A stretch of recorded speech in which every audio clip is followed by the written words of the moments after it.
Host Derek, some call me. Host of Talking with Feminist People. I'm the man with a plan, and my plan is to be the man with a plan. I've got a hat. I've got a Saturday afternoon stretched out in front of me. Apparently, I stayed up 2 full nights without really even trying to. So, probably a little more staying awake than ideal would be ideal. I'll go to sleep this evening, but yeah, the last couple of days just went by in a blur. Thursday and Friday.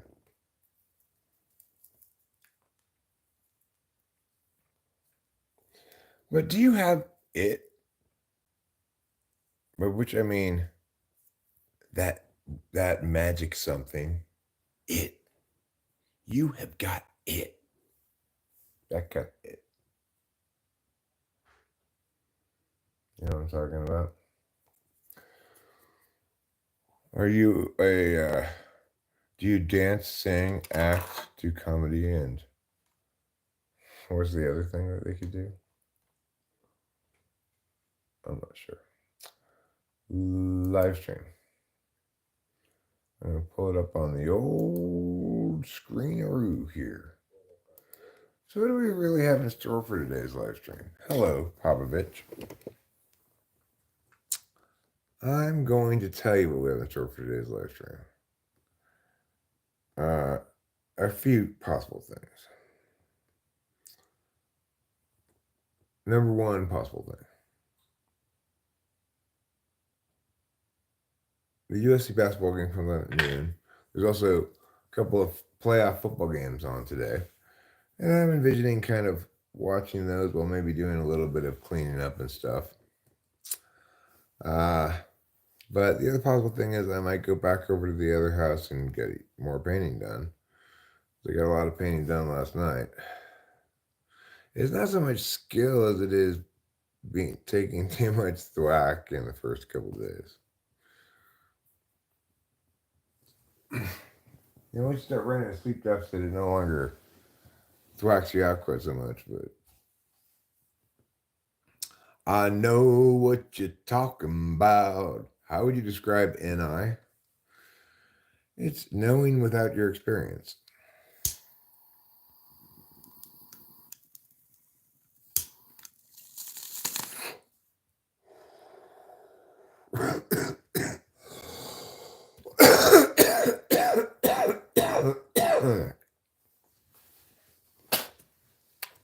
Oh my God, you guys. President Obama's here. How's it going? Sup indeed. Hey, girl.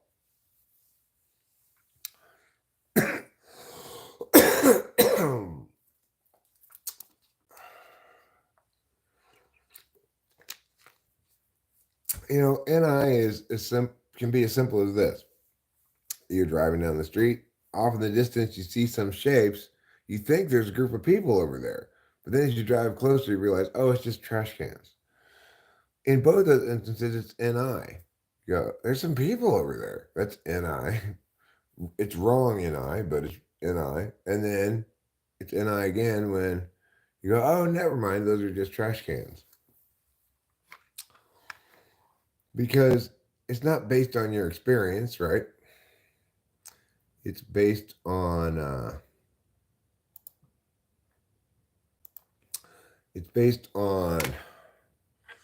what you might call shape constancy, or our ability to know about objects in the world that are independent of our own experience. Like shape constancy says, even though we'll never actually see this letter from every possible angle and perspective at every different high level away from us and stuff, we can nevertheless recognize it for what it is, even if we're seeing it at a new angle, right? Hi, Romania. Nice to see you. Rachel is asleep, I believe, unless she's chatting in here. Yeah, let's see. I think she's sleeping like a little angel. It's a good Saturday to get stoned and watch entertainment. And I'm looking forward to this USC basketball game that comes on at noon. And I'm also kind of looking forward to the football games if they're good. So far, the football games haven't been that good. You know, the playoff games for the NFL and the playoff games for college football both have been rather, you might say, squalid. Squalorly.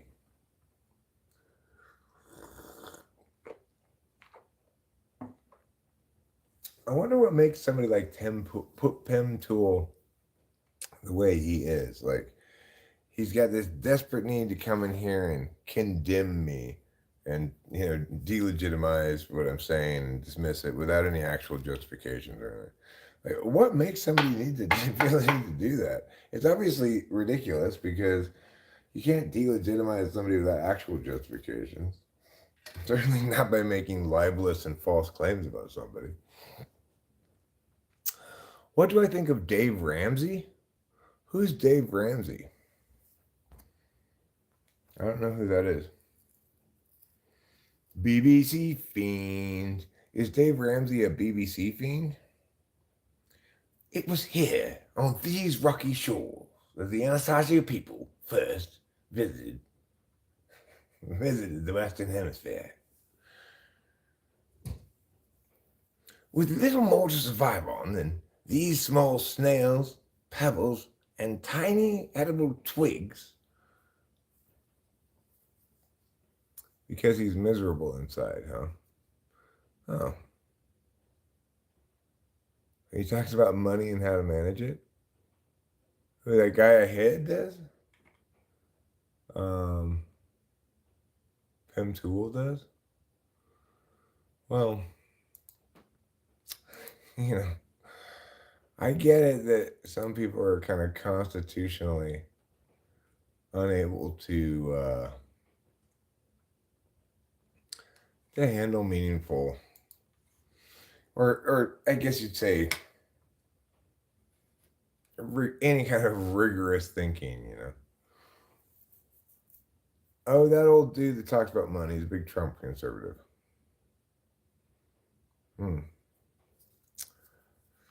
That's fine. People can be whatever they're going to be, but what I find so odd is like, we've already established that what he's saying about me and meth is untrue. And that there's no reason to think I'd be lying about it since I'm incredibly open about everything. So, like, what does he think he could possibly be accomplishing by saying things that are factually untrue about me? Obviously, if you tell me, oh, Eric, you speak French with such a German accent, it just isn't the case about me, right? I don't speak French really at all. So there's only certain things you can accuse me of, right? And have it actually, what you'd like it to do is have some kind of impact on my emotions or on my confidence or my correctness or something. But they would never have that impact on that, obviously.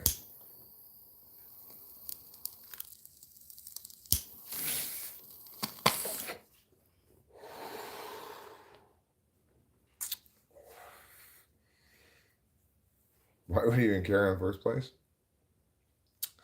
Well, I think there is a certain population of people who genuinely feel as though, like, if you can establish somebody does meth, then there's never any reason to listen to those people ever again or think about their having any legitimacy again. I think there is a population of people who's like that. I'm not sure why they feel the need to have their demonized population, especially when it's obvious that whatever consequences people may attribute to meth, you're not necessarily going to get those consequences, right? Like, I spent years as a meth addict and it didn't negatively impact my intellect, my ability to articulate things, etc. Whereas I think if I had gotten addicted to cocaine, it would have negatively impacted me like that.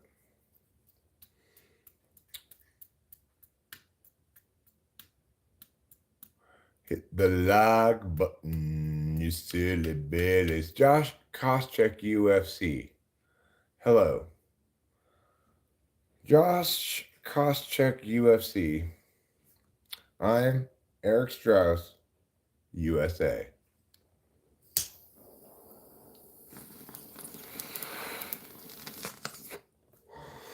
Sup, Jason L. Sup and hey girl, you know. Give you two sups and a hey girl.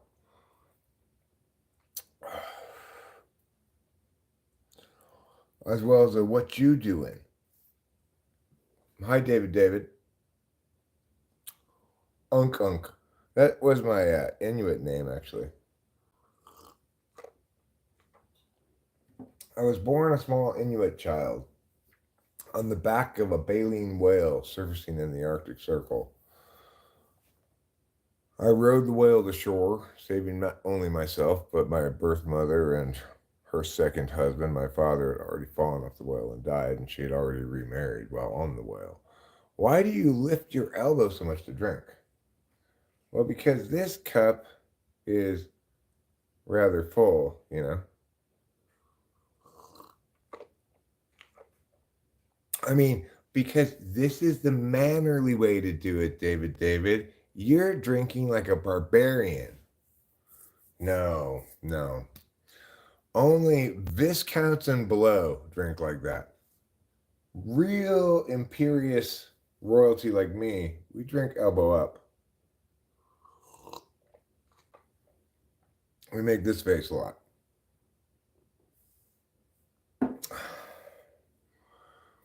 No, pinkies and elbows up. That's something only peasants think. No, I'm drinking like a normal human. You look goofy. Well, I'm okay with that, David. If in fact the way it looks when I drink liquids bothers you, well, you should probably try to figure out what's behind that, I wonder. Because it has nothing to do with me. I'll drink however the fuck I want. I'm drinking like you have multiple sclerosis. I don't even have singular sclerosis, be jogging. But you're talking like you have scoliosis. Maybe your spine's a little bent. So it's cool. Am I former military? No, I was never in the military.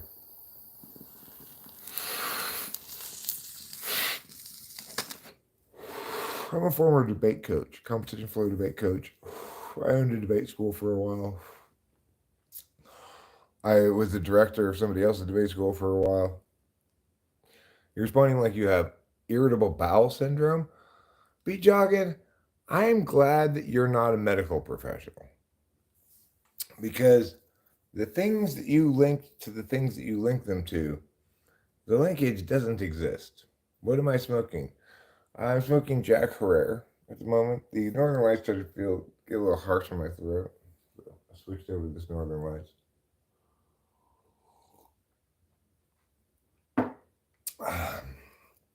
My bowels are not irritable. I would say they're slow to anger. Yeah, it's cannabis. Yeah. Jack Herrera's one strain, and the strain I was smoking before that I just switched away from it was Northern Lights. There you go. Good job taking a normal sip, Unc. I was paying no attention to it whatsoever. So if you happen to like the way I drink this time and not that time, well, I'd say start a journal. Watch me on the regular. Make notations of all the times when you're happy when I drink a certain way and sad when I drink another way. And then I want you to ask yourself the question, why am I doing this? See if you can come up with an answer.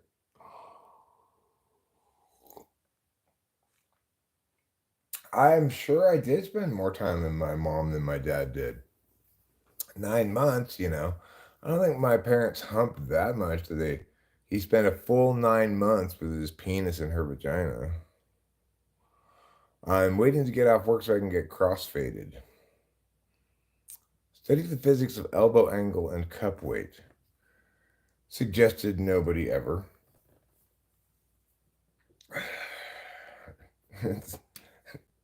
You're as likely to see a bumper sticker that says, study the physics of elbow angle and cup weight, as you are to see a bumper sticker that says, Kamala Harris 2028. Nobody wants Kamala Harris. Not even Kamala Harris's mom can tolerate her.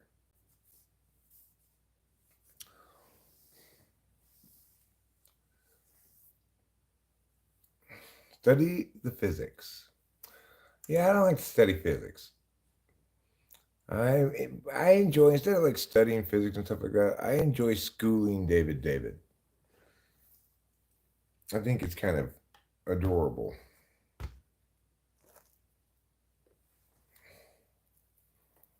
I'm not smart enough for physics.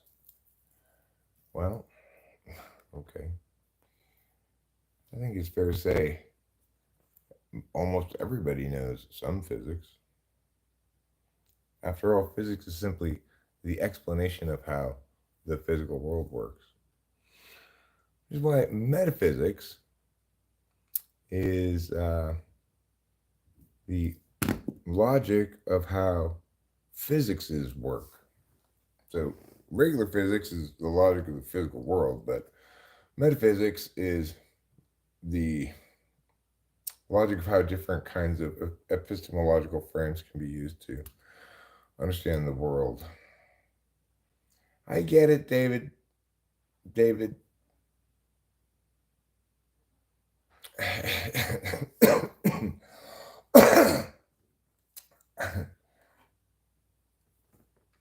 You're not quite sure what to make of things.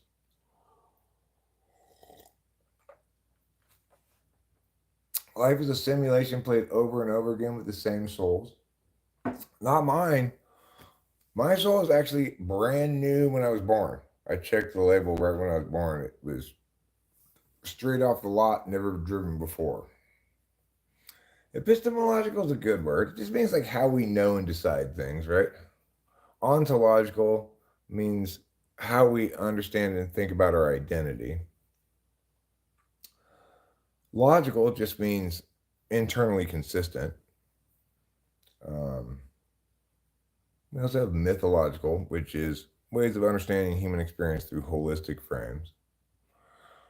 I'm showing you lots of hair right here, and I'm not disinclined to take off my hat and show you my hair. I often don't have any hat on, but I don't really feel like taking instructions from you. I don't know. Call me crazy.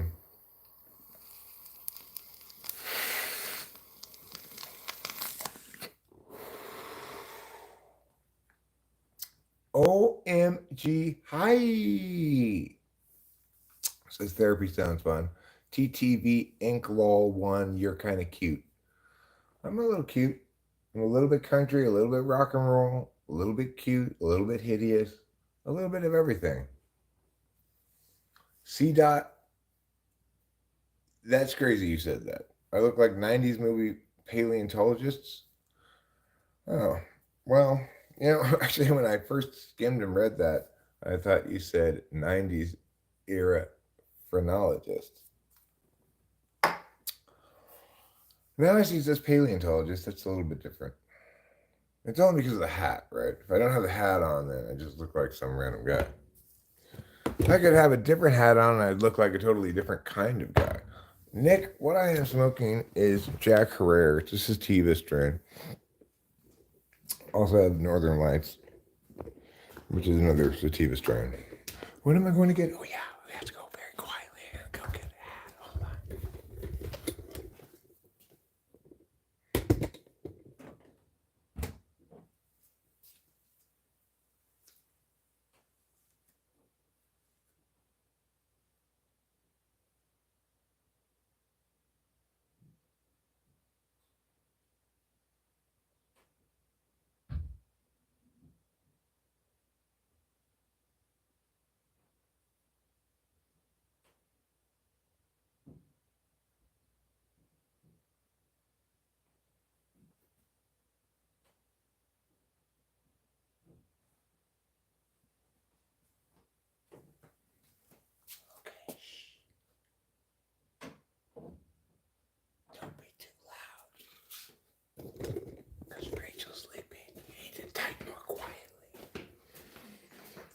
Okay, so what do I have here? I've got some hats. And I'm going to demonstrate to you all of these hats, what they say about me and the world. We're going to start with this hat I was wearing to begin with. I'm going to convey to you what this hat means aesthetically and in all other ways. Like, who's the man who wears this hat, right? That question. You're in Georgia, huh? Well, isn't it cute, David? I think it's so adorable that you're trying to be tough, Tiger. But listen, sport, I don't mean to be patronizing, champ, but I have a really good idea. You know what you should do?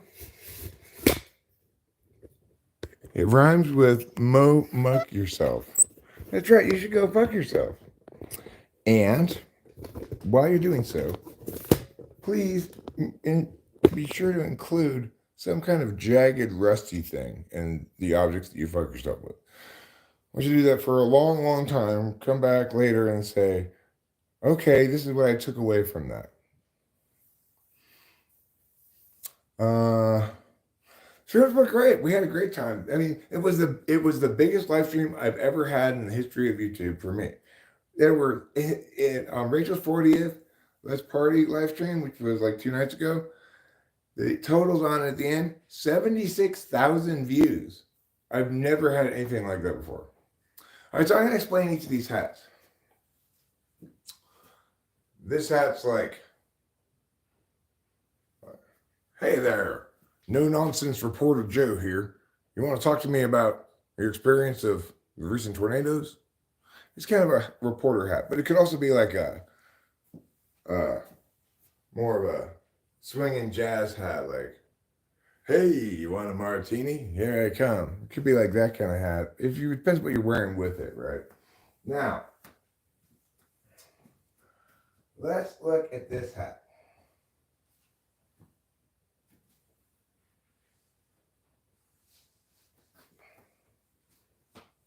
This hat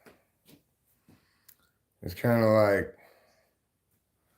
nah, I hope y'all ain't been trespassing on my land. It's kind of that kind of hat, yeah. This hat is like Walter White kind of hat. Could be like, David thinks he's funny, but I will end him. It's that kind of hat. David, what's interesting is like, you don't even know what it is you think you're getting out of this.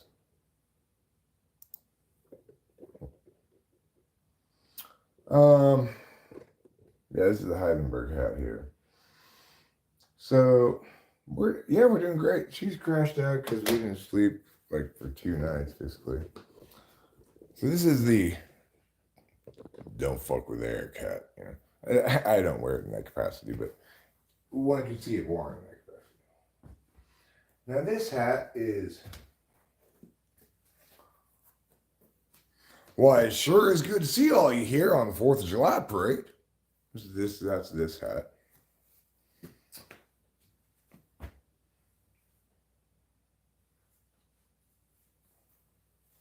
This hat is like, yes, I just came from Italy to visit Texas. And I got us some spaghetti and I got us this hat at home before I came to Texas. This hat here.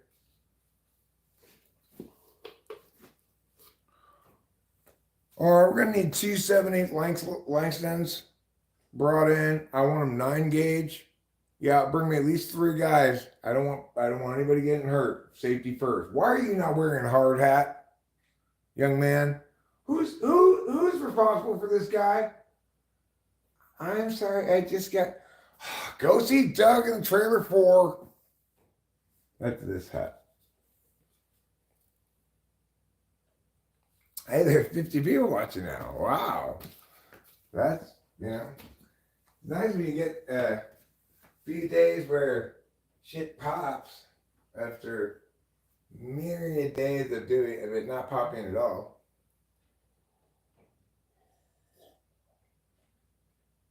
Like an HSE worker? What's an HSE worker? I'm going to put on the USC basketball game in the background here. I don't have to have the volume on, but where's the mouse? Where is my mouse? Where is my mouse? Here it is. Well, we've also got this hat. This hat here is like, now don't tell anybody, Steve, but I like temperatures reign in the third race at Santa Anita to win. It's a hot tip, baby. It's like that kind of hat. So there's some hats. We just played hats. Do you like to play hats? I like to play hats. Megan has a hat on in her picture. I can see it. She seems to have this hat, actually. I think Megan is wearing this exact hat in her picture. We've got the same hat. Let me go look at it more closely. It's not the same hat, but it's pretty similar, They're both black. How many hates do you have? Shit tons. The smaller the better. Tracheatome. The smaller the hat, the better. I think we can all agree on that. I'm going to show you one more hat accordingly that I just remembered that I have. And I think you're especially going to like it since you like small hats.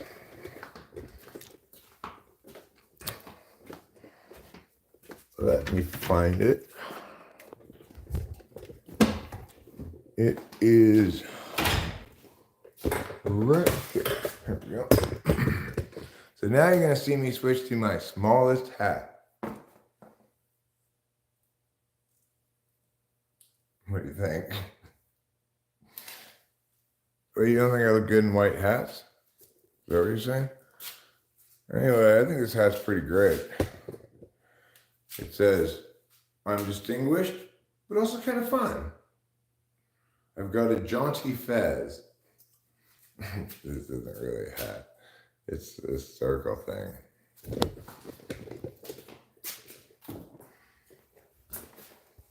I was just making a joke because that's not really a hat.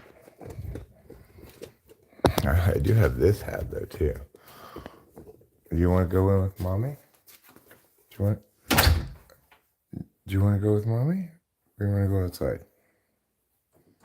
Go ahead. Go on. Okay. So we've got one more hat to share with you.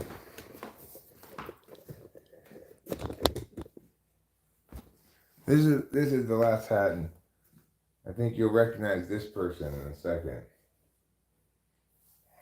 Because they're going to say something very sensible. It's going to make a lot of sense to you.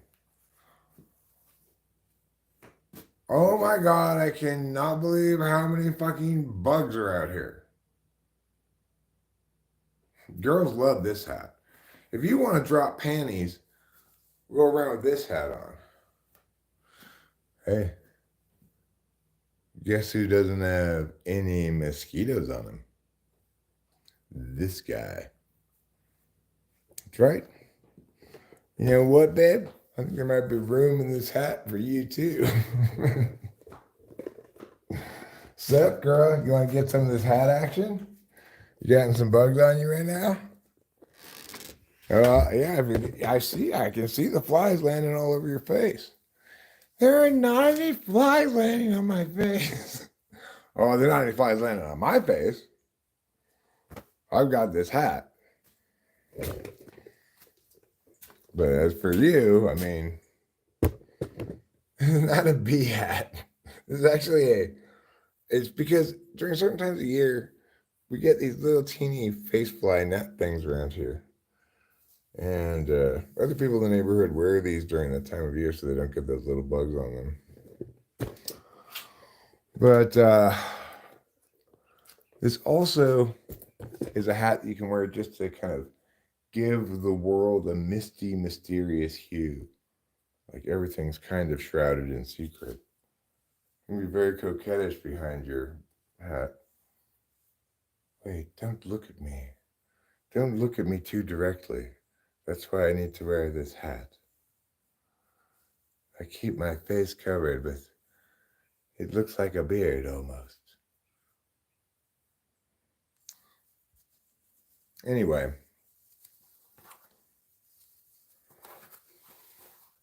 if you get tired of wearing it like that, you can just wear it like this.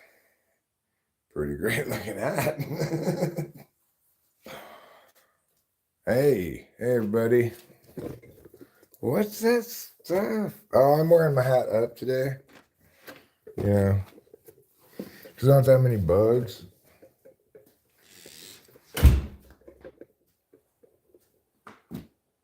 Mustache. All right, so we're going to put on the basketball game. I may show you bits of the basketball game, but that is getting copyrighted, obviously. But I will share with you the important events of the basketball game as they transpire. And I think you're going to be delighted from beginning to end at how wonderful it is. The SC men's basketball team, nobody expected anything from them this year. They have a brand new coach and an entirely new team. Like everybody who's on the team last year's gone except for one guy. But you know what? They look pretty good. I've been impressed a few times I've watched them. They're currently hosting Wisconsin, a ranked Wisconsin team at the Galen Center. Of course, SC made rather not too difficult work of a fairly highly regarded Iowa team, but then UCLA womped Iowa too. So it made me kind of counterfeited the USC win a little bit. All right, so we're going to have this USC game on, but I'm going to make this window not be the whole TV screen, right? So this way, what I can do is I can put the chat up in the smaller of two windows.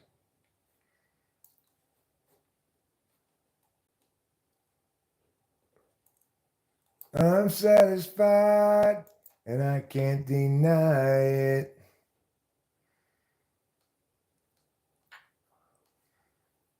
Okay. Pop out the chat. Pop out the chat. Everybody come and pop out the chat. If your chat is all popped in there, pop out the chat. Don't be square. What the meth is going on here? There's no meth going on here. I am high on life and Adderall and weed and stuff, but not meth. So I'm sorry that you got that. You intuited this one wrong. We all make mistakes with our intuition sometimes. Perfectly understandable thing to have happen. After all, intuition knows things as they should be, not as they are. It's kind of important to remember that. Excuse me? It's prescription meth? That's totally fine. I get prescribed 2 teeners of meth a week, which I'm instructed by the doctor to smoke out of my glass pipe. Just smoke this steadily throughout the day.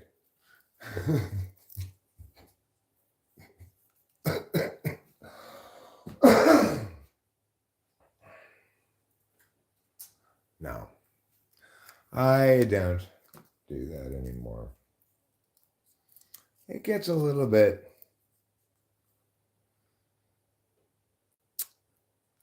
overwhelming, kind of. Eric turned down the role to replace the house in the Home Alone sequel. You ever keister your meth for fun? I don't really remember ever boofing meth, no. I smoked it mostly. Occasionally I'd parachute it. Or if my nose was feeling up to it, I'd rail it. Or ideally I'd hot rail it. But I did not boof it. Don't go boofing meth right now. It's not good for your butthole and you can snort instead. Maybe it is good for your butthole. I don't know. I have no reason to accuse meth of being bad for your butthole. I think Eric and Ruben would have made better robbers in Home Alone. No, I'm. If I have to be in that movie, I'm gonna be the mother. Actually, I'm gonna be Kevin's mother, and I'm gonna be a lot more calm about the whole thing. Listen, Kevin. Yes, we left you at home, but if this were 10 years ago, that would have been a standard operating procedure.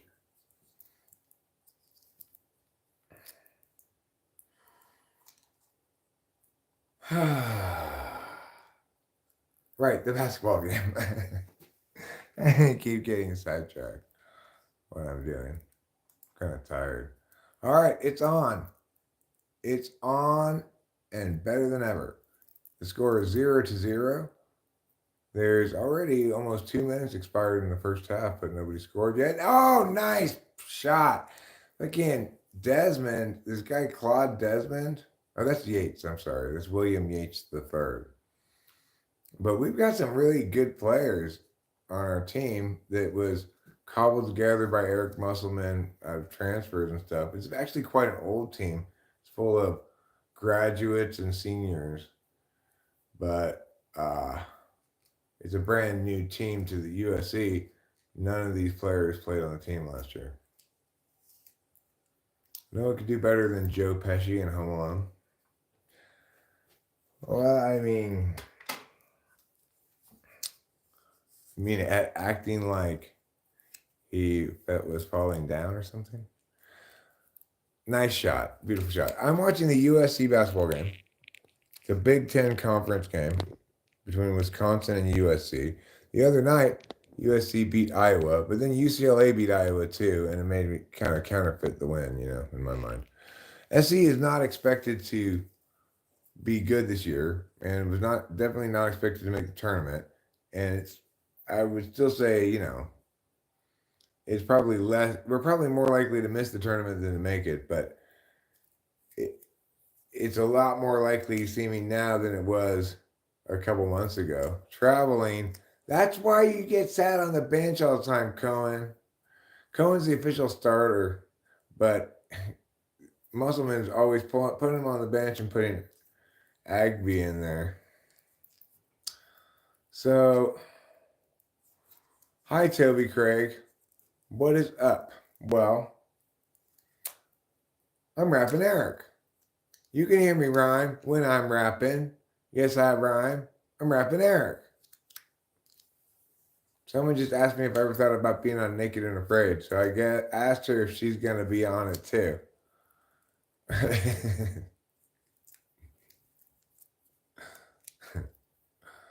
You should have said, well, my bed is in kind of a dangerous neighborhood. Would that have been smooth? I don't know. Ooh, rapping Eric, you're the freshest one. Ooh, rapping Eric, won't you come to my house? Ooh, rapping Eric, won't you come to my house? That's it. Ooh, rapping Eric. Ooh, rapping Eric. Holy shit, that's the best clip ever. I just watched that video. Best song ever made, rapping Eric. That's an old song. That was before I knew how to make songs in multi-track programs. I made that with just a succession of destructive stereo edits to a stereo wave file. Oddly enough, a very odd way to make music. Where are the likes? Well, they're still tucked into people's hands like this. This is where I keep my likes too when I'm doing YouTube, so I don't accidentally like anything.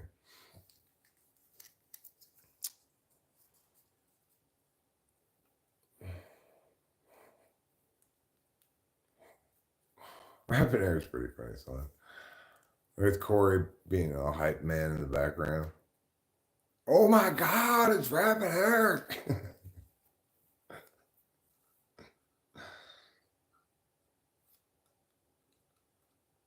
I would not call it my best song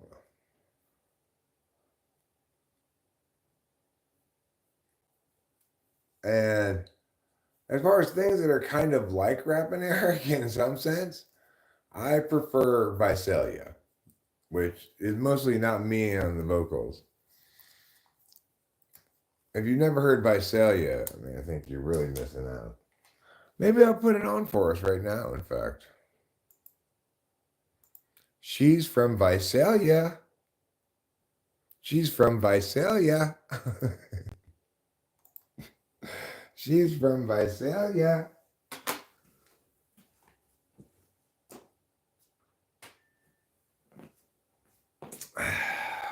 Let's see. Visalia?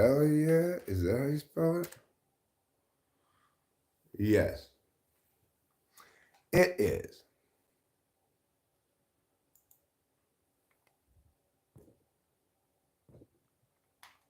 Wait. It's mooted.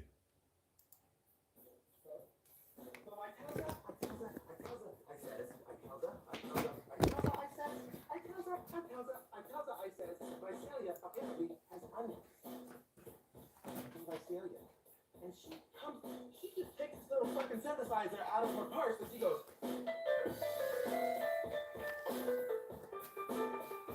I'm from Visalia. I'm from Visalia.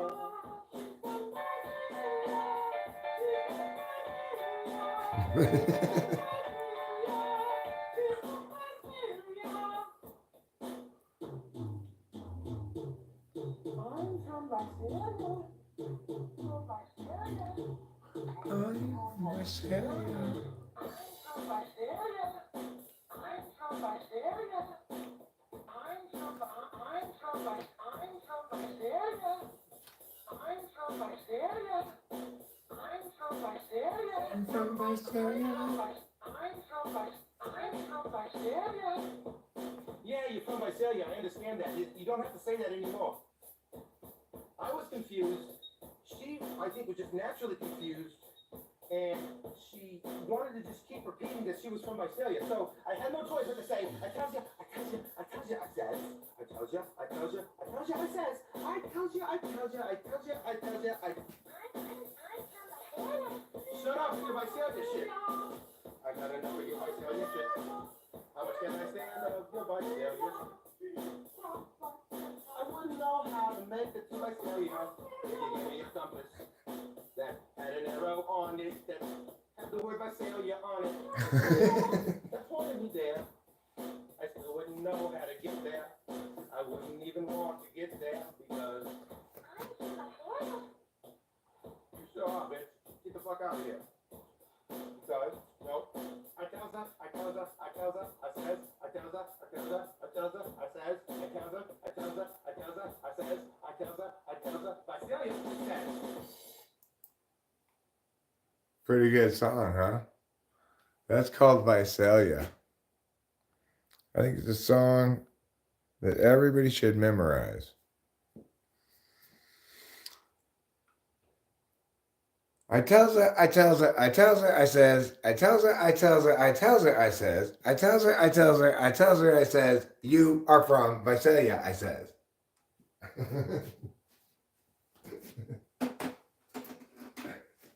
She's from Visalia. That's a great song. I like that song a lot. Is it good? I edited it down to a good 2 minutes too. It works well as current length and edit. So, if you ever were wondering, hey, is there a song about Visalia that somebody came up with that really speaks to the virtues of Visalia? Well, the answer is yes. It's called Visalia. You can find it only here at Talking with French People.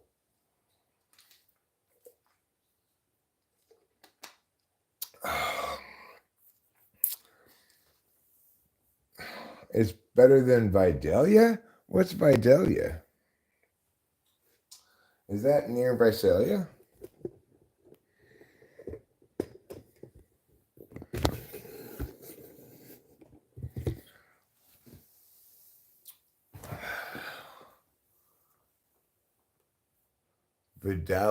Vidalia, and vitiligo. Vidalia.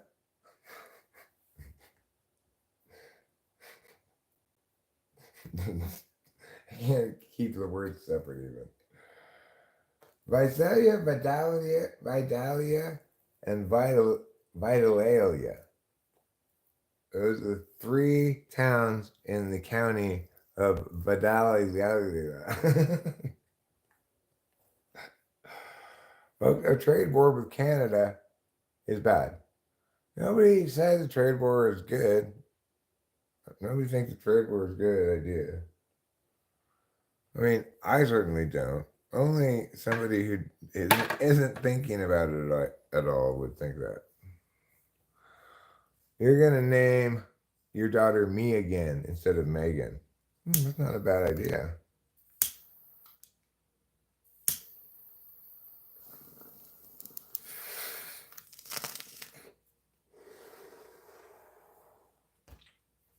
You could name your child Squill Batter Patty.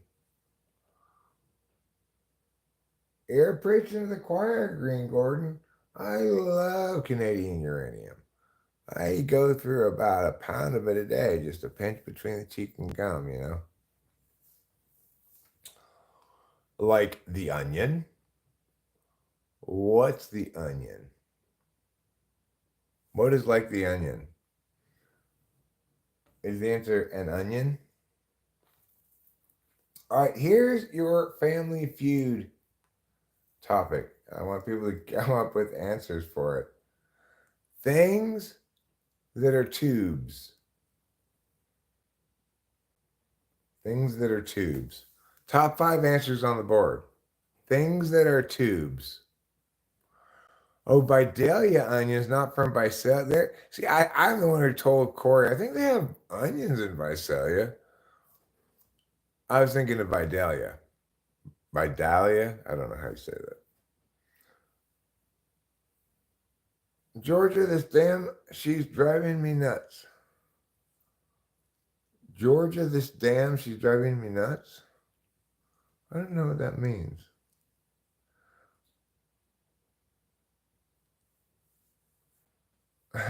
Wait, Vidalia onions come from Georgia. This damn autocorrect is driving me nuts. It's a song by Sammy Kershaw. Tell me someone else in here knows that it's a great song. What? Georgia on My Mind? As sung, as immortalized by purportedly blind person Ray Charles. If you're like me, you suspect that both Ray Charles and Stevie Wonder are faking it.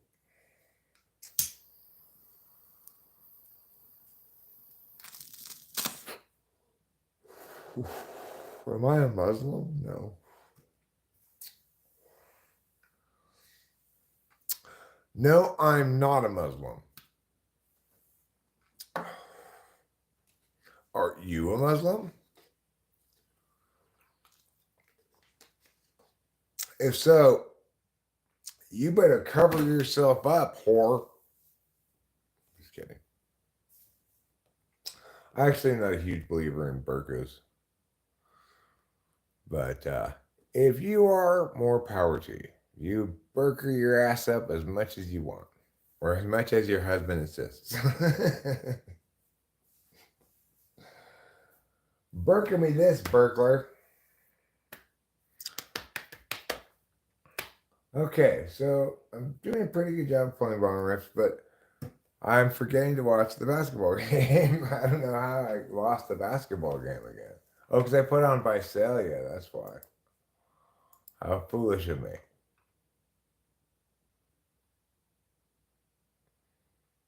Oh, you're texting, you're still in a hospital on a ventilator? Why are you on a ventilator? What happened?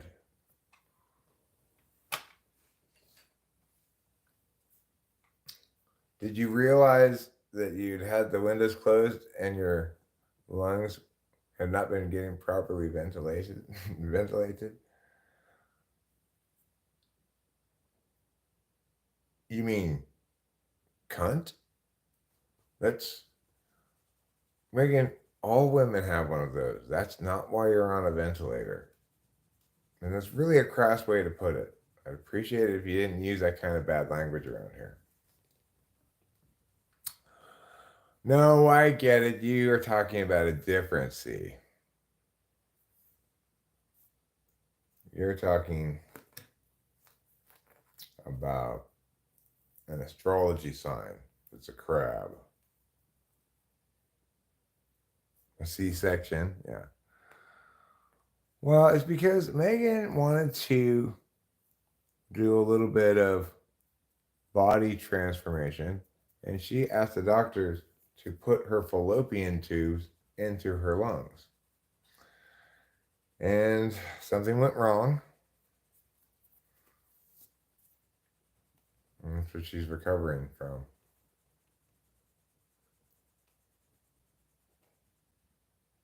That's one of the answers about things that are tubes. Fallopian tubes are tubes.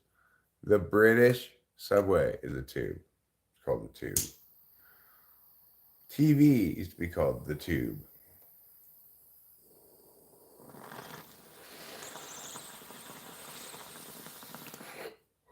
Well, you'll note I didn't say it out loud. I just referenced it as the astrology sign that's associated with crabs. Not the venereal disease, but the ocean creatures.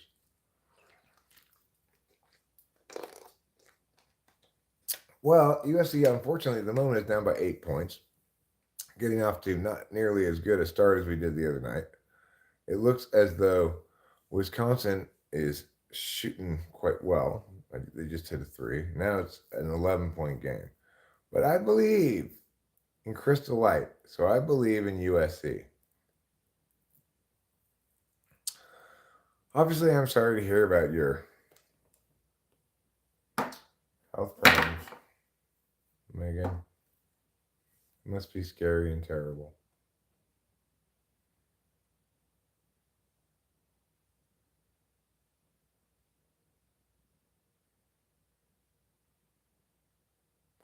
Yeah, all right. Let's not talk about it anymore. Let's talk instead. Oh, what is happening? Jump ball? That's not. How is that a jump ball? That was a foul. So I enjoyed the live stream the other night for Rachel's birthday quite a bit. I really had a lot of fun. I almost started watching bits of it, kind of flipping through and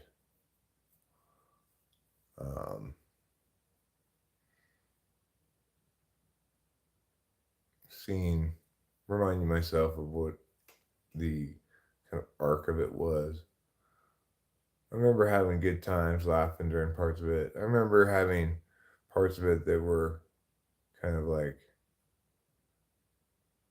like serious, but like just affectionate between me and Rachel, but not like in the PDA kind of way. You've had it for full 20 minutes?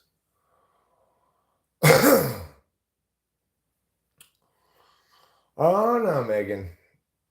I'm sorry, but as your doctor, You are not allowed to laugh until these ribs heal. Cyndi Lauper was right. Girls just want to have fun. Hello from Albuquerque, New Mexico. And what's my best joke? I mean, it's hard for me to. I've made so many jokes over the course of my life. It's hard for me to remember to decide what my best joke is. I don't remember many of the jokes I've made, but one joke I was fond of recently was that I made. Rachel was telling me that this artist we like named Johnny, that he had taken, I think, his mother to go axe throwing, which they have one of those places kind of near us in Oakhurst. And I said to Rachel, you know, in a lot of communities of African Americans, they call it ask throwing. I thought that was a pretty good joke. Because of course that's not true. I like my joke about being a fake deaf person, you know. A lot of people get offended by my identity as a fake deaf person. But I explain to them, I can give you everything a real deaf person can, plus I can hear you. That's a pretty good joke. There's another joke in that area of joke which says, I often have to tell real deaf people, you're doing the voice wrong. Can't you see? You're deaf, not blind.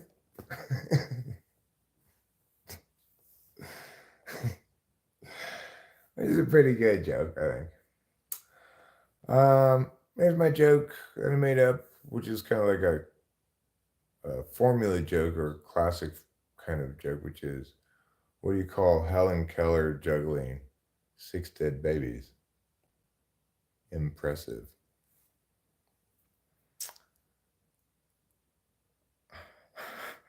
Oh, the spring break chick says, you only want me to do the spring break chick here, Lemons, because you want to see my boobs. But all right, since it's getting close to Mardi Gras, spring break! Wee! Yeah, I did. I'm still with him. In fact, I've been feeling bad about it because I didn't. It's like, this is one of the reasons why I was so annoyed, I guess, is I didn't want to have to bust his chops. You know, I didn't want to have to win the argument. Because it's like, I understand how unpleasant it would be to be in his shoes in that situation. But, you know,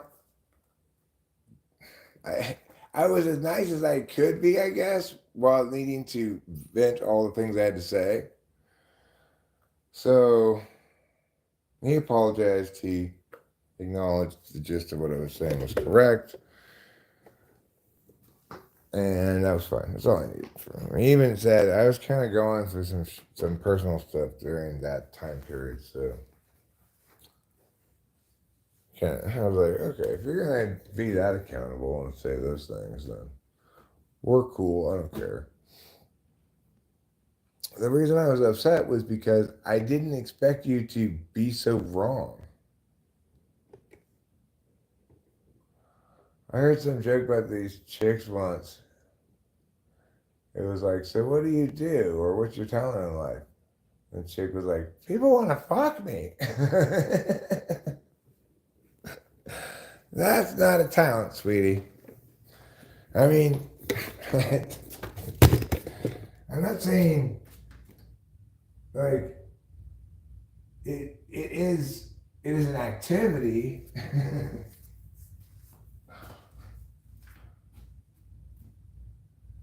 I suppose if you're very well practiced in an activity,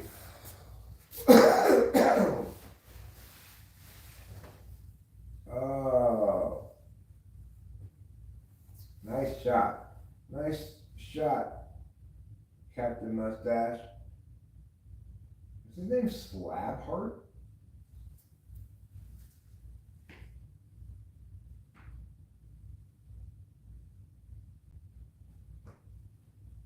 It's people's talent. You mean humping? It's not a very unique talent. Like everybody who's ever been born came from people who hump. More or less, with a few exceptions here and there.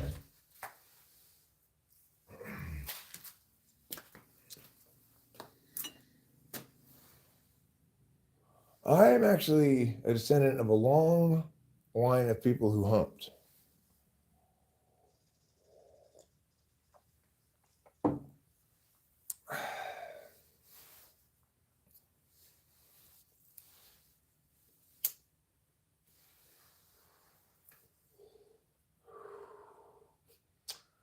But here's the thing. I'll tell you here, Lamb. People want to fuck everybody, it seems like. It has to be that, because there are actually people around this YouTube channel who want to fuck me. And besides Rachel, I mean. Like, so people will fuck anything, obviously. It's not like, I'm not saying I'm hideous and unattractive or whatever. I'm just saying that's not my gig. That's not my kind of thing, right? Like casual sex and being sexy and stuff. It's just not my milieu. What's your talent? People like to fuck me. I'd rather watch James Williams never say that incredibly boring thing that I've heard a billion times before again. If you're going to say something incredibly boring, at least have it be original.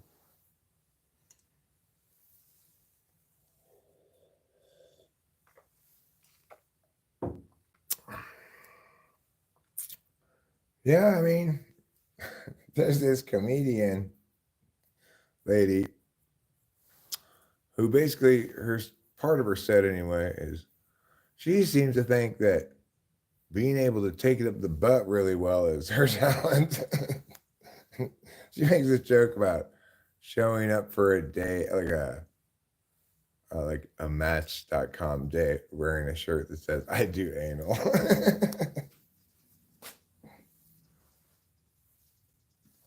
Christian Mingle. She met this guy on christianmingle.com. Showed up to the date with a shirt saying, I do anal. And she spends part of the thing trying to tell other women, like, no, you should do it too. You totally can do it. You think like, oh, it's gonna hurt, it's uncomfortable or whatever. You can fit it in there. She's not a very good comedian, but it was a striking part of her set.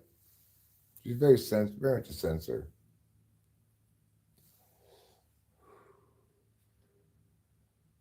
I don't think McGann wants to talk about it. I have some autism. No, you don't. We have an autism t-shirt. I see. It says what? Your autism is really bothering me. That would be a good shirt. A great shirt would be, no, you're not neurodivergent.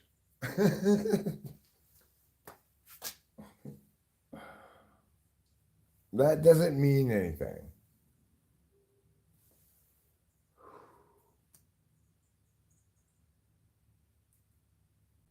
It says, please be patient, I have autism. So what would you do if you encountered me in the world with my shirt that said, no, you're not neurodivergent? Sorry. Sorry, Snowflake, you're not neurodivergent.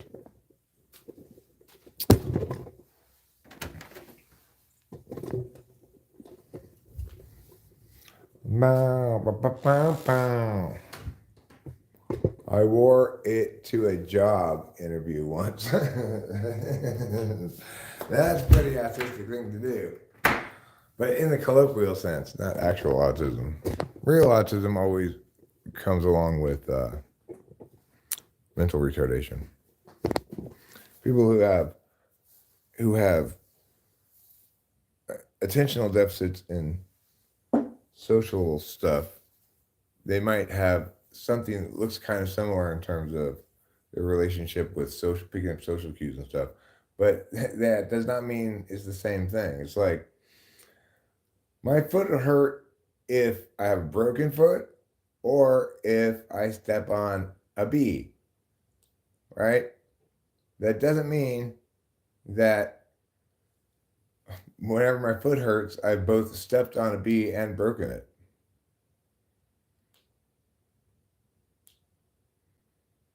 I was addicted to snow before, but never a snowflake. Well, I was never addicted to cocaine. I never liked cocaine that much. How did your post cocaine addiction come to be? Well, it's ADHD is not an actual thing, right? It's pathologizing an intentional configuration that struggles with what people call executive function stuff.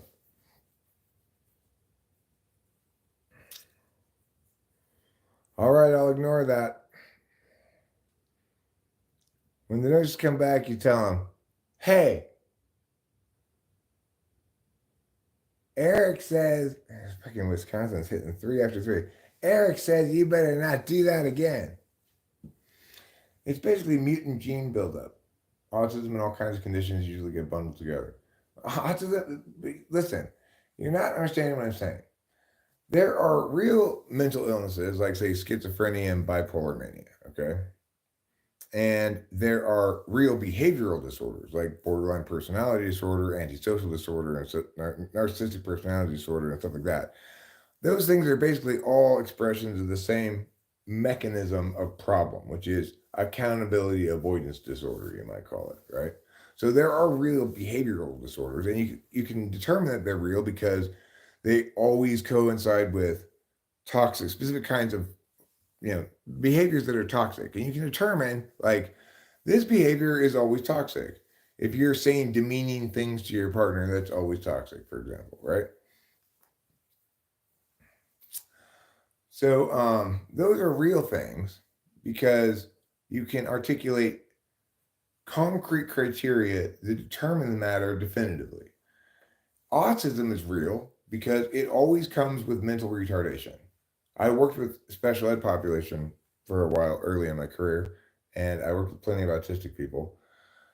The people who call themselves autistic these days are not autistic. That is not autism. That is just being FE7, FE8 maybe, FE4 maybe, and they get pathologized just like people who are action types like me get pathologized with this thing called attention deficit disorder, which is really just, I don't want to sit in your boring fucking cubicle doing this boring shit all day. It's impossible to deal with. It's horrible. Parents can be toxic and can destroy a child. Yes. My parents loved me very well. They were very nurturing, loving parents, and I had a wonderful upbringing. But some parents can, in fact, harm a child a great deal.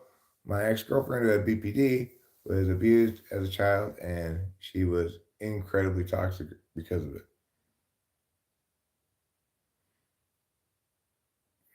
You're not doing hard drugs ever again? What counts as hard drugs? Your brother's suffering from schizophrenia? Schizophrenia is not the consequence of abuse, though.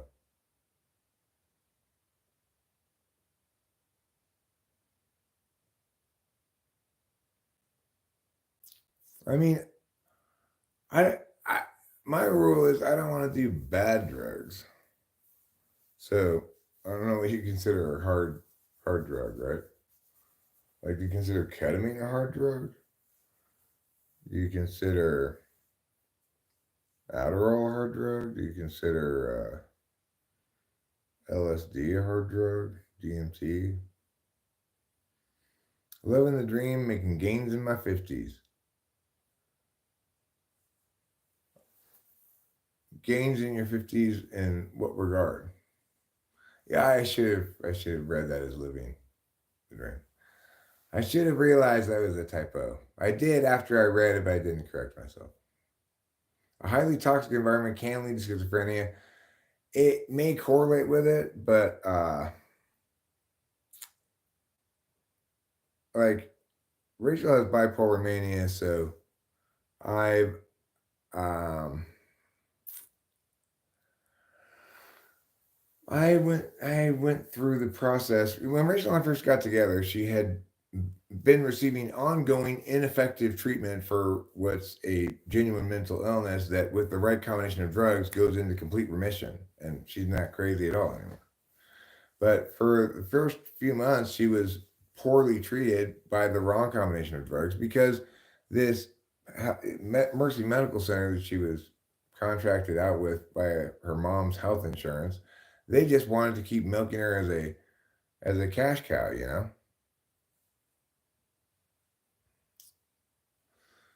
Well, that's cool, Frank Oliver. Muscles are one thing you could build up on. Personally, I don't really care about muscles, but the only muscle that matters to me is the heart, the most authentic muscle of all. Without the heart, we aren't even human. We don't love, we don't feel. That's why I'm always working on having a bigger, better heart. Now, I haven't played since last time I played. Um, which was probably the last time you remember it. You train your heart by being single. How can schizophrenia be cured? I don't know. I don't have any experience dealing with somebody getting cured from of schizophrenia, you know, in the same way that I have experience with bipolar mania. I do have a niece by marriage who is schizophrenic, but I'm not sure. I don't know. I'm not privy to like what the treatment is or anything like that. Y'all have a Discord? I don't like Discord, but if it were to play poker, I'd be down to I'd be down to play poker. When does a flush beat a full house? When is a straight flush? I'm sure that's not the answer that you're looking for, but that is the correct answer. Or a royal flush, which is just a straight flush, really. So the top straight flush. No, bipolar mania does. I mean, you got to understand, Sonia. I lived with her for months, had her go completely batshit crazy. Like she had to be hospitalized. It was crazy. I'd never seen anything like it, and had to be sedated and etc. So I got to see her for months in this poorly treated state on the wrong combination of drugs, and and hear this horror story of her spending years in this horrible Mercy Medical Center that was trying to treat her for cannabis addiction, of all things.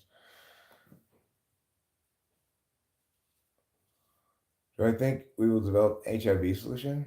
I mean, I think they kind of have. I think they have a drug that makes it so it doesn't show up in your blood, and as long as you keep taking it, you're actually not contagious. The only reason I think I know this is because I think I saw it on a commercial, and I also think I saw something in the supermarket about it at the pharmacy.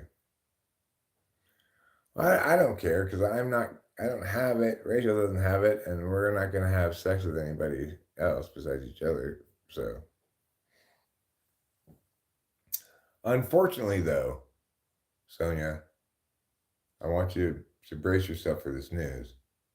Our cat has AIDS. It's hard this life, but what can we do? I water my flowers and I see it grow while I'm standing behind feeling the same, not growing in life. Age is a bitter pill to swallow. Age is a mixed bag.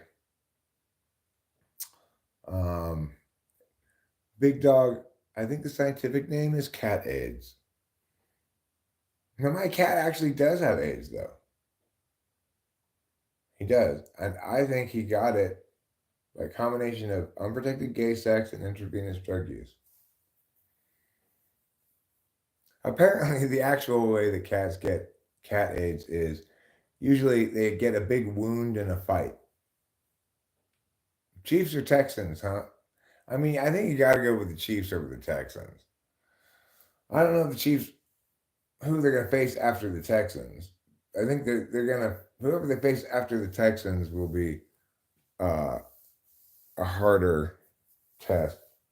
I think the Texans are probably the weakest team um, still in the playoffs. Age can be a thing of beauty. Look, you look at life through different lenses. I mean, this is true, but it's also the case that depending on how people are intentionally configured, they they have certain kinds of relationships with aging. So, as an intuitive, I don't base my identity very much on my body at all. And accordingly, aging only bothers me when it gets in the way. Like, oh, I got to put on my fucking glasses again to read this thing.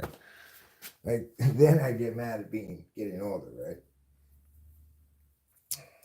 But I see myself as at my absolute peak right now, frankly. Like, I've never been this correct before, this intelligent, articulate, and also tempered, you know?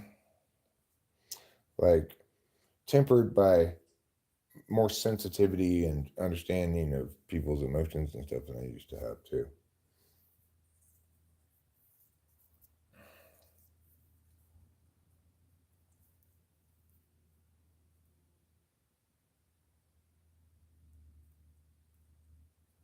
Hunter Rangeman says, unless I'm mistaken, if you fix the immune problem, you fix AIDS. Isn't it just an autoimmune disease? Yeah, I don't know anything about it. I've not researched it because it's not relevant to me.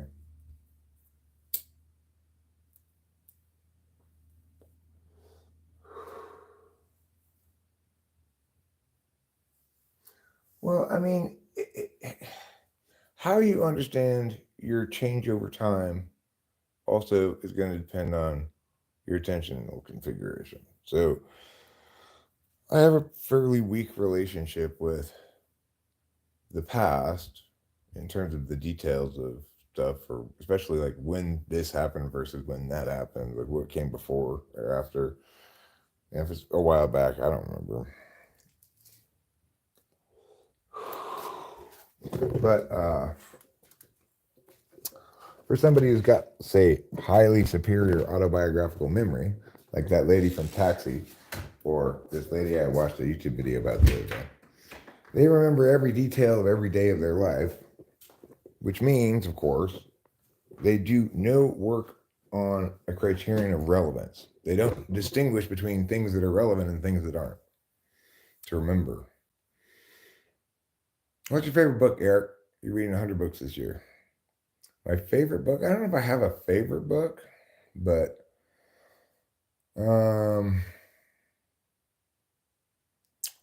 I have a book. I would recommend reading Zen and the Art of Motorcycle Maintenance.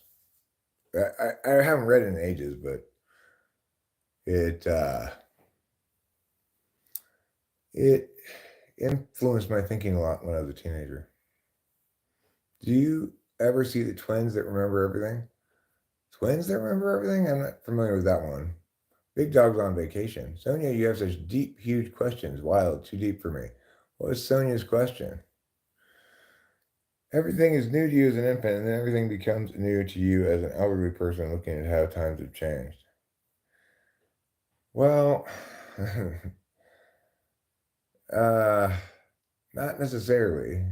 Like I I am very much not about the past, right? Like so it is true that I've got this ever growing pile of different music I listen to and playlists and stuff that I build, but I do periodically, regularly go look for new music. The newer, the better, and to see what it sounds like. To find good shit that's coming out right now.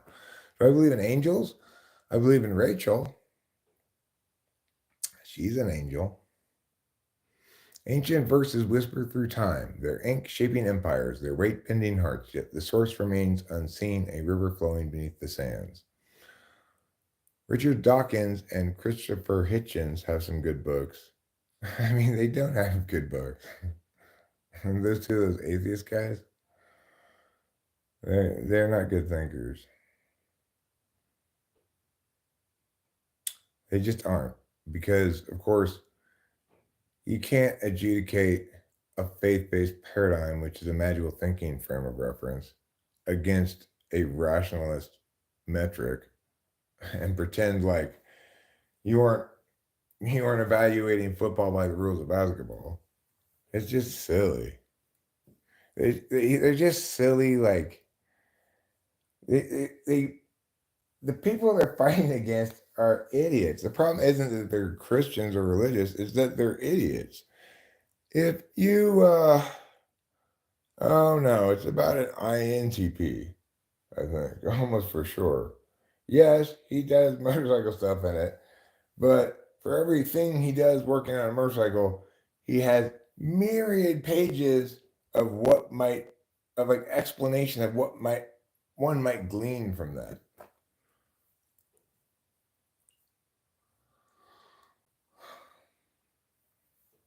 So the thing is, faith is properly executed as a behavior called prayer, and that behavior as a behavior is done for your own subjective, relationship with that frame of reference. And obviously, it's like jogging, therefore. It's not something you need to justify, or it's not something that you could ever make an affirmation or an argument about, because that's not the kind of thing that God is, right? Definitionally, God is inadequately defined to even make those kind of arguments. And if you're trying to say, no, God's objectively, provably true, well, then that can't be God because he requires faith, right? So it's like two people pretending to argue against each other when they're really just talking past each other. That's of not of any interest to me. Do you like watching him debate? Like, what could he possibly say in a debate that would be interesting? Doesn't he believe wholeheartedly in evolution? Again, not a good thinker. And because the only reason he believes in evolution is because he thinks it's the alternative to creationism. Again, not a good thinker.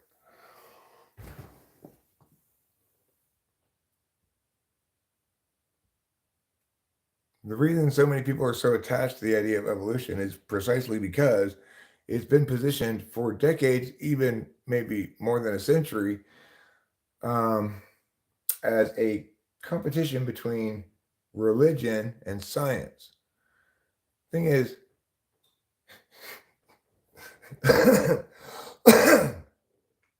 no, no explanation for anything should ever be evaluated like this. Is it better than that non-explanation? Because first of all, it's not. Evolution is not better than that non-explanation. Evolution is equally a non-explanation. It doesn't explain anything. Everything that it attempts to explain, when we actually try to test out those mechanisms or do any kind of thought experiments on it, it invalidates every fucking time. All right, Trip was great. Yeah, he's an evolutionary biologist. Therefore, he is not a good thinker. The reason I negate evolution is because it fails to do its job as a theory, right? Theories make predictions that validate. Unfortunately, maybe it seemed intuitively like a good idea when Darwin came up with it, but sexual selection has long since been invalidated. It's not even part of the evolutionary explanation anymore. Gradualism's long since been invalidated. Now they have punctuated equilibrium, which has also been invalidated. And they just keep coming up with new variations, more concentric circles, and calling it the same name, evolution. But it is the embarrassment, the deep shame of all of science is evolutionary science. It doesn't make any sense. And I am somebody who went to it seeking to understand the explanation. I'm very good at understanding explanations.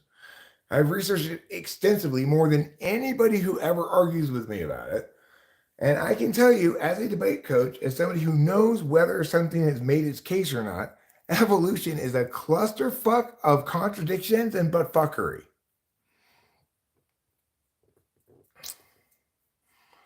No, Frank Oliver, no.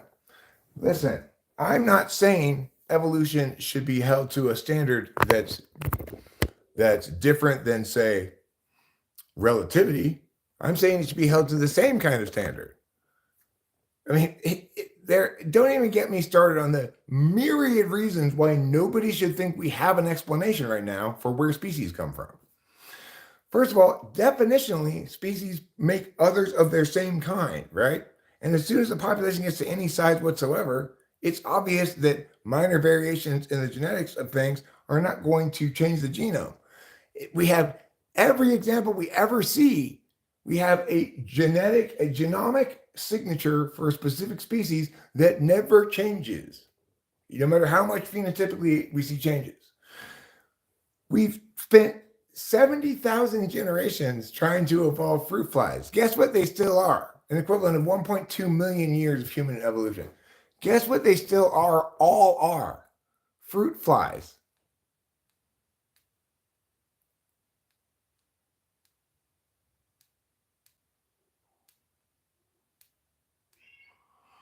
Life's diversity arises from gradual change, not according to the Cambrian explosion. Are you familiar with the fossil record and how it's played out?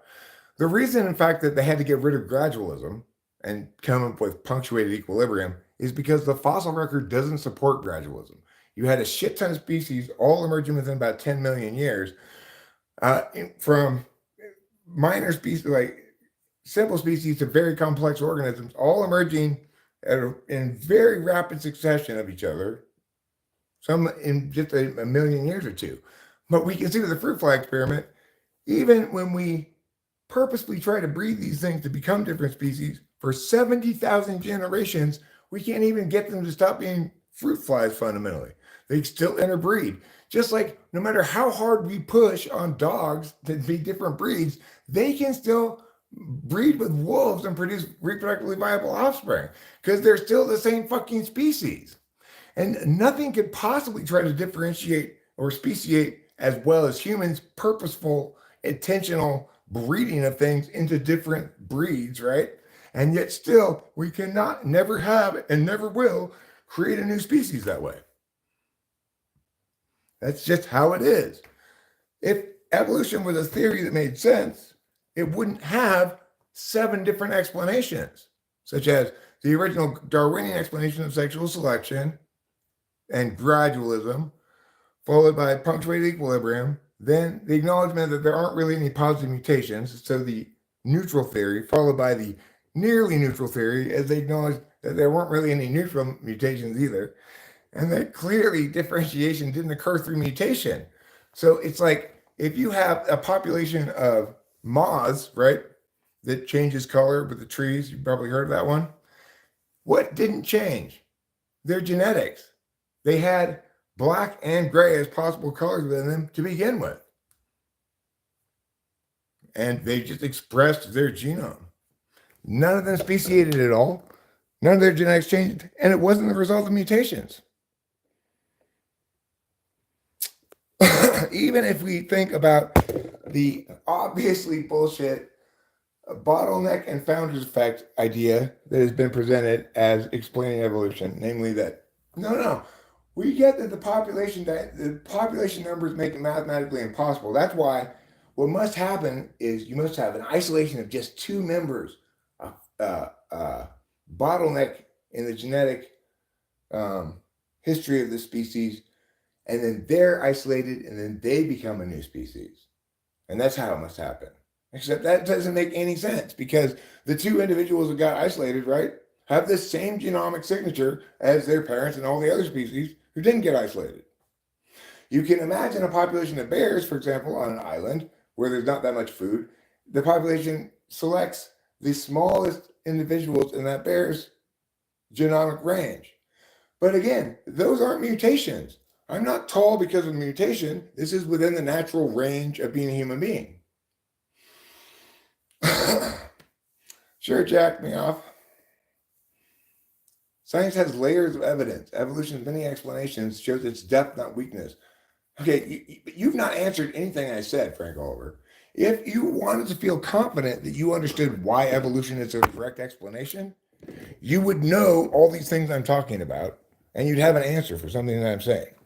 Like, if in fact species evolve, then why is it that we don't see much obviously rapid evolution in short-lived species with short generational times and much slower evolution in long-lived species with longer evolutionary time?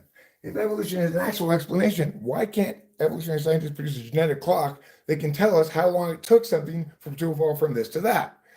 If evolution is actually an explanation, why are evolutionary scientists saying it's in a state of stasis? It sometimes is going and things are evolving, but then it turns off without providing any explanation for what the mechanism is that turns off. In other words, it's an explanation without an explanation.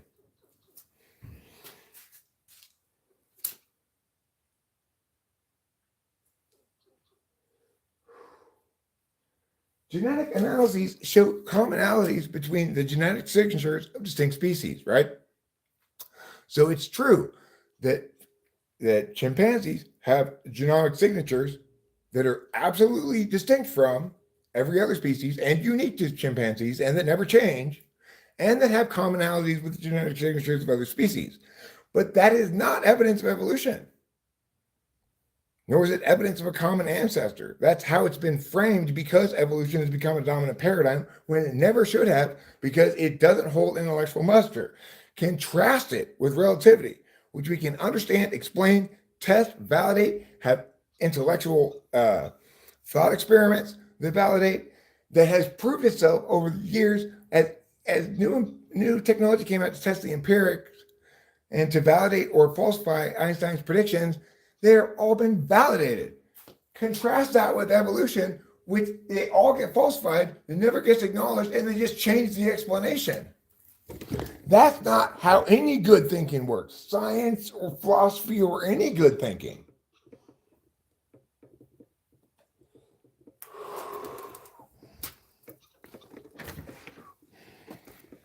I mean, don't fetishize scientists. Believe me, the world is full of idiots in every fucking profession. How many ESTJs are scientists? They have zero intuition. In no meaningful way could you call them, smart in any kind of insightful sense. But lots of them are scientists. You're saying I'm ranting about a subject I don't understand, that I just study? The thing is, if it was an explanation that could be understood, I would understand it. It would make sense. I'm very good at understanding explanations. No, Frank Oliver, that's not the case.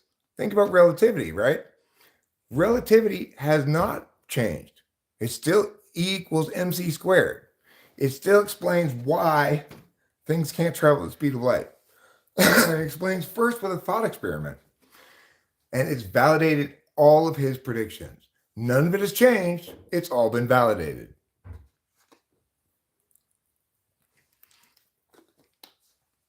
No, see, you don't seem to get it. Evolution is purporting to explain something.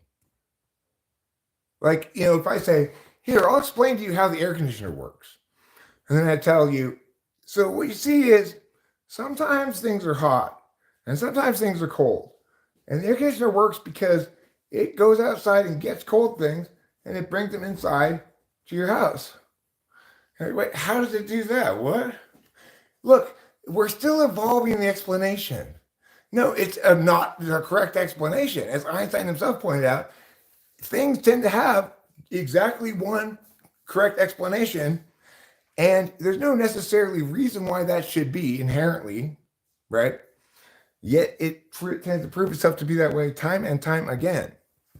If evolution were a correct explanation, I would both understand it, because I've studied it way more than anybody I argue with about it.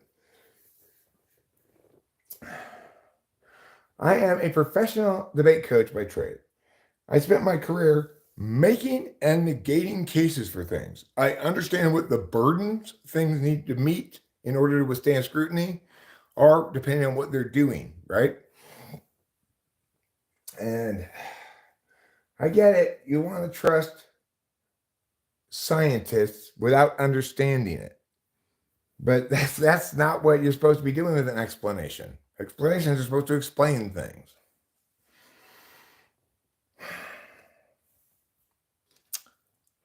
And no, it's not better than nothing.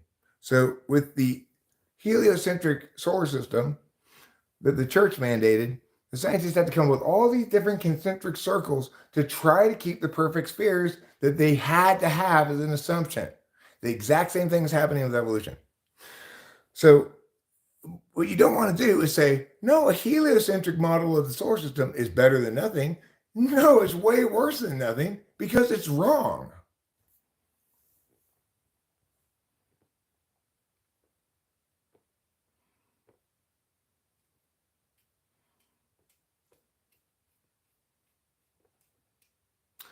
No, see, I'm not trying to argue, right? I sought to understand evolution, where species came from. Because I had some questions like, this doesn't seem to really make sense, but I'm assuming it does. I just need to study more. The more I studied, the more it became extremely obvious that evolution was not any single explanation. Even though to qualify as explaining where species come from, it needs to provide a mechanism that we can test and validate. It does not test and validate, right? It invalidates. All the evolutionary pressures that we can see in the world do the opposite. They push a species back to its genomic mean. They do not differentiate it, you know?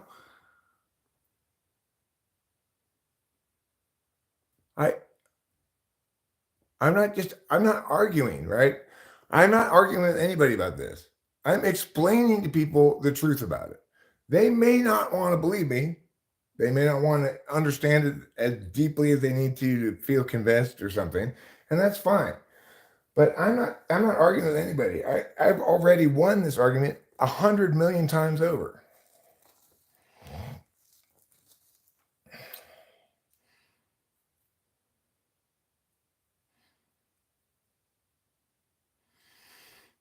No, expert opinion is not at the bottom of the hierarchy. Oh yeah, it is at the bottom of the hierarchy. That's what you're saying. Yeah, it is. Well, I mean, the thing is, anything worth understanding is explainable. You know, if I want to, like, for example, I watched a video the other day, because I've never taken calculus, that explained what like one thing that calculus does, to give you kind of a conceptual understanding of what calculus is doing. It's basically, one thing it can do is measure the area of oddly shaped shapes by cutting them into a series of strips and measuring the strips. So it's like, that's a nice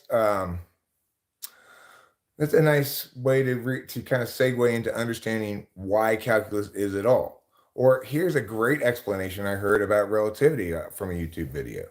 That Einstein's original thought experiment was this: if you have a photon clock, which is a single light photon bouncing back and forth between two plates, it's gonna be a constant time, because light's a constant speed, right? So let's say obviously it wouldn't be this long, but let's just pretend it's 1 second for easy math, okay? Now you got a spaceship flying along with this photon clock, the photon bouncing back and forth. And inside the spaceship, it says 1 second, 1 second, 1 second, 1 second. It's a perfect clock. But if you're looking from outside the spaceship, as the spaceship goes faster, it's inside the spaceship, the photon clock's like this. But from outside the spaceship, the photon has to travel further every time as the spaceship goes faster between each thing. You see? Isn't that amazing? That's an explanation.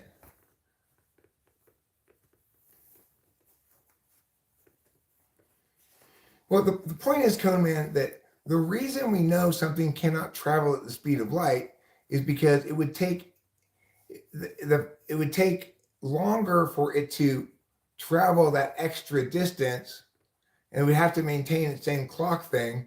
So what it ends up inferring is that the perspective of these people are going to perceive you as changing your relationship with time.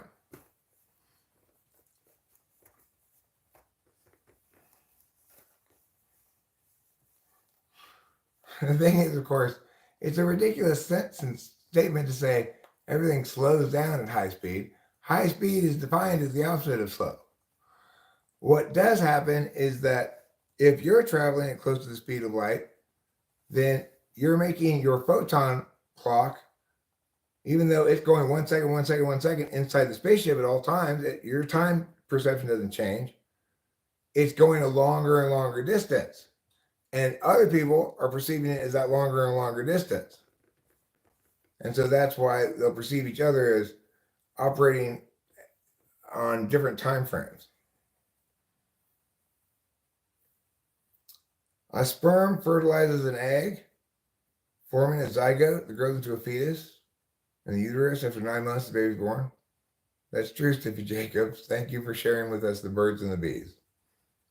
If your parents were different, the unique combination of genes that make you would not exist, so you would not have been born as the same person. Well, that's true. And you know what else is true, Frank Oliver? If biscuits were shit, nobody would eat them.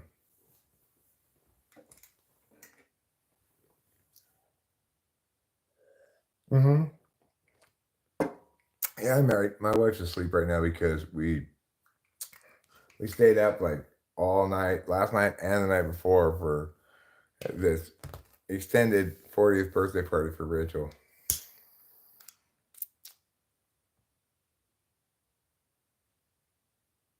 Right, but see, the point is time doesn't slow down. That it doesn't slow down for either party, right? It doesn't slow down for the people in the spaceship, and it doesn't slow down for the people watching the spaceship. But when they try to link back up in time, now they're in different time frames.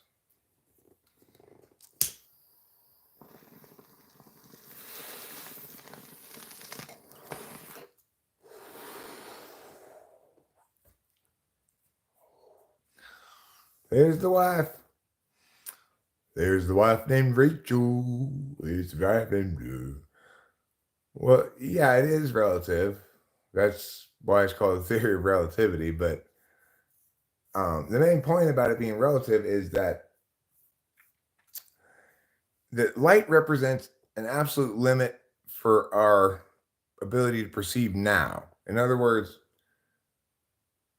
we can, like, we will always see something first before we have any other experience of it, because from our frame of reference, light doesn't take any time to get to us.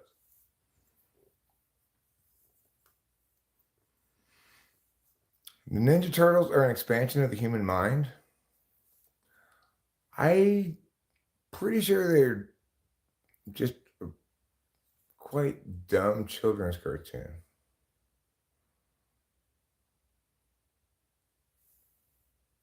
But I could be wrong. Oh, actually, you didn't mention the mutant ones. Maybe you're talking about the non-mutant Ninja Turtles. No, you wouldn't perceive anything differently if you were traveling near the speed of light. Remember, the photon clock in the traveling spaceship is still, from the perspective of those in the spaceship, is still going 1 second, 1 second, 1 second, and traveling exactly the same distance because it's within that space.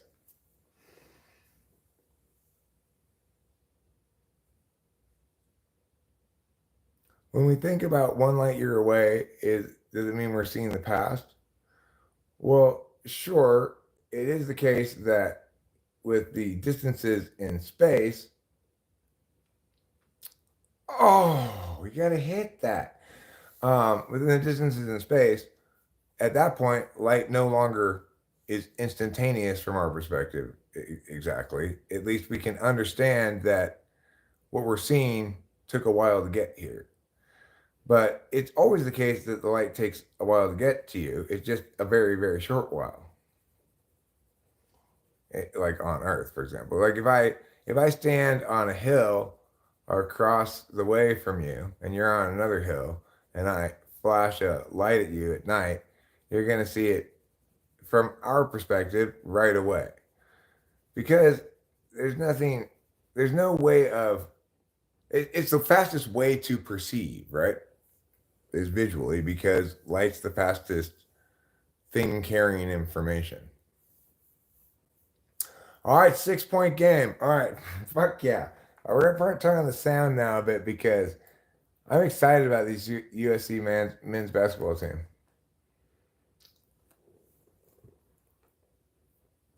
But Stevie Jacobs, I operate a little differently. Because I've got really good eyesight, I can see things a light year away in real time. My eyesight is faster than the speed of light. I always wonder, if you fly at fast speeds a lot in airplanes, you're technically traveling back in time. Well, no, you're not traveling back in time. It's just it is technically true that those not traveling at an equivalent speed in a plane will have some minuscule amount of subjective experience of more time passing, but it's negligent. It doesn't make any difference to anything. Remember Flight of the Navigator came back with old parents? I don't remember that. Near black hole, time is slow. Well, time is slow in lots of contexts, If you're waiting at the dentist's office, time is so slow. If your car breaks down and you need to go get it fixed at the mechanic, time is very slow. I got shroom eyesight, and you sure are interesting now. Well, Stevie Jacobs, Rachel and I took shrooms 2 nights ago, and we had a wonderful time. A wonderful time was had by all. How does it capture light? I mean, the thing about a black hole is simply it's saying there's an end point for massiveness. We understand massiveness as warping space-time and light as falling in towards like a funnel kind of where things are most massive. 4 grams? That's a fair amount of mushrooms to do. Rachel and I think we kind of split an eighth about in half. I used to take large amounts of mushrooms, but I don't need to do that anymore. I don't know. I enjoy just having half an eighth or so. It's fine. As it is, it makes me kind of get a little wild because I like to take them with Adderall. How do we take the image of a black hole? You don't see a black hole. You see the absence of anything. You note that there is no things there, no light, no anything there.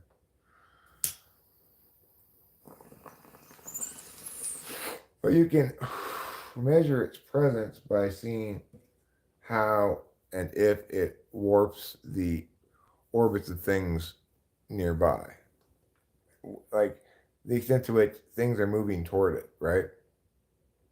It's not an image of anything, right? It's like, imagine it's a hole, right? Imagine there's a hole in the ground and you can't see down into the hole. It's just pitch black, okay, inside the hole. Even if you look directly down into it, you can't see anything because it's so dark in there, okay? So somebody might say, hey, look, there's a picture of a hole. But really, it's a picture of a landscape with a circle of black missing from the landscape, right? It's not a picture of the hole. It's a picture of the landscape that is missing a circle of itself.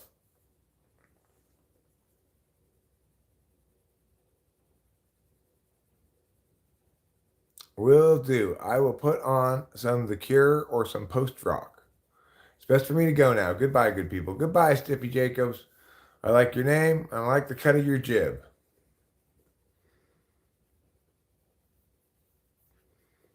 Supernova? That's just a big exploding star. They have a variety of different ways that stars can have a lifespan. Some of them end up exploding in supernovas, but some of them end up dying as neutron stars and eventually collapsing into black holes. That's the current explanation. I think it's fine for people to be somewhat skeptical of the correctness of various astronomy explanations because, after all, astronomers went and did this nonsense with dark energy and dark matter, which they now basically acknowledge is nonsense. I've recently read something saying, turns out maybe there isn't any dark energy. I told them that right away. I was like, that's not how you think. You don't go, well, our predictions suggested that we should see this, but we see something different. So there must be a bunch of magical invisible stuff so that our predictions are actually correct. That's not good thinking at all.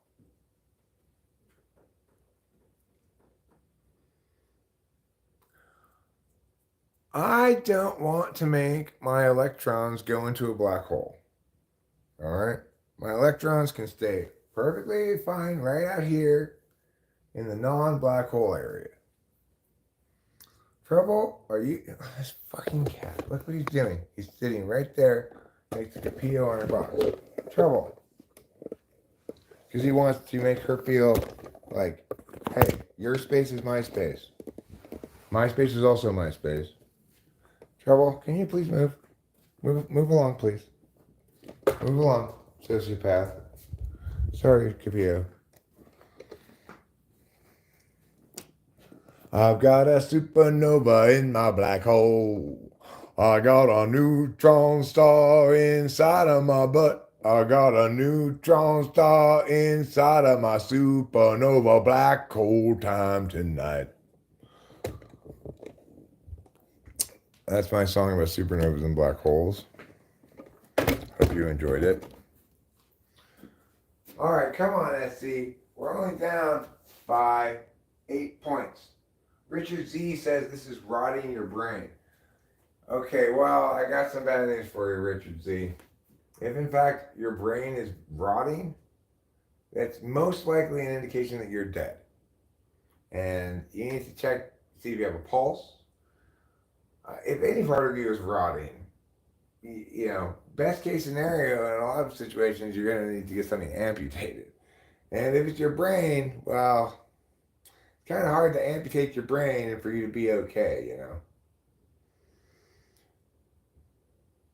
You can get Gregory in disguise later, maybe. But I don't know about Jeremy in disguise.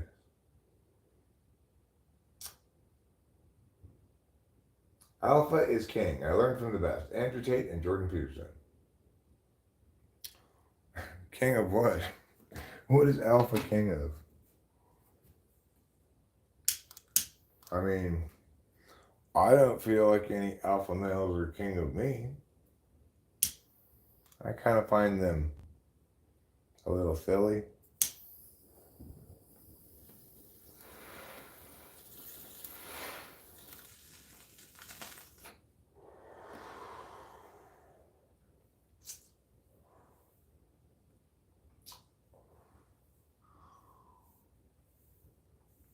Alpha's king of word salad? Well, I actually don't think. I think they are saying things. I just think that it's basically all reification fallacies. That doesn't necessarily make it word salad. You can say something specific and have it be fallacious, but you're saying something specific so you can identify what's wrong with it, versus not actually saying anything at all, which is word salad. You love the top of my head, I love the bottom of my feet. Together we can meet in the middle. Is that a fireplace on the wall? Oh, it's not a real fireplace. It's a propane heater that works when the electricity's off, because the central heating, which also uses propane, only works when the electricity's on. I'm not doing any flips back or forward. You're over them? Okay. Oh, yeah, Jordan Peterson has lots of word salad. Jordan Peterson is completely full of shit about a lot of things. He's not a good thinker. He's not a rigorous thinker.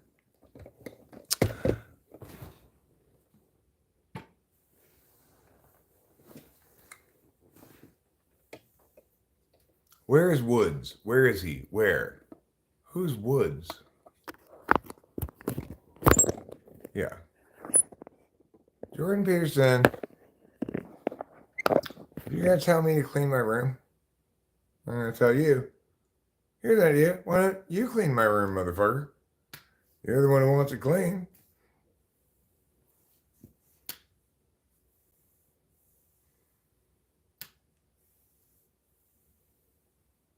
He put it all on the line for me, for honor friendship. Who did? Woods? Who's Woods? The only Woods I know is Tiger Woods, and I'm assuming you're not talking about him. He's an asswipe, too. Oh, Ted Bundy. It's like all the things people might accuse me of. Forgetting to take drugs. It's like accusing me of being a toddler in my biological age. It's so patently untrue that it makes no sense to accuse me of it.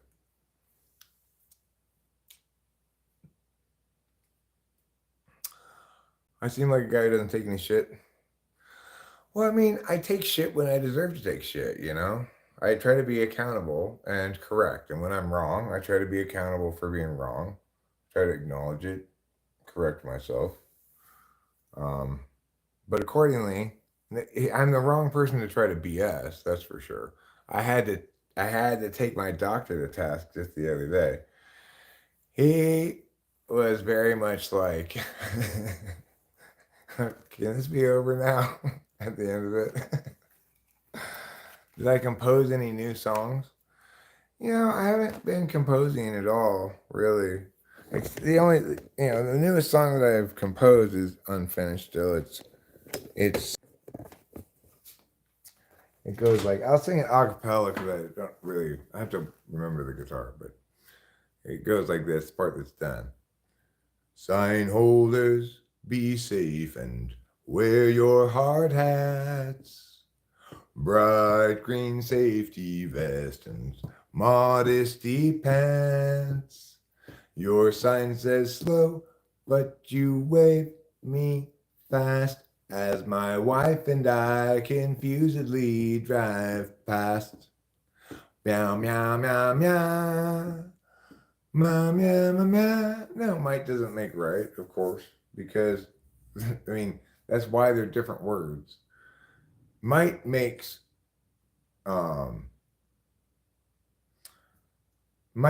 you potentially invulnerable to accountability. That's the biggest problem with power disparities, is that people who enjoy the fat end of the power disparity, they tend to, what that means fundamentally is be much harder to hold accountable to things than other people. Well, I wrote that song. I'm gonna remember it. Okay, I'll play a different song. Okay, I'm not gonna plug it in because Rachel's sleeping, but I will play "Cloudy Day in Los Angeles." So this is a song that I wrote. Oh, I wrote this song while Rachel and I were together, so within the last 5+ years.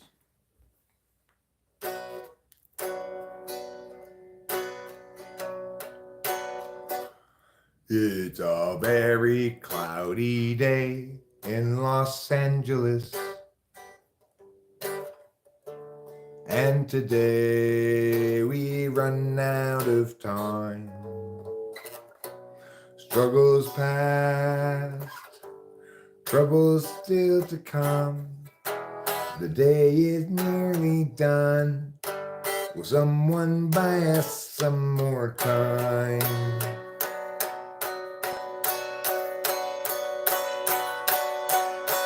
A cloudy day in Los Angeles. A cloudy day in LA. I'm no sort of evangelist, but I've got something to say. Life can strangely be forgiving to those who stay awake all night, and mostly voices say to give in. They'll try to sap your will to fight, but whether I'm supposed to be here or just be soon forgotten, noise is sort of based on what I see here, and also on what I avoid. It's a very cloudy day in Los Angeles, and today we run out of time. Struggles past, troubles still to come. The day is nearly done. Will someone buy us some more time?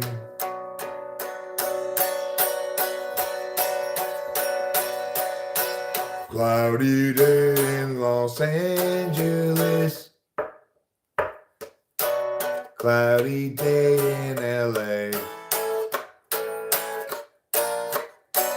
I'm no sort of evangelist, but I've got something to say.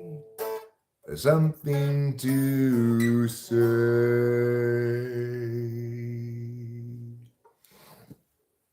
Please, enough. This is too much, says Nika. It's too much beauty for you. It's breaking your soul.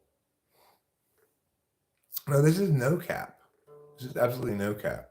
So, for example, like this.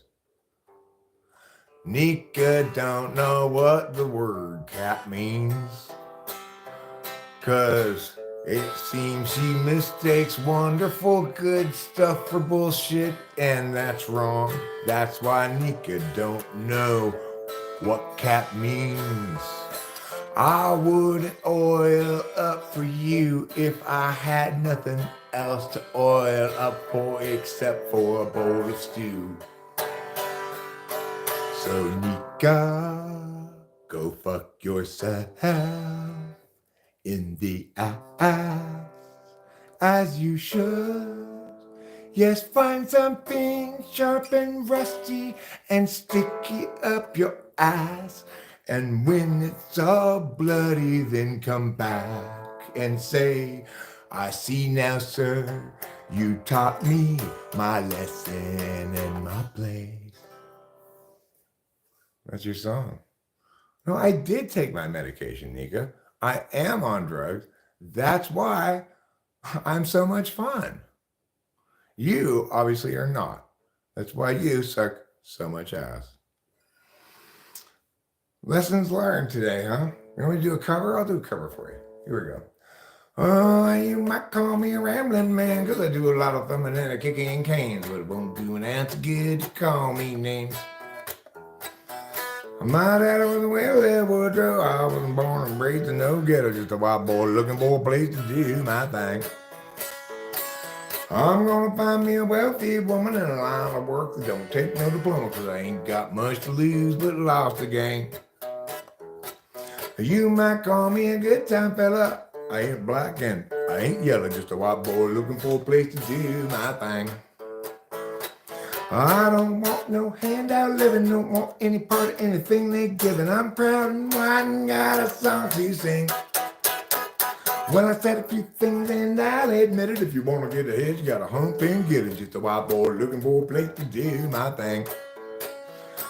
Small town boy, been around a little, and I like guitar and I like the fiddle, cause that's the kind of souls that can fan my flame.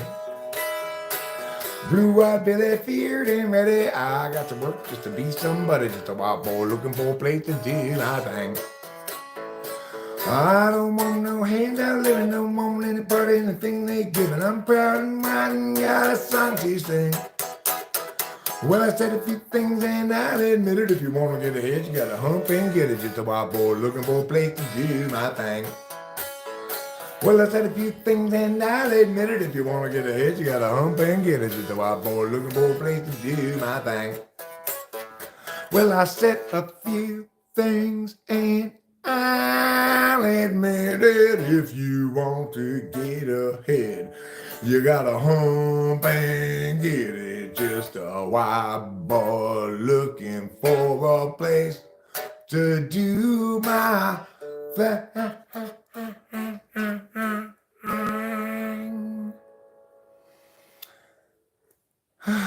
Nika. If, in fact, I'm a tweaker, then clearly you need to follow in my footsteps. Because look how correct, insightful, pleasant I am. And look at what a fucking retard you are. So accordingly, maybe you should do as I do and not as I say. I'm not a tweaker, but I am on a fair amount of Adderall at the moment. So I'm kind of tweaked. Kind of whacked out. Life's more fun when you're on some amphetamines, Don't knock it till you've done hot rails of meth in someone's garage all night long. Now, what am I doing? Right. All right, how are we gonna hide hide the cunt? We're gonna play a game called Hide the Cunt. I forgot. It's kind of like pin the tail on the donkey, except it requires a mouse. Where did I put the mouse? I'm always putting it places it shouldn't go. This is how we hide the cunt, hide the cunt, hide the cunt. This is how we hide the cunt, hide them on this channel.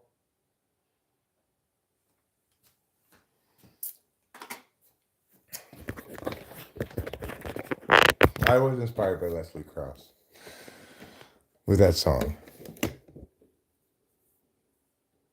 We're still down by 8 points. We've made a good comeback here. No, Wisconsin is shooting lights out. Liggity, lights out.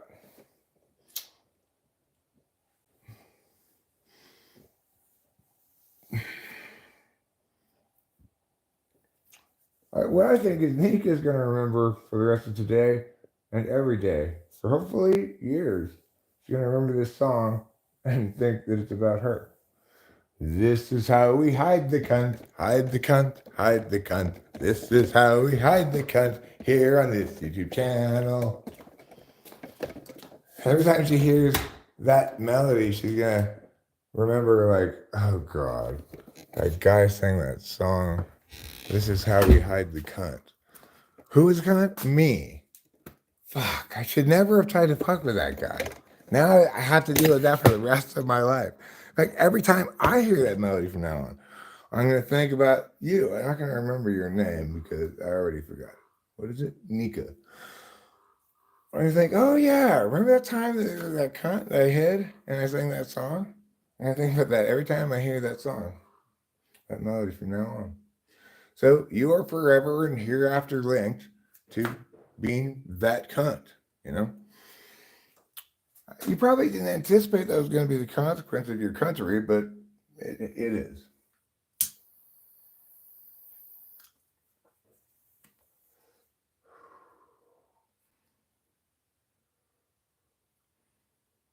The C in David C. Arenas is not for cunt. No, I don't think that the C in your name is for cunt. I don't think that Nika even had a C in her name. The cunt was not even in her name. It was in her heart. It was in her heart of hearts.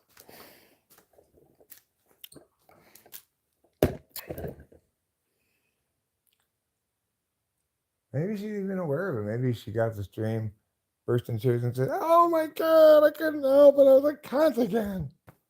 Everybody's always telling me what a cunt I am." In fact, I just got back from the doctor and he said, "You have extreme cuntiness disorder. He's going to prescribe me a good butt fucking." A good stern butt fucking.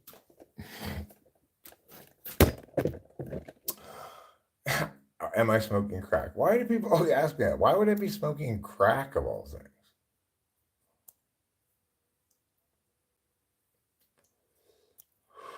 Hey, everybody, it's Nika's identical twin brother, Nico. I think it's cool that you're part of twins.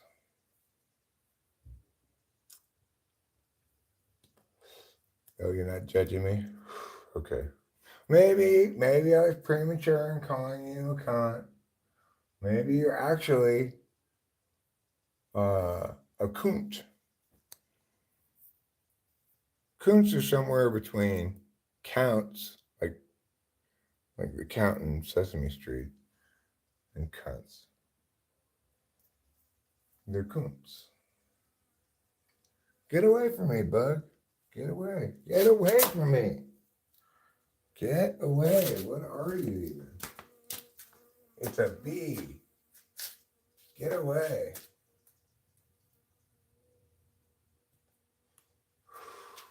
Get away, you bee. Get away. All right, it went away finally. I'm 53.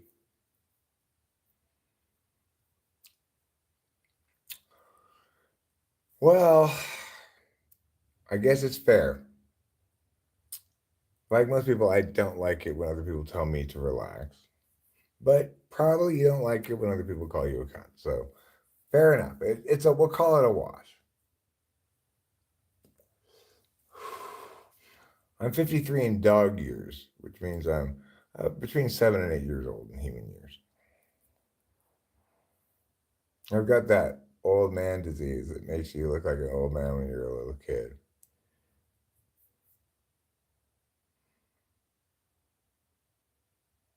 You know, that old man disease that some people get?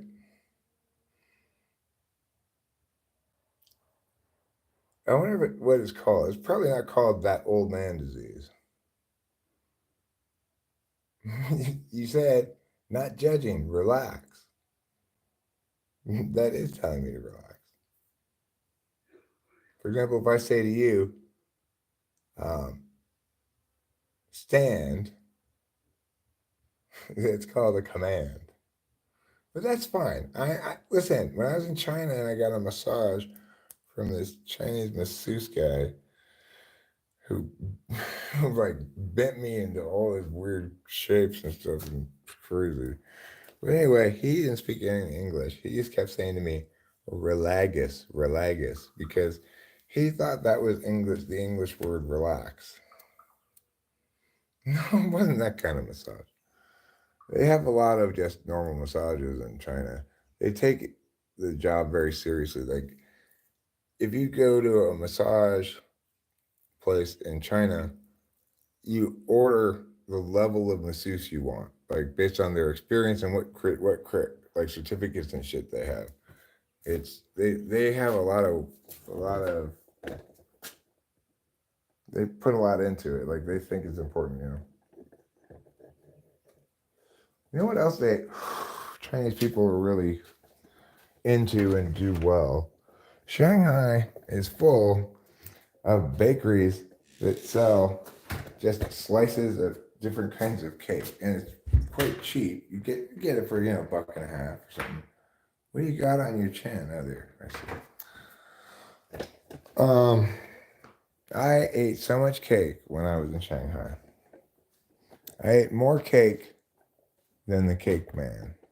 This dude probably had the best sex life ever. I do now with my wonderful wife Rachel, but no, I did not. I'm not promiscuous. I've never been promiscuous. I I never found I never wanted to have casual sex. I always found it very awkward, uncomfortable, and not something I was pursuing.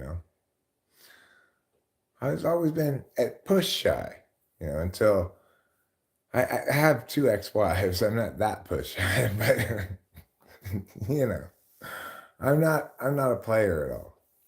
I would much more identify as push shy than as any kind of player. I did do crack one time when I was like 18 or something. I stayed up all night doing smoking crack, draining my bank account, get myself like basically chemical pneumonia kind of. I never did it again. But that was decades and decades ago. Come on, SC. Don't give up yet. Come on, Claude. Bam. No. Not a good shot. Double clutch that shit. Did you ever make love to a man with huge muscles? No, I never made love to any men. Isn't that the guy who? No, it's not. No. And those kind of defamatory statements will get you at least timed out. You should be careful about defaming people like that. And of course, you ask us a question, so it's not really defamatory. But not that I'm litigious at all. I'm just saying some people are. Some people are super litigious. For example, Drake wanted to sue Kendrick Lamar for calling him rhymes with Greto Mile. But I guess he retracted the lawsuit. Wisconsin looks good. The thing is, when we beat Iowa, we scored, I think, 100 points, maybe 98. But in this game, we have 60 points. We're not shooting the ball nearly as well. It may have something to do with Wisconsin's defense, but there's a three. That's good. I was a teacher. I was a debate coach. I was a decent teacher, a good teacher, but I was a great debate coach. Once I got into competition debate coaching, I gave up teaching other things. Do you like Purple Rain? You know what I mean? Do you mean the Prince movie or the Prince song? No, I don't like either of those. Although I don't remember if I've really ever seen Purple Rain. I do like Darling Nikki. Oh no! What's going on? Did we turn the ball over? Hmm. Purple Drank? Oh no, I've never had Purple Drank. I guess it has in it like codeine cough syrup or something. Lean? Yeah, okay. I don't like any kind of opiates or opioids. I don't like codeine, Vicodin, fentanyl. I've never tried fentanyl, but heroin or any of those kind of things. They all make me totally puke. So I've never gotten into any of that stuff. Codeine, I don't like it. It makes me violently sick. I did have one great night drinking like a whole bottle of codeine cough syrup that my dad gave me when I had a bad cough one time. But the when it wore off, felt so violently ill, so just like the worst hangover I've ever had for such a long time. Oh yeah, I'll do lots of Adderall. I love Adderall. Who don't love them Adderall? I have done real MDMA one time. I've attempted to take it like 7 times, but only once did I get real strong ecstasy. Ecstasy, Molly, MDMA, whatever you want to call it. And it was as advertised. It was as advertised. It's like, makes you feel like an angel, and everybody else is an angel too. Would you make love to Bob Dylan with Neil Young? No, I wouldn't make love to anybody for money. But Bob Dylan, oh, he has no talent. He's not. He's not a good artist. Oh no, I'm not watching. I'm watching the USC Wisconsin game actually. But USC's losing 76 to 63. So I'm gonna put on the football game now. I don't think there's enough time for us to come back. We closed it to like 5 points. We beat Iowa the other day, you know, but then that Iowa win looked less impressive after UCLA whooped them. So I guess I'll just turn this game off. I don't think there's any chance they're gonna come back at this point. It's like 2 minutes left. They're down to like 11 points or something. They could, I guess. It's not impossible. It's not mathematically impossible. I bet you have a microphone you can sing into. I do have a microphone. All right, yeah, I will go over to the football game. I guess I'm going to have to give up on this basketball game. In fact, I can scoot forward to make sure because I'm ahead. Yeah, it's 84 to 67. You know what, Wisconsin?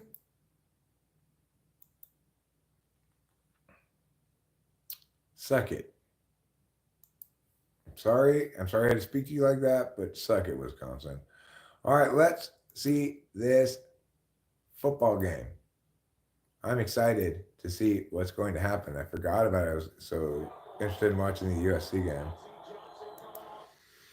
I'm more interested in the later game today, though. So actually, Kansas City's only up 6-3. It's in the first quarter. It's 1:45 remaining in the first quarter, and down goes Stroud. Stroud is the Texans quarterback, I believe, right? Lady boys look amazing these days. I'm not sure if you're aware of this, Snack Samurai, but boys can't be ladies, okay? They grow up to be men. Girls grow up to be ladies. I don't know how nobody taught you that before.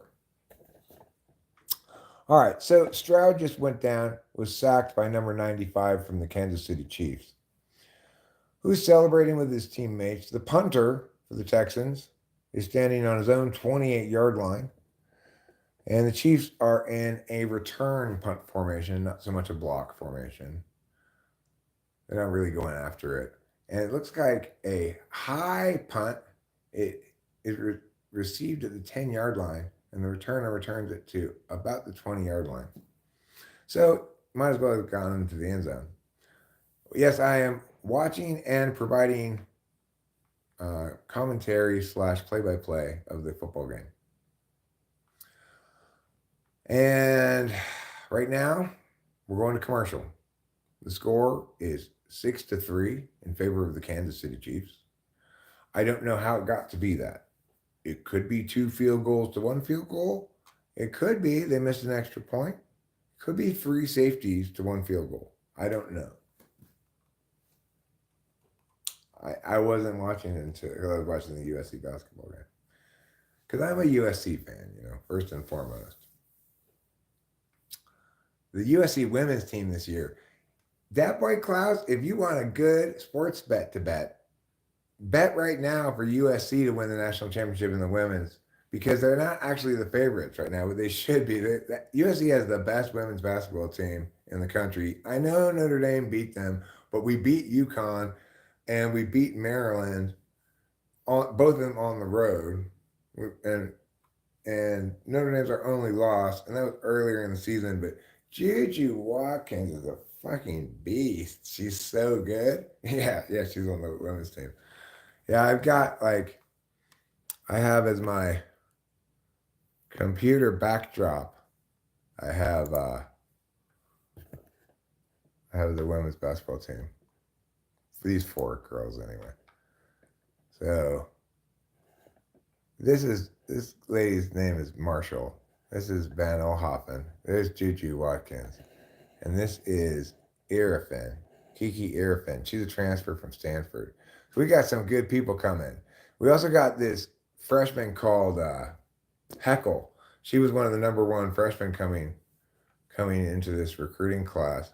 and she's really good. She's small, like she's a little white girl, but she's she's a beast. She grabs all these rebounds. She's excellent at giving assists, and she's excellent at shooting. I'm looking forward to when she starts feeling like she's got more of a green light and can take her shots.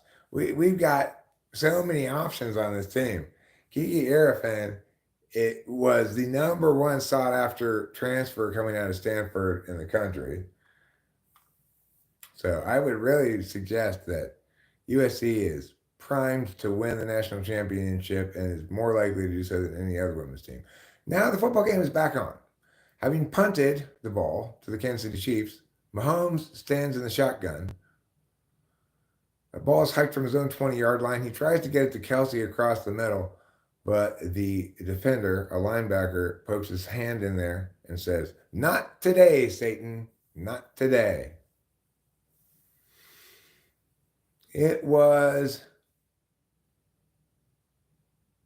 who was it? Oh no, they're showing an injury. Yeah, Juju Watkins looks so much more like she has the kind of smoothness of a what you expect to see in men's basketball more, I guess. You know, she looks like a real basketball player, born and bred. She just has it in her. She just like boom, boom, boom, boom. She shoots three. She makes great passes. She's just fucking a beast. And she's cool too. She's not like that bitch from LSU. I forget what her name is. I blocked it out of my mind because I don't like her. Are you love you love shaking it off because Trav? I don't know what that means. I hate the Chiefs so much because of Taylor Swift. Ah. Well, you don't like Taylor Swift, lively cuts? Is that what you're saying? It's in the first quarter. So the next play will have to occur after these messages. Thank you, Angel Reese. Yeah. I don't like her. But and I don't really like Caitlin Clark either. They got positioned against each other. And yes, Caitlin Clark is preferable to Angel Reese, but I didn't really like Caitlin Clark's personality either. Juju Watkins is cool. She's, I think, an ISFP probably. Um,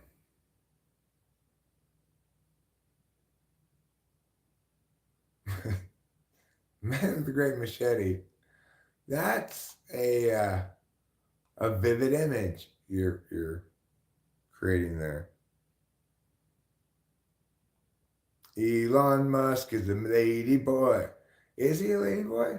I didn't know that. So now it's an American football stream.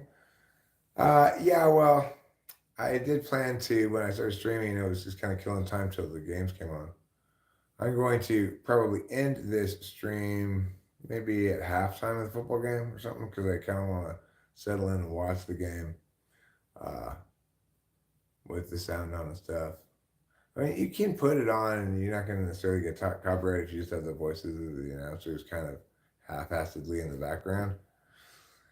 Elon Musk is a very strange guy. Like, number one, why have so many children? Number two, why name one of them EIEIO? Or whatever it was. Number three, why would anybody think you're smart if your great ideas are things like electric cars, which already existed, or we should build a big tunnel under Los Angeles? That's a terrible idea. Elon Musk lied about being an elite Path of Exile player, live streamed himself playing, and turns out it's terrible game. Path of Exile is a game? I've never heard of it before. Maybe he had Dunning-Kruger. He thought he was great at it until he played actual people who were good at it. That's conceivable, you know.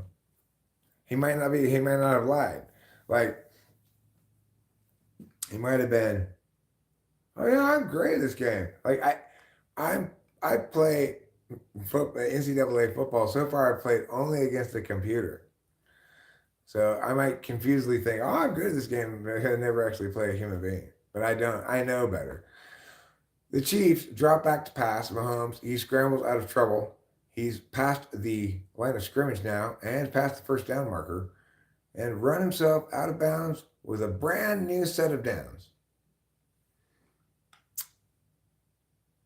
No doubt the Kansas City fans in the background are saying, "Hooray, hooray, you're our guy, Patrick Mahomes. Run away from the enemy." They're showing the replay. He's not like Caleb Williams in terms of a scrambler, but although I compared Caleb Williams to him scrambling before, but he's slowed down a bit, you know.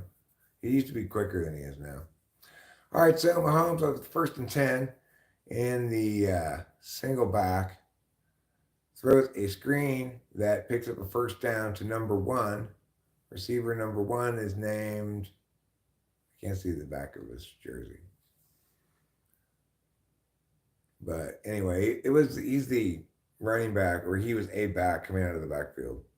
Ooh, he almost got the ball punched away, but he recovered it at the last second to avoid a fumble. I think the Texans know they're going to have to play great defense in this game if they're going to have a chance to win. So I don't think the Texans offense is that dynamic, really. Chiefs hand the ball off, a little sort of draw, to Xavier Worthy. His hometown is Fresno, California, which is very close to where I live. And he has an NFL Combine record 4.21 40-yard dash. Wow. Great job, Xavier Worthy. Great job. My date is younger than me, and my libido is like an 18-year-old. Perfect match. Well, my wife is younger than me. I'm 53. She's 40. So Mahomes passes it in the flat to his outlet receiver after nobody's open, and he kind of spins out of a couple of tackles. I'll get my Frank out, to be frank with you. Cool. Yeah, I've got a 13-year age gap with my wife, Rachel. Frequently, people say, "Is that your daughter?" Because I don't really try to make myself look younger either. Well, the reason I do a 40 is because you're rarely going to run more than that on any given play. So Mahomes in shotgun, nobody in the backfield with him. He drops back to pass, and he is eaten alive by the defensive line of the Houston Texans, who hurl him to the ground and say, "Get down there, you have been sacked."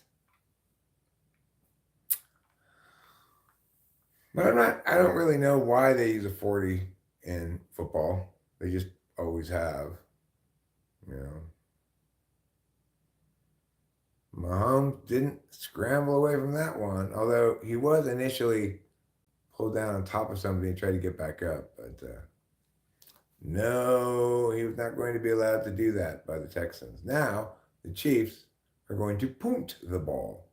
Matt Ariza is their punter. He's punting from his own 35-yard line. The ball snapped from about the 50. He punts the ball into the air.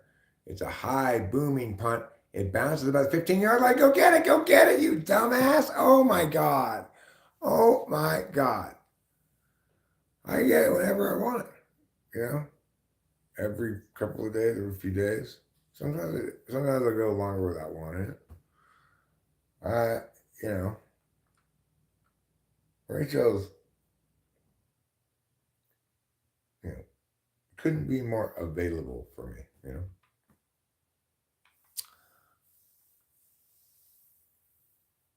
So, yeah, I have plenty of sex. I use my penis. I remember when I finally figured that out. I've been trying to use my knee prior to that. And I was like, why do people like this so much? But Rachel's like, no, use the thing up a little higher from that. You mean my thigh? And she had to whisper in my ear, your penis. That's how I learned.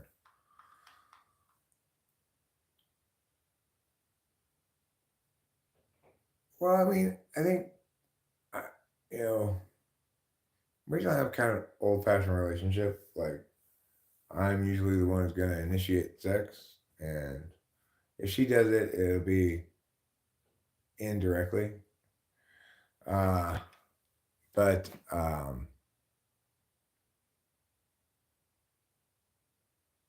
yeah, I mean, there are certain things that couples fight about, right?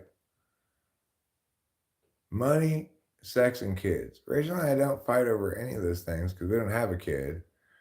We have had a couple of like conversations about money if I thought she was spending too much or something. But she would resolve that then and change her ways. But we never fought about sex, or we never fought about really anything. We never fight about anything. We've been together for 5 years. It's not gonna be less. I enjoy having sex with her more and more the longer I'm with her because I am an intuitive. I'm not a sensor, and for me, physical intimacy requires familiarity, safety, trust, most of all those kind of things. So, and it's hard not to want to have sex a lot because she's very hot, you know. She's very hot, big titted, young 40-year-old. Like when I was married to my ex-wives and stuff, I wasn't really attracted to them that much. I didn't really care how often we had sex or anything because I tried to prioritize something else, which is you should have first and foremost you should think they're hot and want to fuck them, even though that shouldn't be your only goal or anything. But if you're gonna be in a good relationship with somebody, you should think that. You should honestly think that. Like, well, it'd be great if I could get with that person. They're sexy as fuck. That would be ideally everybody would get with that person, right? If you can get your hands on GHB, I don't like GHB. I don't like it. Okay, Texans have the ball. They got a first down on their first play from scrimmage in this possession. Now they hand it off to number 28, the running back, who gets tackled at the line of scrimmage by number 54. Bringing up a 2nd and 10. The Chiefs defensive coordinator is looking at his laminated sheet and saying things into his microphone. That's why I don't want relationships for the long run. Well, the thing is, I never had any relationships that lasted or stuck or were right prior to this marriage either. I had two ex-wives or ex-girlfriends and stuff like that because none of them were the right person. When you find the actual exactly right person, it's weird. I assumed such a thing didn't really exist. But Rachel and I are always on the same page. We have the same taste in music. We we value the same kind of things and don't value the same kind of things. We we crit we don't criticize each other really at all, but particularly in the areas where we don't want to be criticized because of our attentional compatibility. We also are both kind of spoiled kids from suburban parents who are a little older. Like Rachel's parents were younger than my parents are dead. They died in their mid 80s. Her parents are in their early 70s or mid 70s. Stroud picks up a big gain with his legs, takes a hit at the end. It kind of looked like it rocked him for a second, but he popped back up. So what you'll see here is a blitz from the left side by the Chiefs, which collapsed the pocket, but right in front of him was nothing but green grass. So he recklessly holds the ball in one hand like this, like it's a like it's a baby or something. But he didn't fumble it, so good for him. CJ Stroud, first down. Now the Texans on the 40-yard line. They are moving towards the end zone. They're in Chiefs territory. Now they're at the 35-yard line. I am living a great life right now, but it's also true that that it's taken a while to be able to live it well because uh, the death of my parents, which empowered me by I inherited the estate, uh, when we were sold the house in LA and moved up here and shit like that, right? It was also very traumatizing the way it all went down. So it's been a bit of an adjustment. It's taken a long time for me to feel more like the person I was before my parents died, because my dad died in dramatic way, He while we were at home. So that was kind of weird. Uh, it impacted me more than I thought it did at first. To turn off the mind and live free is hard. Mental shit can kill progress. The thing is, I don't want to turn off the mind, but it is the case that trauma is something that impacts your relationship with memory. Kansas City gets a sack. Stroud goes down in a heap of sackedness. So, like, oh, he fumbled. I see what happened. He fumbled, but his lineman landed on him. The thing is, when you have some kind of trauma, the reason it's basically a memory disorder is because, let's say, you have your mouse here. And if you, in a normal relationship with something, you have a mouse, and when you go out in the world and you see somebody else has the same mouse, you go, oh, I have that mouse. And maybe you think of your mouse when you see an actual mouse. And you go like, oh, that reminds me of my mouse. That's assuming you've not been traumatized by this, right? If this was used to abuse you, then all of a sudden everything reminds you of your mouse, right? So Disneyland now reminds you of your mouse. And accordingly, every Disney character reminds you of your mouse. And anytime you see a computer commercial on TV, it reminds you of your mouse, etc. So that's a part of the mind stuff that would be great to be liberated some from, because essentially they're intrusive thoughts. Because memory is a way of knowing, it's instantaneous. It doesn't require your conscious attentional deliberation. And accordingly, it is very subject to being intrusive. Like before I started live streaming, I was playing football and I don't know, doing something else, and I kept saying, I hate myself, and I say, stop saying that. I wish I were dead. Stop saying that. I hate myself. Because I have this fucked up relationship with memory now, such that when I have any kind of negative feeling, my bipolar has linked it to all negative feelings are because I'm terrible and should hate myself. Even if it's somebody else is doing something cringy that is on TV or something, I might still say, I hate myself because I have this negative emotion, and my memory matrix is fucked up by the traumas to link a lot of things to guilt, you know?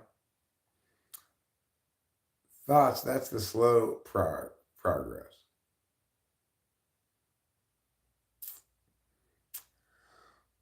Well, I mean, I don't find myself the thinking part slow. I find things go very slow for me when I have to process uh, essentially cost benefit equations. Like, what do I care about more, and what do I care about less, and how should I deal with this? Because I'm mad at my dad for saying these things to me, but I also care about my dad, and I don't know how much I should try to bust his chops or something. It was like those kind of questions. I remember spending a super long time deliberating about that question back when my dad, you know, shit on me as he often did towards the end of his life. Not he wasn't like that when my mom was around, Once my mom got too dementia, then my dad was running amok without any uh, modifying or I guess mitigating mom. I'm talented and very charming. Well, thanks, Megan. I appreciate your kind words. That's because I went to charm school. In fact, I was valedictorian of charm school. I guess they called that play back because there's back on the 45. Mahomes back to pass, second and 10, throws the ball over the middle to Kelsey, I believe, and he gets away from the tackle. He pushes aside the Texan and gets all the way down to like the 5-yard line without foundation. Yeah, my mother she tempered him. That's really the word I was looking for. She tempered him. His more, craggy, sharp, and unpleasant points. She checked him. She put a check on his ass. Nobody else could check my dad because my dad is an ESTJ who, when he was a boy, his dad left fairly young, and he had to be the man of the family and do all the milking cows and shit like that and walk uphill both ways in the snow. He's like got one of those stories. Then he served in the Navy, and then he served in the Army. So, he wasn't like naturally soft and cuddly, but my mom wouldn't let him really be a dick. So, once my mom was no longer lucid, nobody could stop him from being a complete dick all the time. He wasn't always a dick, but towards the end of his life, it's sad that I remember him with recency bias as the dick he was the last couple years of his life, rather than the wonderful father he was prior to that when he had my mom with him. Because they were married for, I think, 60 years? No, wait. Yeah, 60. No, they didn't marry that young. It must have been 50 years. But I know they got their 50th wedding anniversary for sure. So obviously, how do you survive that? It's like my dad, who's an experiential knower as a tool function, lacking introvert intuition. He needs continuity and familiarity of what's happened before and so forth. Touchdown, Kansas City Chiefs.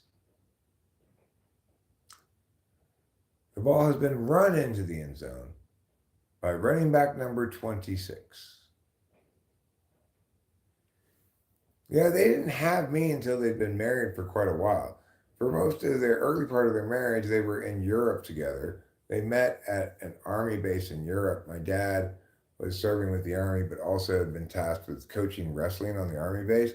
My mom had been hired by the army to teach biology.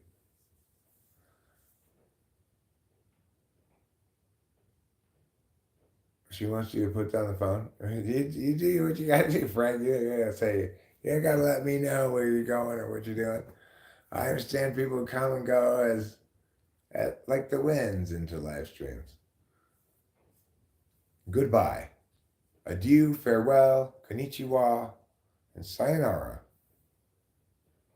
But most of all, aloha.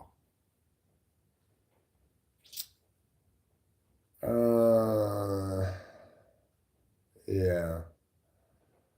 My dad was never abusive to me at all. Even though he was scary sometimes, angry sometimes, and like not cool sometimes. He definitely loved me. My childhood was filled with endless numbers of experiences doing things. Going fishing, going to mountains to go skiing, go to Hawaii, go to this place to go run this running race. I didn't like it.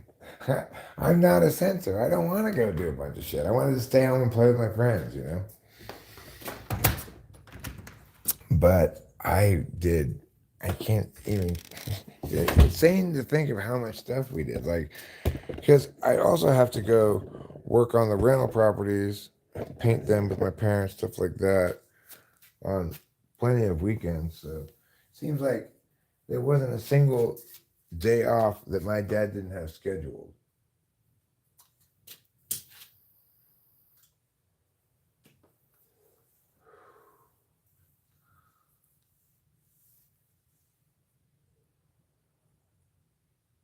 Well, if I weren't with Rachel, obviously, if I were single, I wouldn't be living here. You know, everything would be different if I went with Rachel.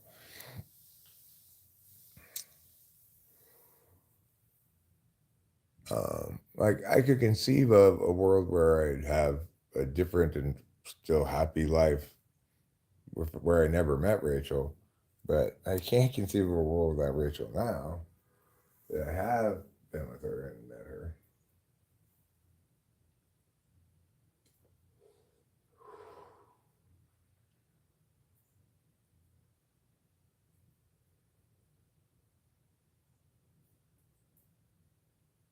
Rachel and I really are two peas in a pod, you know? We both like to party, but we don't like alcohol. Or I can't drink it. I like the same taste in music. We prioritize intuitive matters as things that are of interest. And, we don't like to feel nudged in our S and our doing shit. Wisdom says, okay.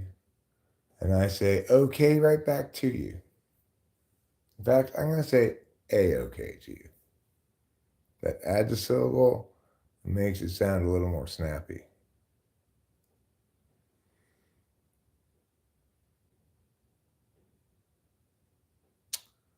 Four minutes and 36 seconds left in the first half of the Kansas City Texans game. I think I will probably end the stream at halftime. CJ Stroud scrambles away for just 1 yard. He looking a little frustrated now that the Texans are down by 10 points. I don't think really anybody gave the Texans too much of a chance in this game. But I was kind of surprised they won against the Chargers. I expected the Chargers to win that game. All right, so the Texans break the huddle. They've got 3 wide, 1 in the backfield, and a tight end. Hand off to single back. Just a little like halfback zone off the right side. He gets most of what he needed to get. Probably 3rd down and 3 or something.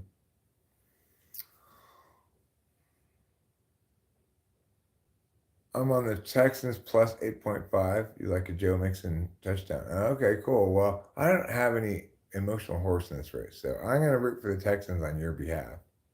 All right, sure. No problem. We're close. I like doing play-by-play of football. I'm going to continue doing it anyway.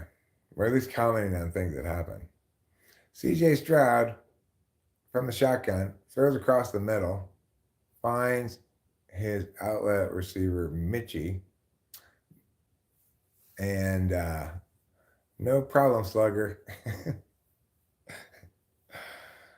Mr. Mitchie caught this little drag route and then got hammered by 2 linebackers. Okay, Stroud, he claps his hands, says, we're ready to go up to the line, everybody. He's up under center in a single back formation again, and he hands off to the back on a quick snap. Again, just like a halfback dive, basically. Good for maybe 3 or 4 yards, 2 yards. We've got a lowly 2 yards. You're not going to win this game with 2-yard runs, Houston Texans. You know what I want to see from you? I want to see some dynamic, try-hardy, show that you're the grittier team. The only way you're going to beat the Chiefs.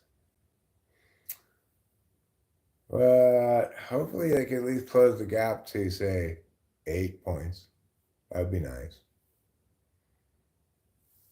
2-minute warning. The 2-minute warning. Or as they annoyingly call it in college football the 2-minute timeout.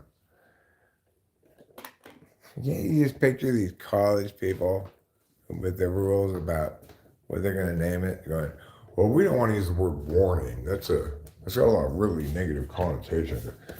2-minute warning is a term of art, but everybody knows what it means because that's what it's called in football. But they just have, no, we're called the 2-minute timeout.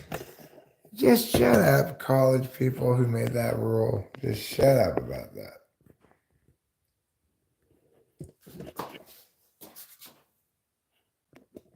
Yeah. You can keep an eye out for ghosts in the hall while I go to the bathroom.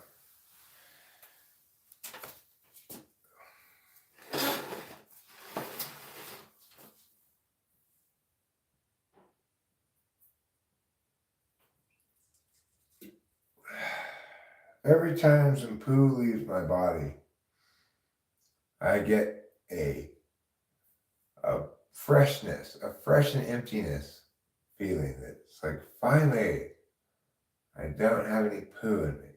But you know what? The very next day, it's back again.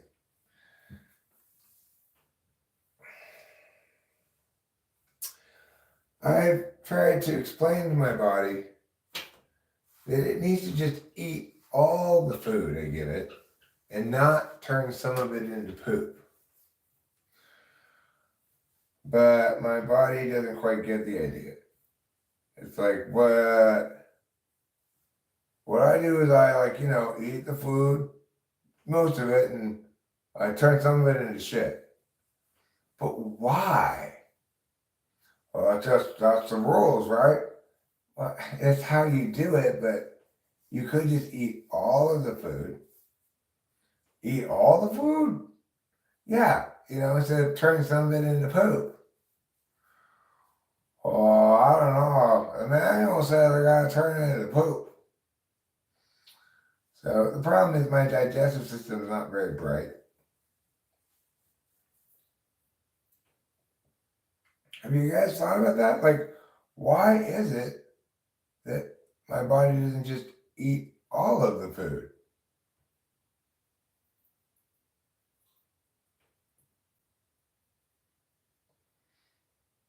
Because, let's imagine I ate nothing but eggs for a week, okay? Like scrambled eggs. All of that is food. There's not any fibrous stem or something you can't digest. Every bit of those scrambled eggs is food. But guess what? Even if you ate nothing but scrambled eggs for a week, you'd still poop. Why? Because your body is purposefully not eating all the food for reasons unexplainable, unknown, and unacceptable, frankly.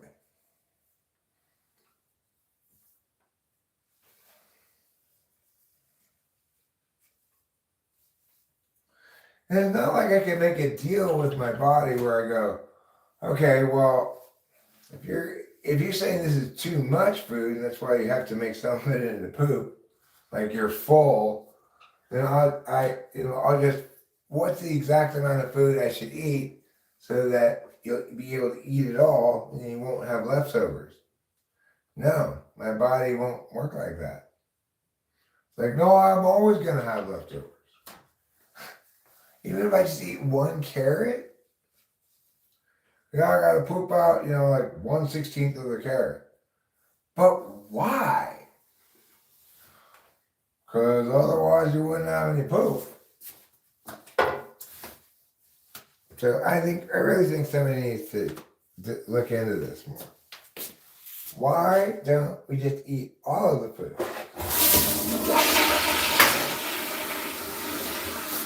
It's a mystery that nobody knows the answer to.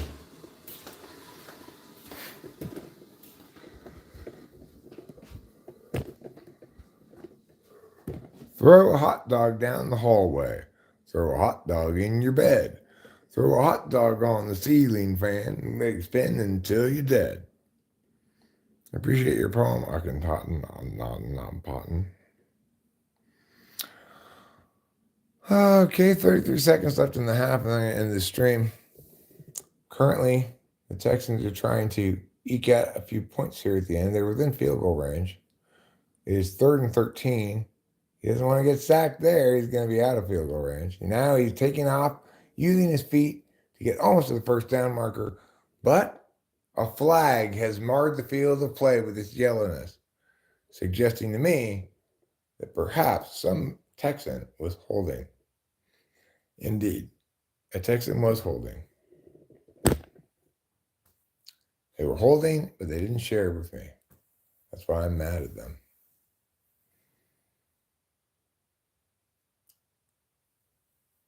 And then they show C.J. Stroud getting leg tackled and kind of limping away, saying, "Hey, you hurt my leg." There's the hold. Of course, the Kansas City defensive lineman hands up like, "Oh, I'm being so held." Stroud hands off on a little draw play to the halfback who gets to the 29-yard line, where presumably now on 4th down, since that was 3rd and 23, they will kick the field goal. If they were me playing NCAA 2025, they would miss the field goal because it's so hard to kick field goals in that game. But this is how you do it. You go up to the ball and you kick it with your leg. For those of you who don't know about field goals, Troy Aikman and Joe Buck are dressed quite warmly. It looks to be very cold in Kansas City. They don't, however, have gloves on. I bet their hands are cold. Maybe they have to take them off before they go on camera like this. Oh, they just showed them. They just went away. So, it's a 48-yard attempt. Very makeable for an NFL kicker, but still long enough that they're going to miss some of these. Number 15 kicks it up. It's going right. It's good, though. Is Street Urchin at Amesby? I don't know his shit at all, but from what I understand, probably not. Oh, I just found you randomly, but your presence is so calming in ASMR. Will you be my grandpa? Well, I'm not a grandfather at all yet. I do have a daughter. She's 26. She doesn't have any kids. I will be your stepdaughter. How about that? I'll be your stepsister. And I'm probably going to come home. I'm probably going to come home late, dressed all slutty, because you know how stepsisters are. My daughter's in the ESTP. Ooh, that was close, that field goal. That just, it went right past and whispered at the goalpost. I like when guys hit me. I like when they hit me. Leave me bruises and bloody face. Why do you like that? Is my daughter into typology? No. And she knows some more about it than, I guess, your average schmo, because she's heard me talking about it playing, but she's not into it really. Kansas City takes the last kickoff of the first half after the Texans scored 3 points there to close the gap. You guys like being spit on. Well, some people like that stuff, I guess. You probably,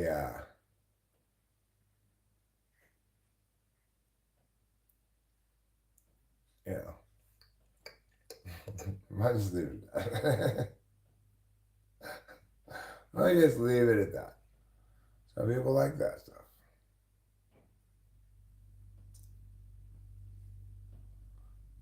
I want you to treat me like a filthy whore that you wouldn't treat with any dignity, like a filthy whore that you found on the street.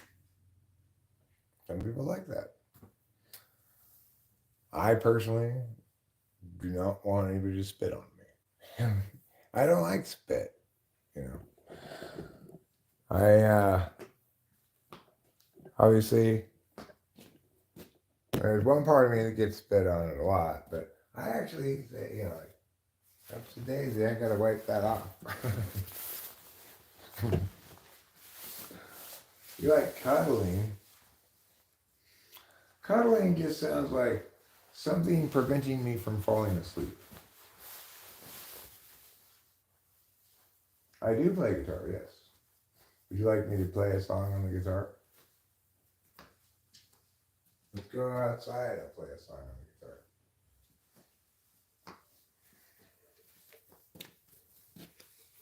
You can play guitar song 6. Guitar song 6C.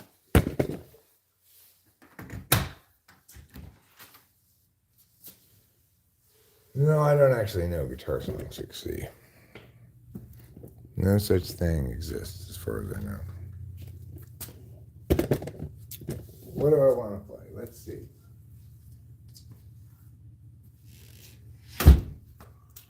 How's about I play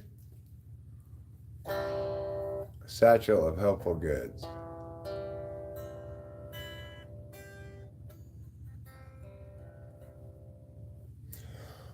Every life lived reaches a time when the road splits in two.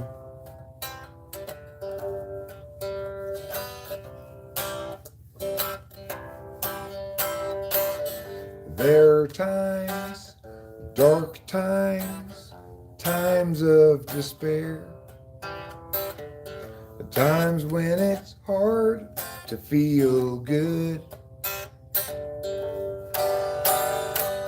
That's when I look for my sack full of solvency and that satchel of helpful goods. Satchel of helpful goods. Satchel of helpful goods. Satchel of helpful goods. Every life lived reaches a time when the road comes to an end.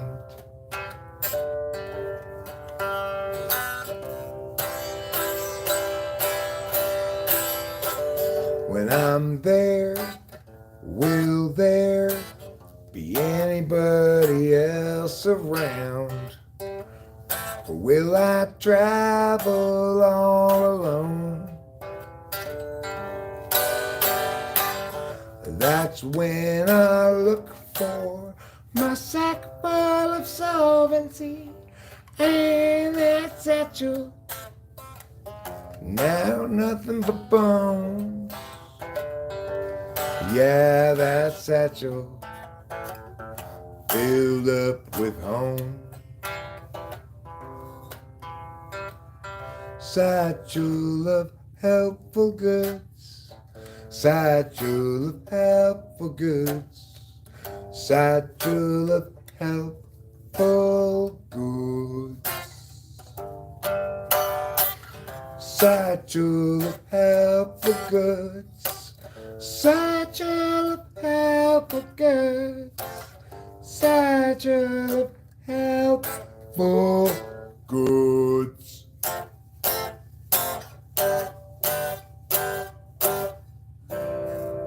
Resolve.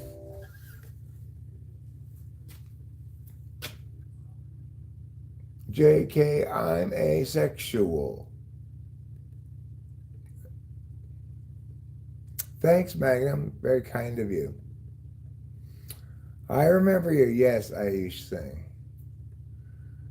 I will play another song as well. I play a song called Gerald Has a Thought. Gerald has a thought. Gerald has a lot.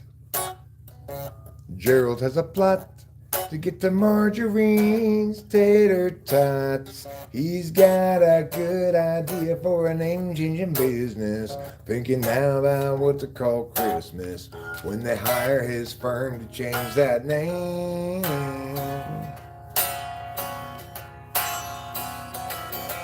Gerald always thought there'd be chance enough to return to the work after rough. He'd get back to it eventually. Problems piled up, and his plans would interrupt all the work that started off so hopefully. And now his mind is back on his business, thinking of changing fact list to listless. So how all the people will shout his name.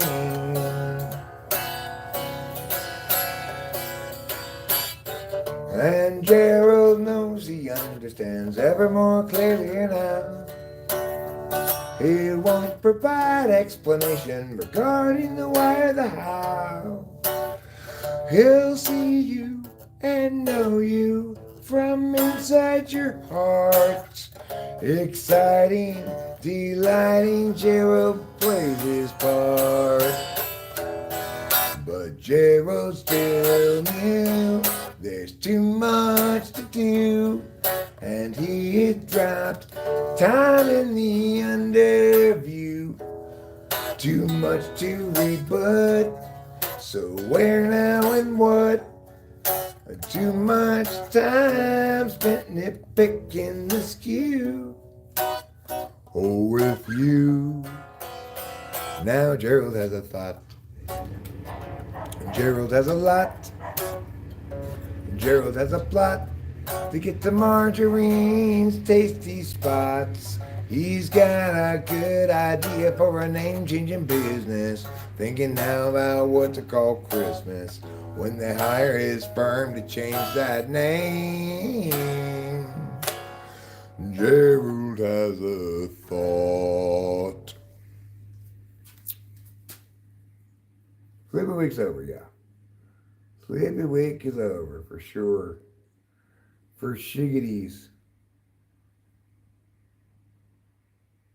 Thanks, Magnum.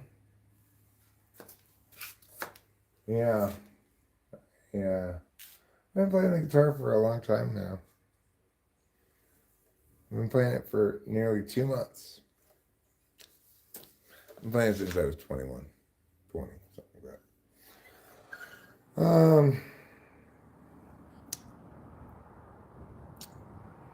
I'm gonna play this nice, simple song, simple, easy song called "Matter of Mood." It's a wistful song. Puts you in a reflective mood. Okay.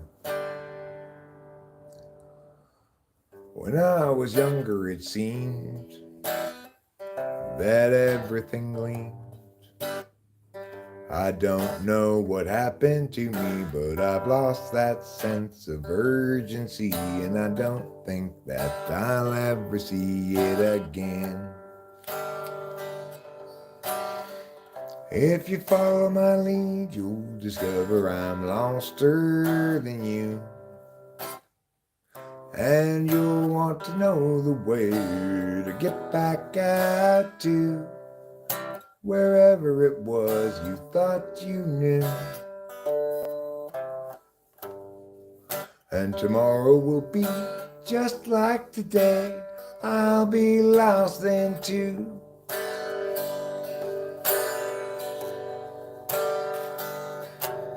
It's a matter of mood as much as a matter of will.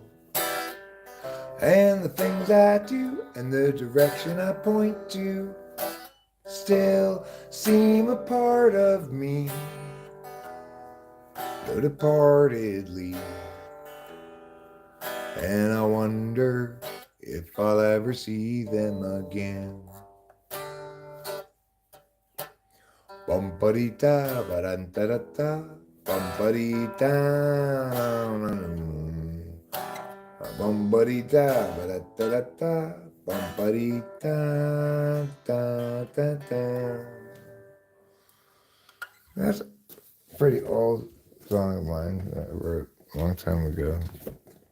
Pretty straightforward, not tiring to play or anything. But now you're a composer, huh? So do you mean you compose songs or you compose like classical music?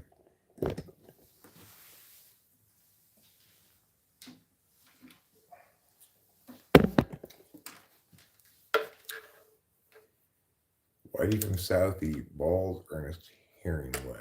Cards and stuff. You, long time no see. Nice to see you, guy. I'll take your word for it. I'm going to plug this in so I can play this one.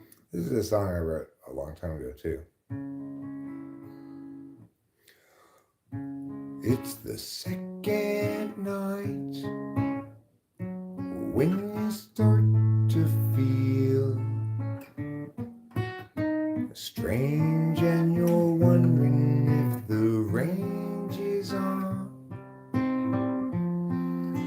Sending sparks a soar in the kitchen sky. An actual night.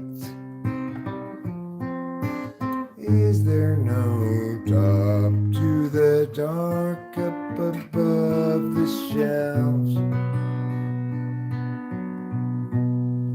Where she stores the chai above the sleeping forms of vivid mind figurines of Western lonely types. They lie beneath a million running suns. They're rugged and they're done with the actual night. It's the second night when you start to feel strange and you're wondering if the range is on. Sending sparks a soar in the kitchen sky. An actual night.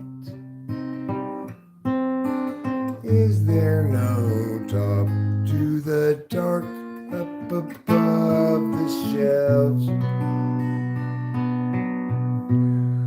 Where she stores the chai above the sleeping forms of vivid mind figurines of Western lonely types. They lie beneath a million running suns. They're rugged and they're done with the actual night.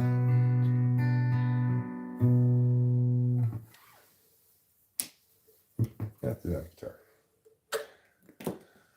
I don't have that many songs memorized. If I want to play my songs, I have to bring up this document called Set List Bobette List that has all the songs and the chords and the words on them. I can sing myself to sleep because I'm tired. I've stayed out the last 2 nights in a row, all the way. That's what that song is about, too. It's the second night when you're up on speed for the second full night, then things start getting weird. That's what that song is about. It's the second night when you start to feel strange and you're wondering if the range is on, sending sparks a soar into the kitchen sky. No, you're just hallucinating that. Because, you see little light specks and stuff when you stay up too long.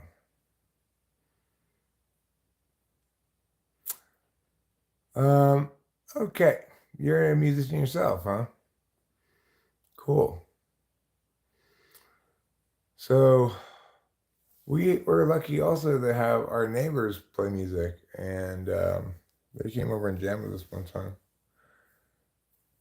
Rachel and I played together, and we have some songs that we've performed at the open mic and stuff. But, since actually before I got with Rachel, I kind of had stopped performing live for a while. I used to perform live plenty when I was younger, but I don't know. It's like a hassle to get a gig of some kind. It's a hassle because you gotta find some place that'll let you play there and ideally want you to play there. You ideally should bring people to watch you and stuff.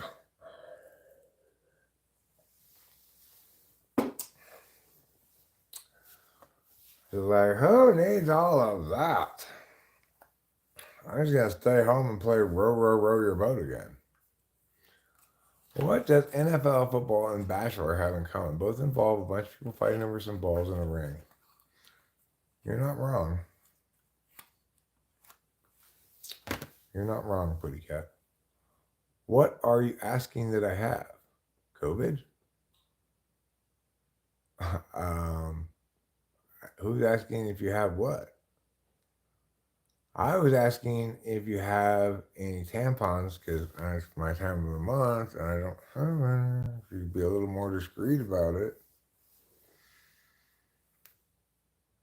Do you want a pube cube? What's a pube cube? Is it a cube made entirely out of someone's pubes? Then absolutely not. Do I like honey badgers? Does anybody like honey badgers? I mean, they might think they're cool or whatever from a distance, but they're not very nice. The stream says, do you have it? Oh. Yeah, I'm not talking about COVID. I'm talking about it. Do you have it? You know, that special magic something that just says, hey, that's it. That's what I'm talking about. You have it. If you do, could you give it to me? I'd like to have it. That and epoxy. Pubes and epoxy. Well, I mean, surely you must have some sort of cube form that you put it all into. You do that as much as you want, please, as long as you don't mail it to me. Is it kind of like secret sauce, like a Big Mac? It? No, it is kind of like, it's kind of like, the pasties on the stripper's tits. It's that special little extra thing. Do I got Riz? Ooh, I don't know if I have Riz. I'm not busy risen. I'm not interested in risen. Are you slay? Are you smashing the Rari? No, I don't smash in the Rari. Even if I had a Rari, I wouldn't smash in it because how could any place be a more comfortable place to have sex than the bed? You hear about all the water that's covered in the Cascade Mountain Range? It's massive. No, I didn't hear about that.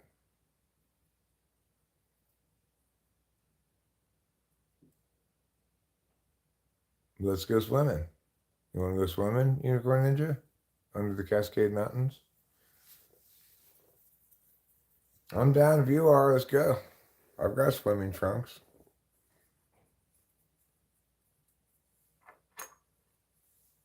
Or I could just wear my bun huggers, Do you know what else is massive? The American national debt? Is that where you're going with that?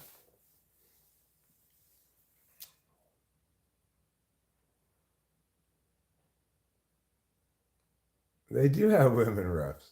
Are you ready to watch the best team in the NFL at 8 o'clock? Who do you think the best team in the NFL is? Detroit? Are they playing tonight? I think mostly they are.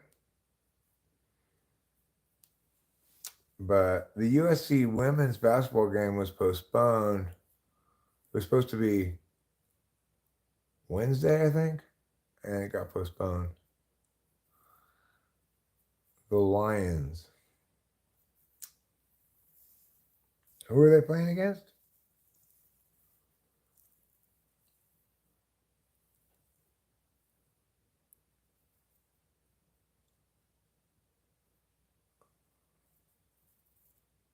what's the time currently on the other side of the globe?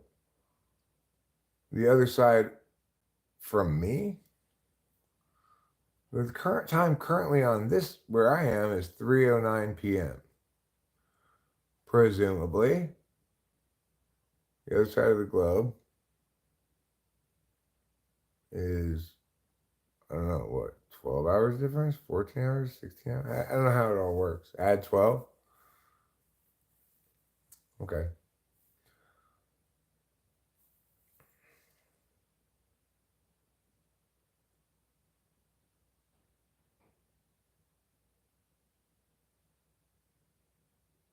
That's what time it is on the other side of the globe. I know that in England, it's always tea time.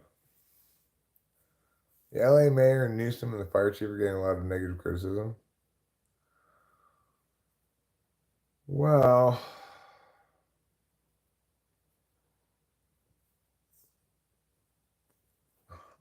I mean, generally speaking, when you have something like a fire,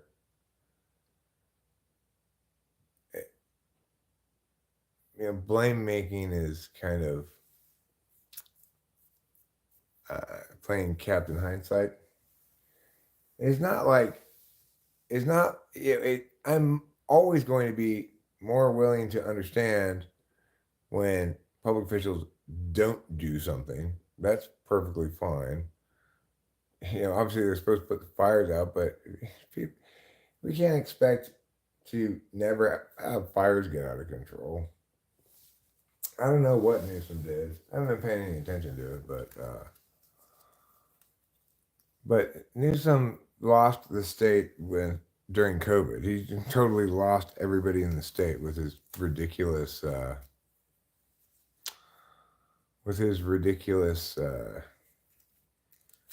trying to tell people they couldn't go to their family's house for Thanksgiving.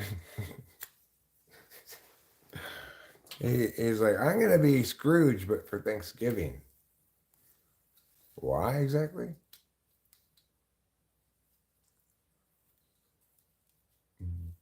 Budget cuts to what?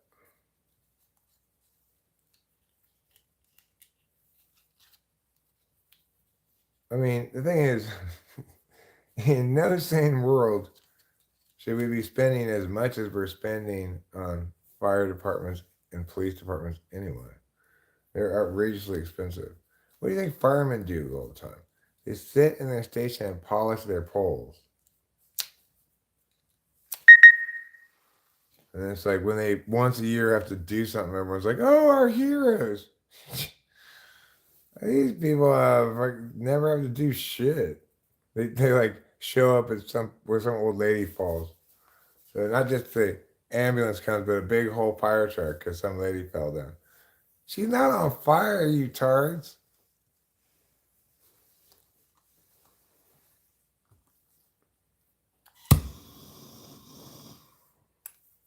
And I don't know how much money is being spent on homelessness, but whatever the policies were prior to the recent court overturning of the Boise ruling, things are different now. Like, I know that here in Mariposa, there's a there seemed to be a general sense that if possible, the sheriff would enforce vagrancy laws. He cited the Boise ruling, and saying when there was an article in the paper about it. ENTP politicians have a lot to answer for. Who do you think's an ENTP politician?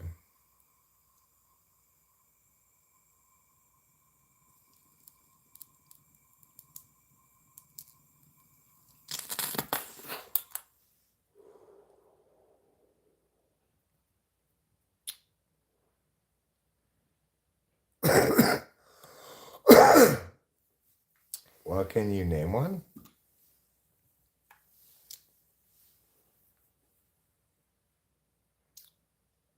Well, there aren't any because, but like a lot of places, if there's not an effort to prevent it, they'll go around nice places because maybe people give them money or something, you know?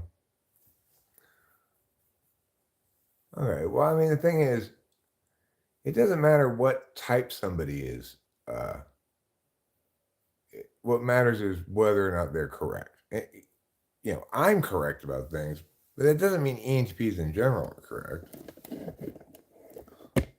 I'm not just an ENTP, you know?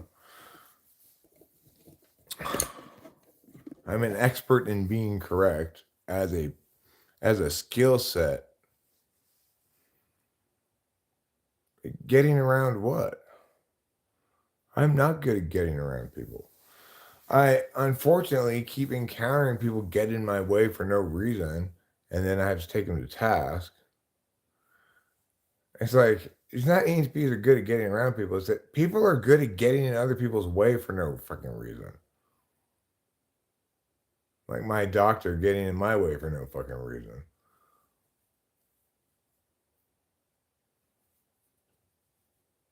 Systems and career progression.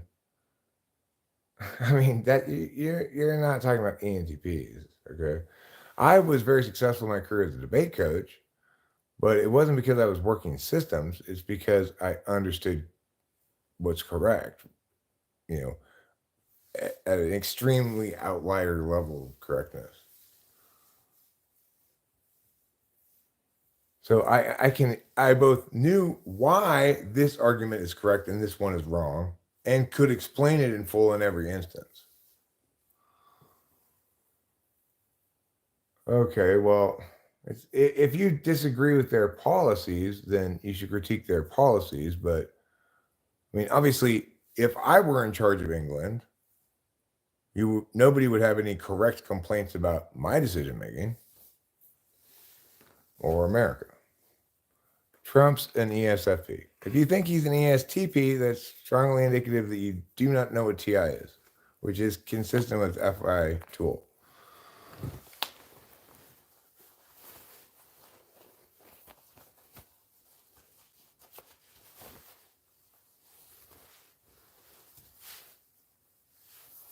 Rishi Sunak, I don't know who that is either. But again, Cone Man, the thing is, if you have specific complaints about specific policy prescriptions by certain people, then that's all you need to say is like, these specific politicians have these terrible ideas. Because remember, I'm an ENTP and I'm absolutely correct about all these political things. Those ENTPs might be wrong because it takes more than just being an ENTP to be correct. You have to have the habits and processes of correctness. Houston just missed an extra point. Yeah.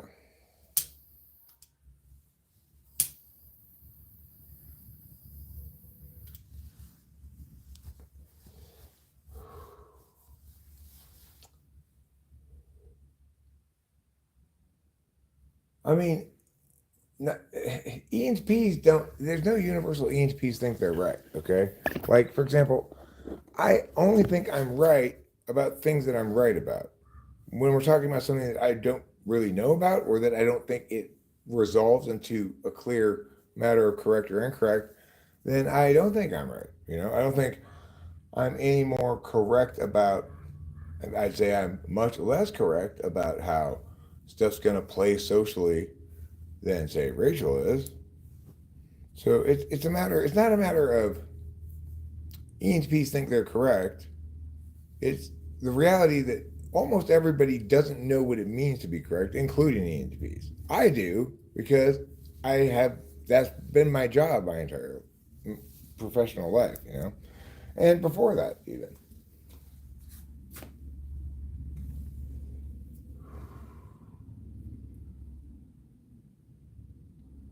Conman's being civil. He's being civil. Social media. You know, I mean, uncivil at all. I don't got any problem with Conman. I'm just engaging with what he's saying.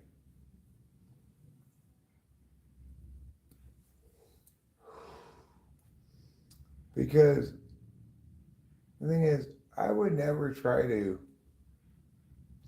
assert that any type is particularly correct because, uh, while obviously TI users, INTPs, ENTPs especially, are going to be least prone to strongly affirming things that are wrong. Uh,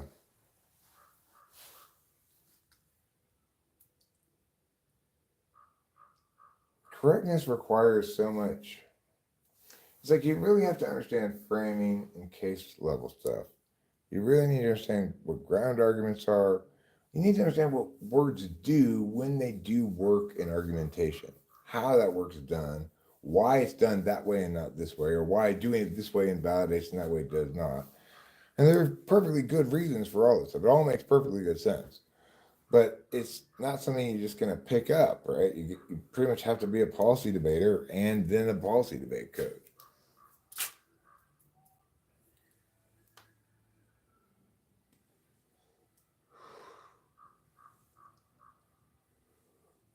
And even then, I can be absolutely catastrophically wrong sometimes to great detriment of me and, more importantly, Rachel.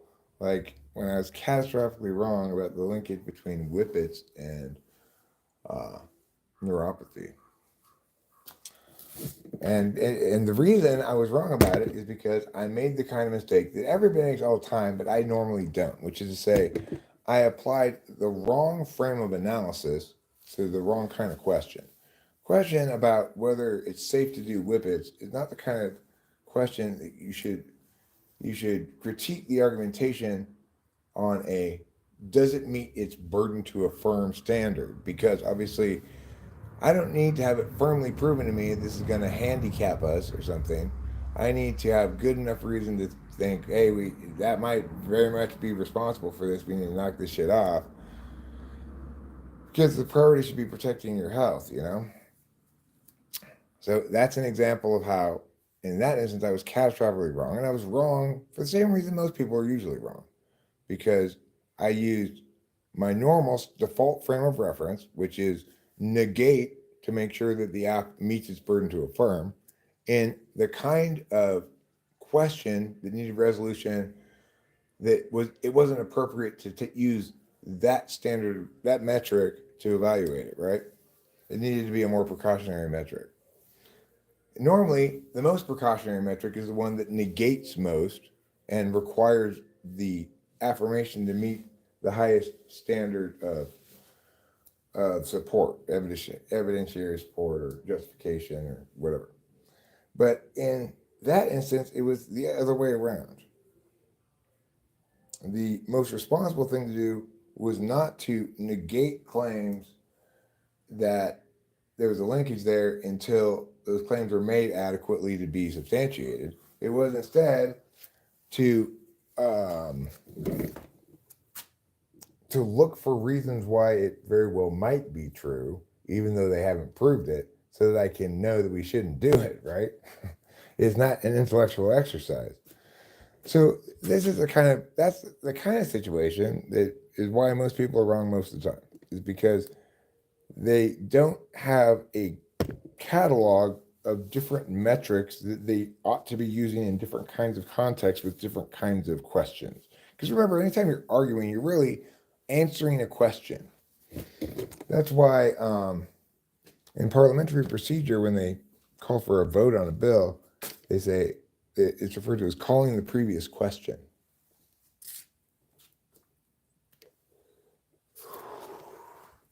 It's saying, okay, let's answer the question we were asking. And the question we were asking was, should we pass this bill?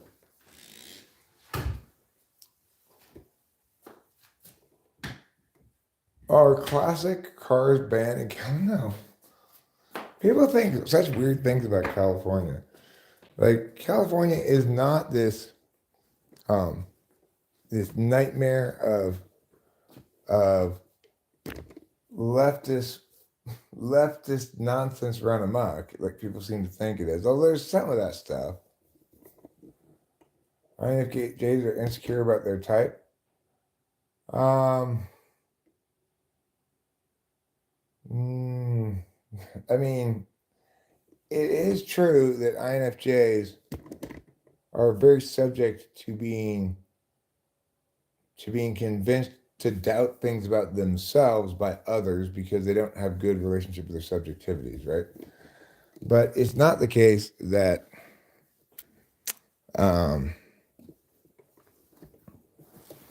that they're likely to voice those insecurities or talk about being INFJs a lot. In general, INFJs will avoid mentioning it because it gets a lot of pushback, right? They're and INFJs using extrovert feeling as a tool function, which means they're fundamentally understanding the perceptions of others at all time and trying to manage those. Cali is full of Yetis and Sasquatches. I've not seen any Yetis. I've also not seen any Sasquatches, but I think I would imagine if there were a population of Yetis and Sasquatches, there'd be more Sasquatches than Yetis. That's just my guess.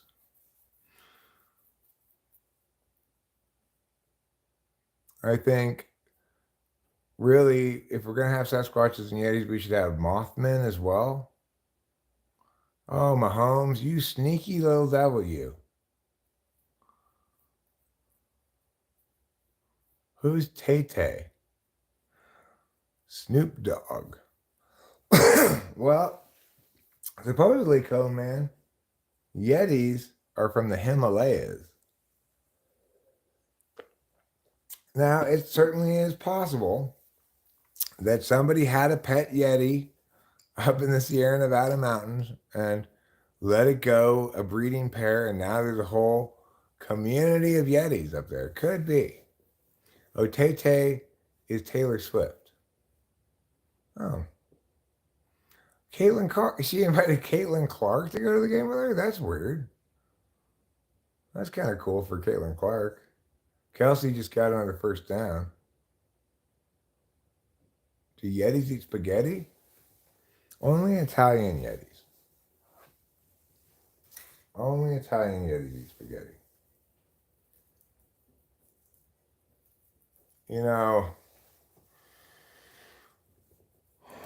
I was having a conversation last night when I was on mushrooms, I guess. Conversation with a person named Italian Mama. Oh, you gotta eat the spaghetti. Come on, man. You look so skinny. How about some spaghetti? Mahomes, again, playing Slippery Sam. Eric, what function would you deem necessary to play an instrument and sing at the same time and sync? I think anybody can do it. Just like you learn to play the drums is the same concept. You gotta do one thing with this foot while you're doing something different with this hand and something different with this hand. Just playing the guitar is kind of the same idea too. You're doing one thing with this hand and one thing with this, but that's different because these are coordinated together, right? But as far as singing on top of playing, anybody can do that. It's just that only certain types are drawn to that necessarily. For example, like if you keep it simple enough, it would take you very little practice to learn to sing over the guitar. Because if you keep it simple enough, you just go, like there's this They Might Be Giants song that goes like this. I met someone at the dog show. She was holding my left arm. But everyone was acting normal, so I tried to look nonchalant. We both said, I really love you. The Shriners loaned us cars. We raced up and down the sidewalk 20,000 million times. Why, they send her? Then it changes, but the whole first part is just that one note. You could even just play it once. If it was too complicated later, you'd be like, I met someone at the dog show. She was holding my left arm, but everyone was acting normal. You just play it once even, and you don't have to do the bam, bam, bam like they do in the They Might Be Giants song. So it's just a matter of what you prefer to do. I always liked to sing and play guitar at the same time. And over time, I learned to sing over very slowly, I learned to sing over more complicated stuff on the guitar. But at first, it was like that, I'd strum a chord and go, la, la, la, la, la. And then I'd strum another chord. It'd take me a while to find the other chord. 'Cause I actually picked up guitar late. For a musical instrument, if you start at 21, that's very late. But I was in the Pasadena Boys Choir. I did a lot of singing. I noticed in my yearbooks that people wrote things like, "Why do you always sing while you're walking down the hall?" Like I have a better grasp on guitar than Ruben. Um, I don't really know. I've not really heard Ruben play a lot of guitar. He might be a better guitarist than I am. I don't know. I'm not really a guitarist, right? I play songs that I write, or I play covers, but I don't really play the guitar by itself. Should you have an IPA or a Patron and club soda? I think I mean, I don't like tequila, so that's me though. Like, if you said, should I have an IPA or an old fashioned, I'd say an old fashioned. But given those two choices, I'd say an IPA. Am I a good dancer? I'm the best dancer. Okay. I'm the best dancer in the history of the world. Gregory Hines and Mikhail Baryshnikov learned how to dance from me. And I will show you what a great dancer I am right now. I'm going to put on a dancing beat and I'm going to dance to it. And you'll get to see what it looks like. Johnny. Johnny's a good example of an INFJ musician. Also, Lou Reed.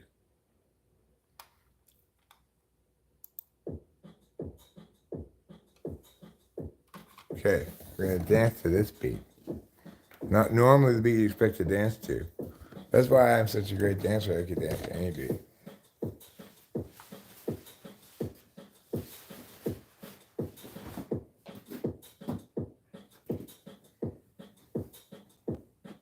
I'm dancing.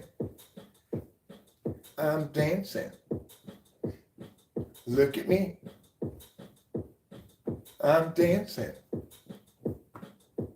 I'm gonna dance with my ass cheek. I'm gonna dance with my other cheek. I'm gonna dance with my legs and feet. Look at me. I'm dancing. See? I can only dance if there's a little song that goes with it, though. I hope you enjoyed that demonstration of dancing. The finest dancing you or anybody else will ever see. What types are most interested in music the most, or practice it the most? I mean, my friend Dave, he's an ISFJ, and he's more into practicing and playing music than anybody I know. And the neighbor, they're really into it too. She's an ENFP, and he's, I think, some kind of SI dom, but I'm not sure. It's intuitives like INFJs and ENFPs who aren't necessarily that interested in working on the stuff that they should be working on. I painted, I work, I want a job. Good for you, Javed. I'm not going to give you a job. Yeah, it's a great, great song, Show Media. No thanks, Javed. How would I pay you with wisdom? I've got some wisdom for you. Or what would you do about the homelessness challenges that seem to be an issue in some cities? Well, I mean, the whole questions have to all be reevaluated in the aftermath of the overturning of Boise. So I would say, I had at one point a solution under the framework that the Boise ruling was the law of the land. Without that being the law of the land, then I'm not sure how things are going to play out. I'm not sure how they should play out, but I would imagine that uh, communities small enough to voice the actual will of the community as experienced, that they'll enforce anti-vagrancy laws. So the question becomes, well, where do these people go if every place says you can't be here? And that's a challenging question. I mean, I think there should be, and there are places in the country where you have like free camping and shit. For example, Slab City here in California, which is as like wild the places there is in terms of disengagement from conventional society and law enforcement, stuff like that.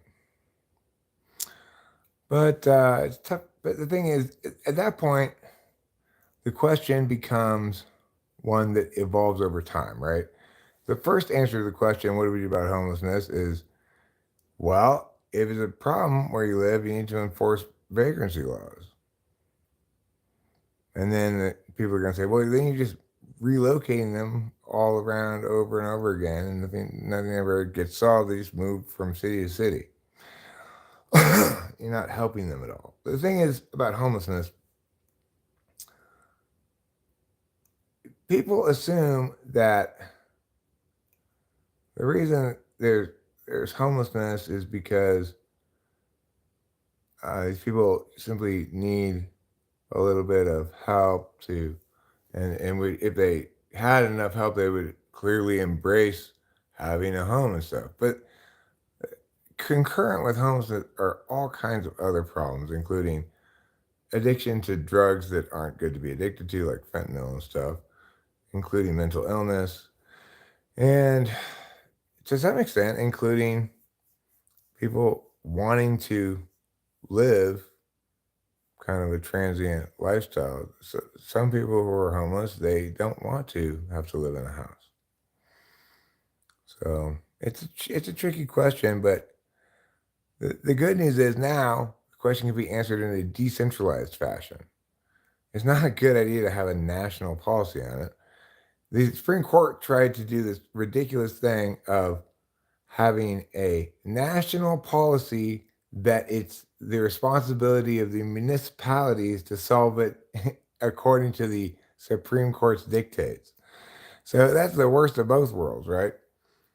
The national level dictates how it's got to be, but delegates all the responsibility for doing it and all the cost of doing it to municipalities. That was the worst way it could have been. Now, at least, municipalities can make their own decisions about how they want to deal with it. If it needs to be dealt with in a larger sense, well, that picture will evolve over time, and it may become clear what kind of solutions are necessary. Oh my God! Touchdown, Travis Kelce! Another big play by Kelce. He had a very slow year, but now he's doing very well. Taylor Swift seems to be pleased. She's saying,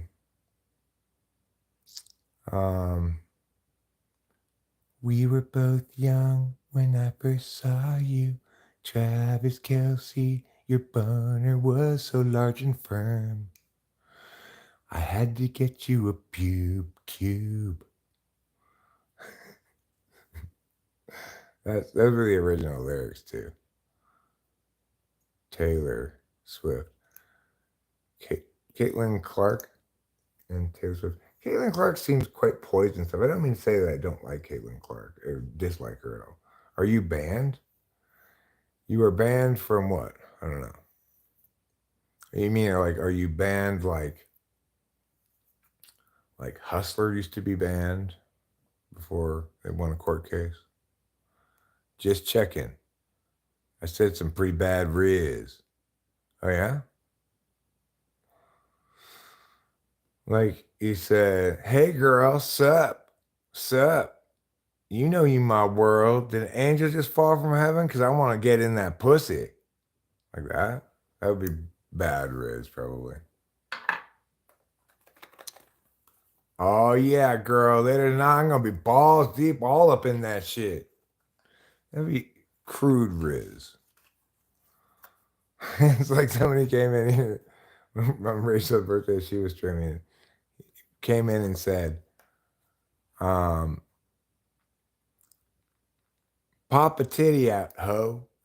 Like, if somehow you're encountering women who are seduced by that, you are not going after the right women. If they were homeless in Mariposa, do you think the sheriff would escort them out of the county? I suspect that's probably what's happened. Yeah, I'm not super curious about it. Don't really want to know the specs, but I know that prior to the switchover, prior to overturning Boise, there was an article in the paper about how there was a small, very small encampment of a few people, and the sheriff was explaining how he couldn't do anything about it because of the Boise ruling. I said that you give me the scientific name for Neanderthal.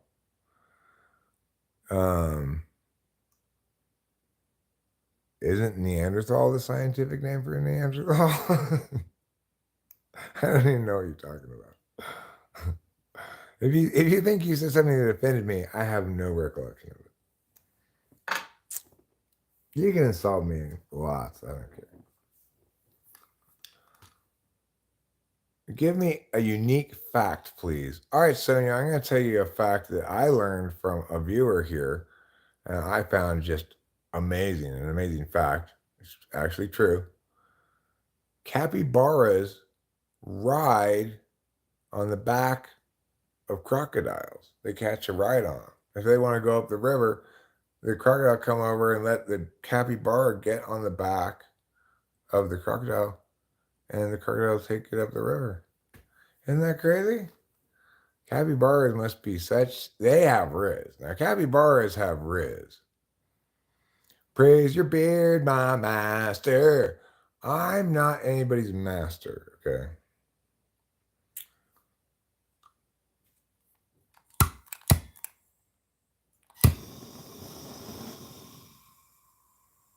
I'm very egalitarian.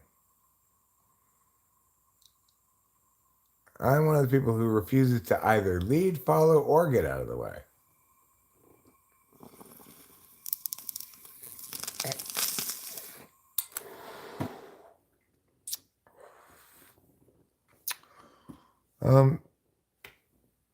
Eric, I thought you were doing this with us.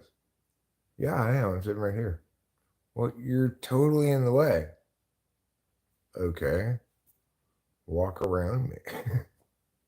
What I'm thinking is maybe you could either lead, follow, or get out of the way. Ooh, I don't do any of those things. Sorry. I'm not trying to get in the way, but once I'm in the way, I'm not going to get out of the way. You're the chosen one, prophesied by the book of Enoch. How were you born? Please explain. I will tell you, Sonia. A long time ago, it was around sunset, but the moon's already out and the stars are starting to twinkle. It was a lovely evening, and your mom and dad were having sangria out on the porch. And then your dad said, "Hey, honey, I'm going to put my arm around you." Then very gently, he started squeezing her boob. And one thing led to another. Before he knew it, your father had accidentally put his penis inside your mother. Now, once that happened, he tried to take it out, but he just found he kept putting it back in and taking it out like he couldn't make up his mind. He's supposed to go in or out, right? Finally, his penis got so carsick that it threw up inside of your mom. And what you probably can't even imagine is that vomit walked up to your mother's egg and said, "Sup, hey girl." And she's like, "Ooh la motherfucking la." And that's how you were born. It's called the birds and the bees. Sometimes when a man and woman are very, very much in love and married, They get to touch each other in naked parts. Maybe a bare shoulder or an elbow. Depends how frisky you want to get.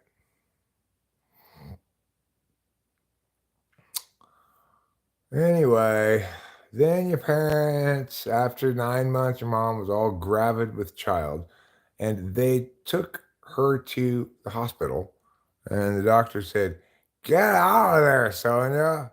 You're too old to be living inside of your Bob. You sound like one of them hoodlums." Which hoodlums? I think there are many groups of hoodlums, and they frequently differ dramatically from one another. Like the Snidely Whiplash kind of hoodlum sounds very different than, say, Al Capone. I finally sat down with my teenage daughter and had a chat about the birds and the bees. I learned a lot.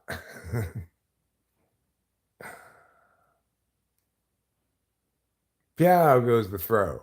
Pew goes the catch. And Texas is in business. Houston, the Texans.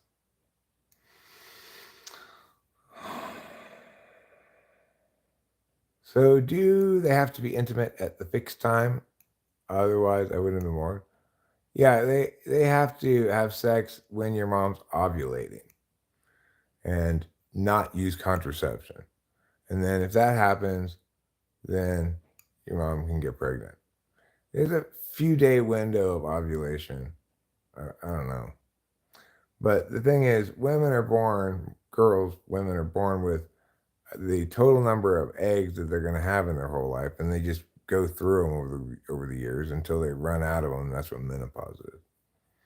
And when people have a menstrual cycle, it's because they put out this fresh egg, hoping that some sperm would come fertilize it earlier in the month, but it just sat out in the sun on the porch until it started getting rotten. So their uterus is like, all right, I'm not keeping these rotten eggs around here any longer. And they flush it out of your body. And then new ones come drop down. Hey, where are the new eggs? Hopefully this month the sperm will come rushing all over me. You probably know more than your parents do. I mean, not much to know about the biological processes of reproduction. Like, you could know that men have a Y chromosome and an X chromosome. Women have two X chromosomes. And that's why women can't get Fragile X syndrome, because they have redundancy on the other X chromosome. But you'll note it's not very titillating information. What is up, Baldilocks? Watching the football game.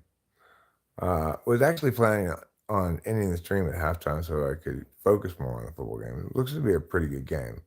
Houston's down by 8 points right now. Oh, couldn't get that screen off in time. With three defensive linemen of Kansas City rollicking through the Texans' backfield. Newton's laws of motion. Yeah.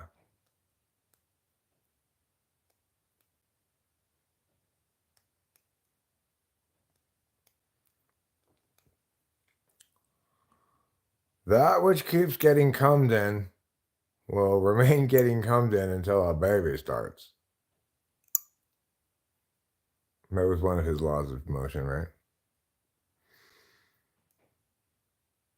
My mom says you have more than two chromosomes. Well, it is the case that you sometimes have males who have an extra Y chromosome. And if you have males who have a damaged X chromosome, like Fragile X syndrome, then they have serious like mental retardation problems, kind of stuff. But women can't get that because they have redundancy on their other X chromosome. No, I think the Washington football team should change their name to the European Pilgrims. Or just the Pilgrims. Possibly the Conquistadors. Or the Civilizers. People say, but that DNA has information, what does that mean? Well, DNA does have information, a certain amount of information. It's like, for example, if you take, if you do a testing on the DNA samples of two identical twins, it'll pop up at like 99.6% or something like that or higher. It won't be quite exactly 100%, but that's notably higher than people who aren't identical twins, right? So is you can easily identify if you know that these two samples came from two different people, you can easily tell if they're identical twins. Similarly, you can easily tell someone's a direct blood relative because of certain commonalities in DNA stuff. I don't really know how it works exactly, but what you cannot do is what they say you can do with Ancestry.com and shit. Nobody can tell you what your ancestors are from with your DNA because almost none of people's DNA has anything to do with that. There are just a few specific markers that tend to be more consistent with these populations than those, right? But for example, sickle cell anemia, it occurs naturally on like three different continents. Anyway, I saw this video where these two identical twins got their ancestry and me, 21 and me, all they had it done by all those different companies, and not one of them actually gave them the same exact report. Each of them had the two sisters, even though when they went to the scientists at the university and had it tested, they tested as identical twins. Like, yeah, you guys are identical twins. Your DNA is basically exactly identical. Within the margin of error, it's identical. 99.6 with a margin of error of point whatever, it's identical. The thing is, you don't have, there's no, it's like, what does it mean to say you have your ancestors' DNA? I have, I am an example of a human being, which means I share the universal human genome, which is the genetic signature of the species. It doesn't change. It sickens over time. It does change some, but it doesn't evolve. Duke Norris had sickle cell and he's white, you know? The problem with these kind of like folksy understanding of ancestors coming from a certain place is you take Africa, for example, it's got the tallest people in the world and the shortest people in the world, the skinniest people in the world and the fattest people in the world. It's got people with the very broad noses and people with very skinny noses. So,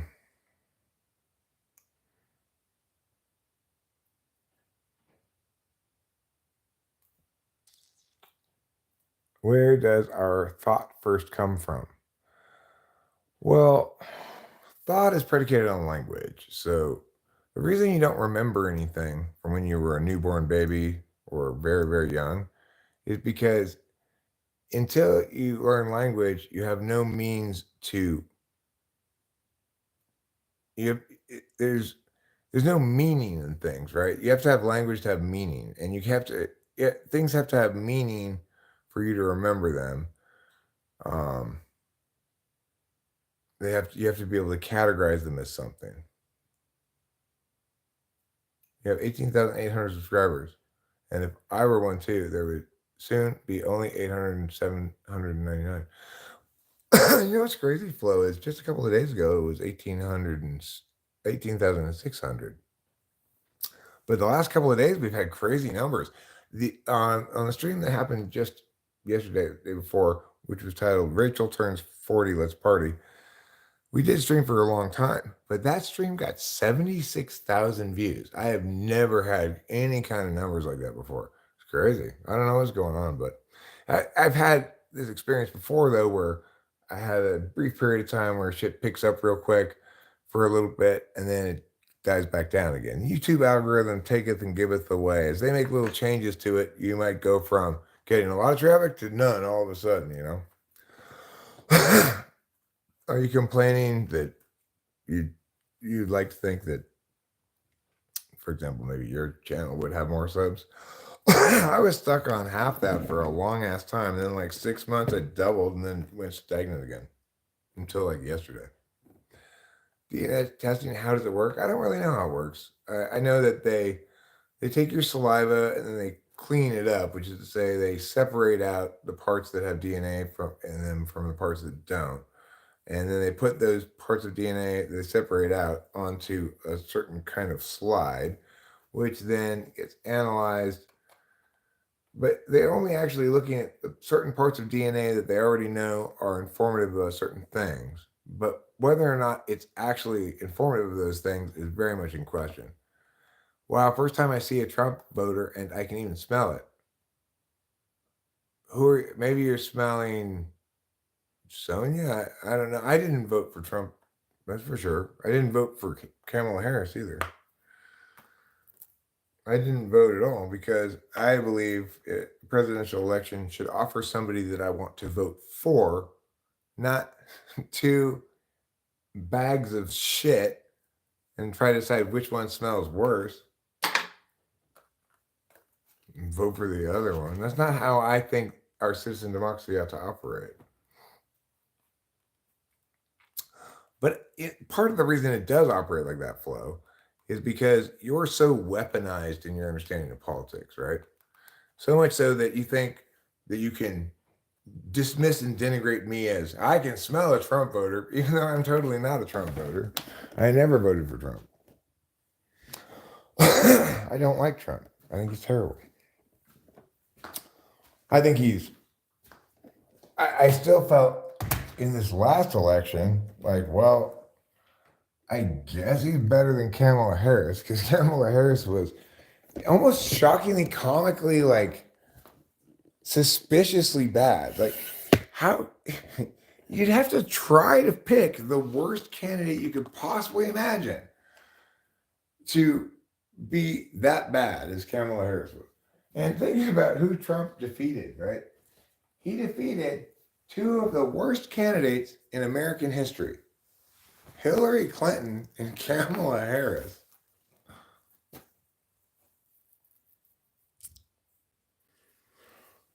So I guess, Flo, you've got a lot to think about whether, in fact, you're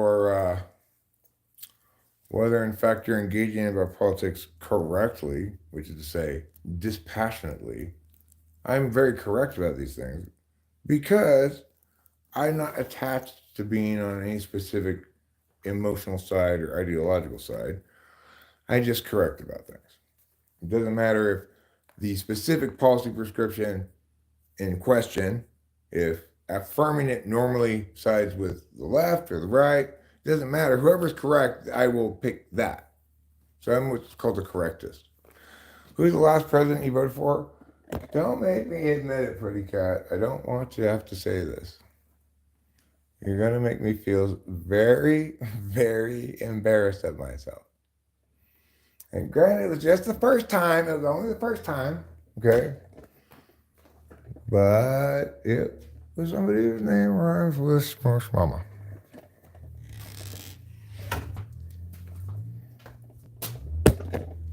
Obviously, now I understand. After the first term, I realized this fucking guy is not who he promised to be at all, or who I was hoping he'd be, I guess. Maybe I was trying to project the best case scenario onto him, but he said some things that I liked a lot, and he did none of those things. He said some things I didn't like. He did those things 100%, and then he didn't say some things that he did do that I didn't like. Ultimately, he was a catastrophically bad president who fucked up healthcare irrevocably.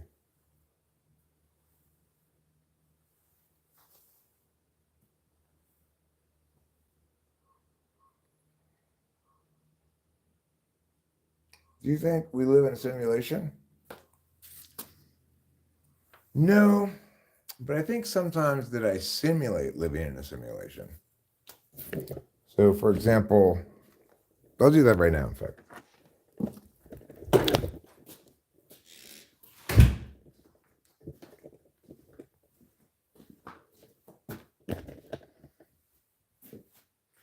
Oh my God, nothing is real. This is all simulated.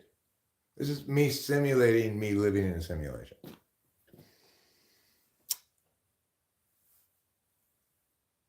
I like the idea of getting rid of Guantanamo Bay and returning rule of law and American principles to having some degree of constraint on our wildly running amok intelligence agencies. But he didn't do that. He didn't successfully do that. I liked what he was saying about pulling back from the civil liberties violations implicit in the Patriot Act. He didn't do that. And instead of like being an alternative to Bush, he just like said, "Oh, thank God this drone strike program is in place. Now I'll just every time somebody comes and says, President, I think these people are dangerous, I'll just drone strike them." Because I think he's some kind of retard. I didn't hate the idea of an individual mandate in theory. Like, it's not a catastrophically bad idea if it mandates catastrophic healthcare coverage, but it doesn't mandate that.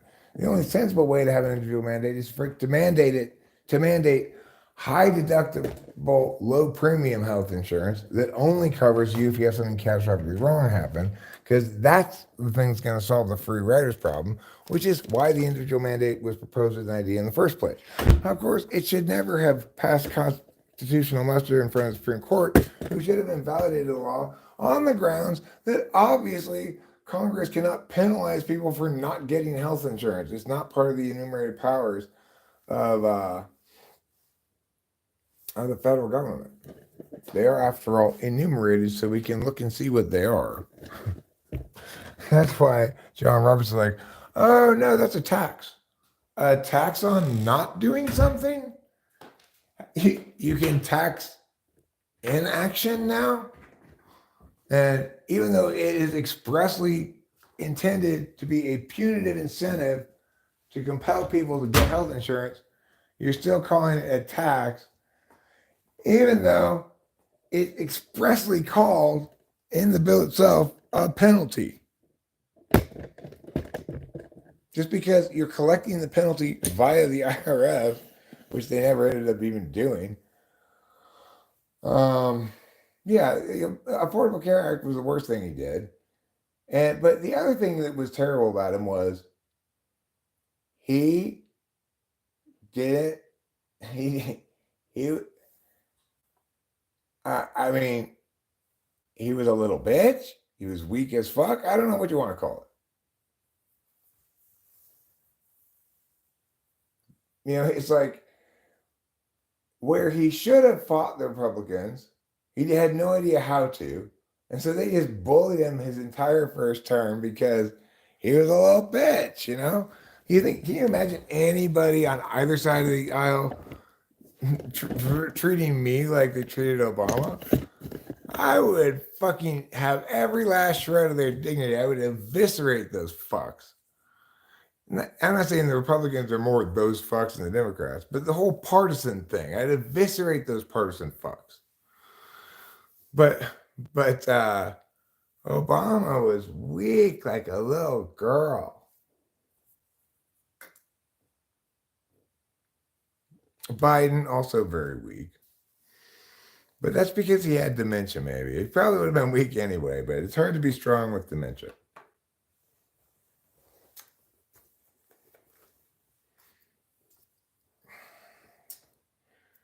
Trump's a complete tard. Like, he's one of the dumbest people I think I've ever, one of the dumbest public figures I can remember encountering. He actually believes he's a very stable genius. No country in the world where politicians are good. Well, once I run for office, I will be the exception to that. I will absolutely be a fantastic politician, a citizen statesman who is uniquely well qualified to actually do the work of governance and to correct the people who are wrong and hold them to account for their bullshit. And from the bully pulpit of the presidency, which very much needs to be done. You know what, Flo? Maybe you definitely need a cigarette. Your camera's super dumb too. Okay, all right, Putty Cat, you got a point. The thing is, they're mirrors of each other in some sense. Trump has terrible intuition and no thinking. Kamala has terrible thinking and no intuition. So, it's like,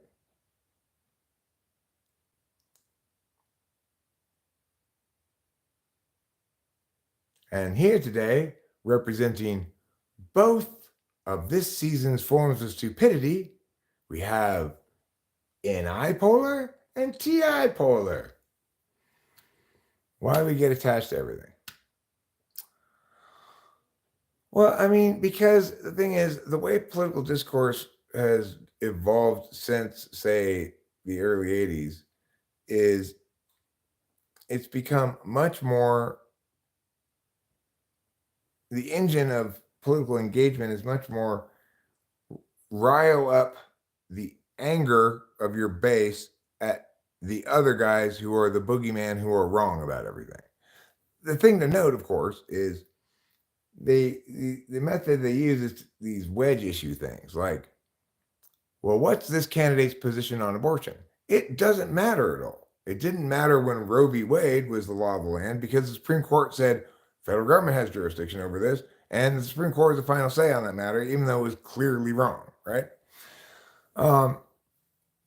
And now that it's been correctly returned to the states, it still doesn't matter because whoever you vote for in the federal government is not going to have anything to do with abortion. So nobody should be talking about abortion at all. It's not an actual political policy matter that will be addressed by any federal elected official. Oh, I voted for Bill Clinton. Yeah.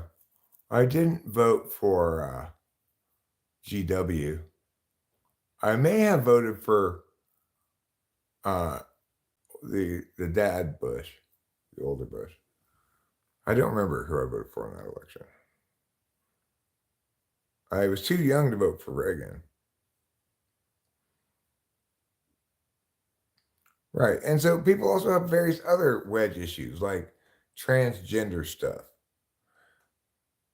You have got to be kidding me. If you think it's a good idea to vote for a candidate at the federal level based on what their position is on transgender shit, you're failing to recognize that this is a non-issue. There's maybe only one thing that needs to be addressed politically, and that, or as a policy matter, and that's obviously people who have a Y chromosome should not be able to compete in women's sports.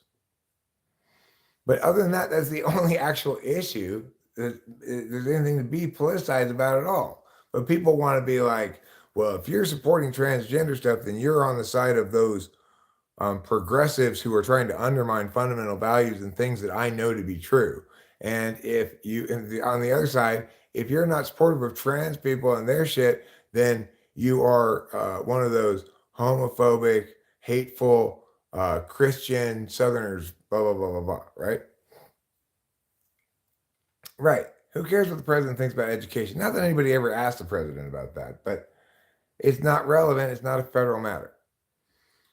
There are many other wedge issue things that they talk about. Like Jordan Peterson is an example of somebody doing partisan wedge issue shit in a way that's slightly more sophisticated, I guess, than the norm, but is still the same shit. He might not say it in these words, but all he's saying is, and those damn postmodernists, those fat cats up in Washington, they're the ones to blame. And all he's doing, he's creating his boogeyman, you know. Is it the case that people ought not use subjective or relativistic metrics when evaluating something for legitimacy for everyone rather than just for themselves? Obviously so, but that doesn't require any boogeymaning of postmodernists. It just requires us to say, look, there are populations of people who, because of their attentional stack, are unable to parse things well, and they're not going to understand that they're using subjective deliberation techniques and or subjective knowing ways to validate their own stuff, and that those validation approaches don't work if you're trying to tell somebody else that they should think it's valid, right? Because that's where dispute comes in. When people are going to dispute about something, the resolution of it is when they reach agreement. Gnosticism. Gnostic Christianity, more specific. Well, I like to think of Gnosticism as little potato dumplings. I don't really know exactly what the difference between Gnosticism and Christianity is. I get that Gnosticism was more kind of mystical and preceded it, or was preceded the more contemporary understanding of Christianity in a way. But I don't really get what the whole appeal of it is. It sounds just like, it's more magical thinking, right? So it can't really be adjudicated against other magical thinking. Well, what the president should do, if he's correct about everything, is whatever he can do. And he's got to read the situation. He's got to read his amount of how much political capital he has to spend, so to speak. He's got to figure out ways to accomplish things that are worth accomplishing while recognizing that he's only going to do so much and that he'll be a lot more effective fixing little things in ways that might have positive echoes than in trying to champion some massive piece of federal legislation. That's why, from my perspective, the best approach to the presidency regarding shaping policy is via the Justice Department, get the courts to strike down some of their previous rulings.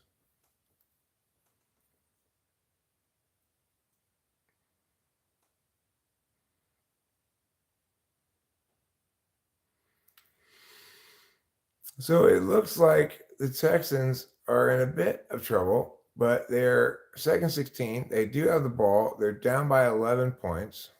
They just got about 4 yards. It's going to be third and long. They're really running out of time with 4 minutes left, though. They need 2 scores.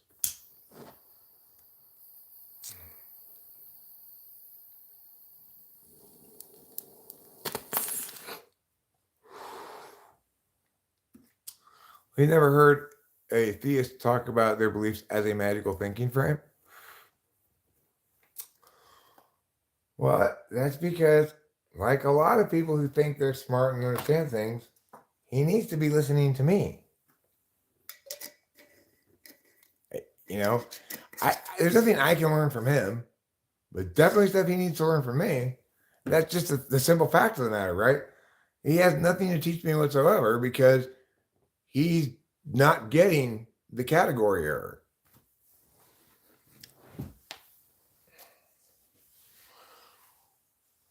Well, he doesn't want to talk to me. This is the thing, listen, Mom. You imagine that other people you think are smart, want to talk to me. I'm the last person they want to talk to.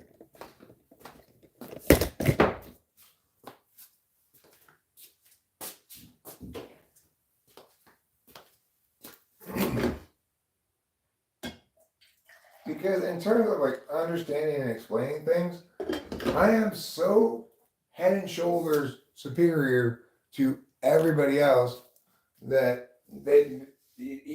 certainly the best of them do not want to talk to me.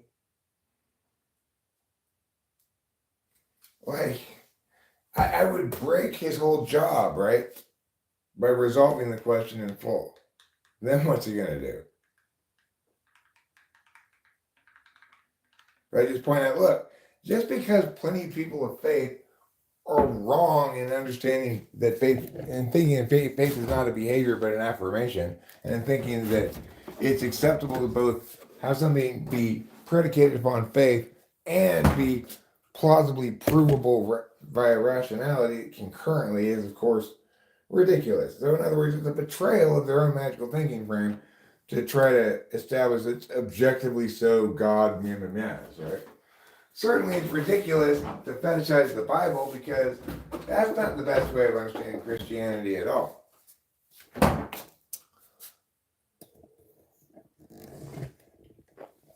But here's the thing, Matt Dillahunty, even though some of these religious people may not be intellectually configured to understand things correctly and avoid this silly back and forth, you can probably understand me.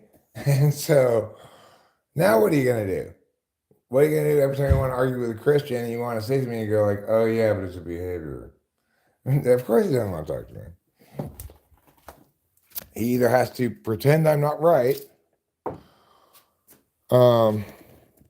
dissemble, in other words, pretend it's all vague and nobody's really right.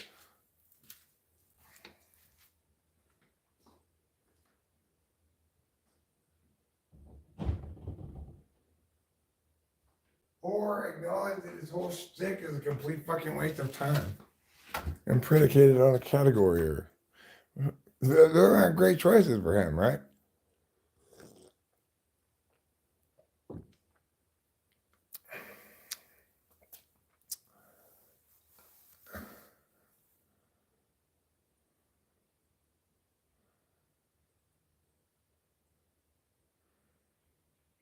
Well, I mean, maybe, but the thing that I need to get across as well is there are plenty of people out there who will say, well, you're not a real Christian, Eric, because you don't affirm the Bible as the word of God or whatever. There's no reason to whatsoever. None of the books in the Bible are called the Book of God. Hi, God here. Just wanted to chime in mid book. Ignore most of the shit these dumbasses are saying, but just editor's note. I'm not even gonna just forget it. Talk to you later. God.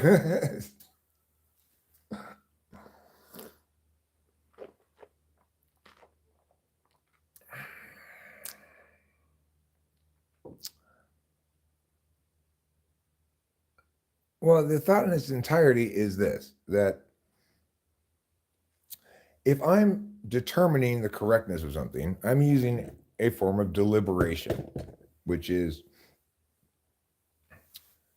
could either deliberate it subjectively. In other words, I could decide what's more important to me and more precious to me, or I could decide what's correct. Those are both ways of deliberating.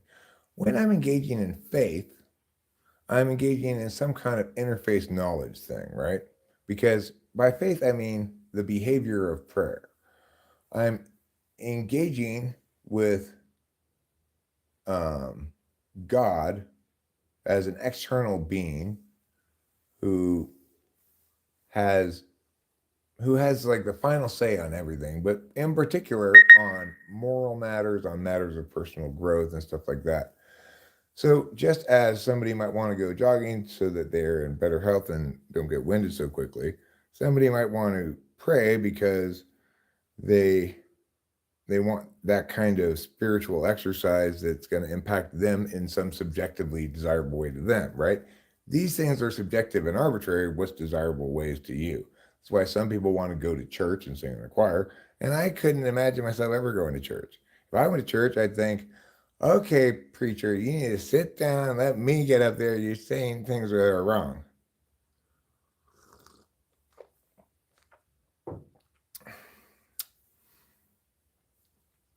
For example, I fixed the Bible. I wrote the new corrected Bible. It's a lot shorter than the old Bible, just like 2 pages long.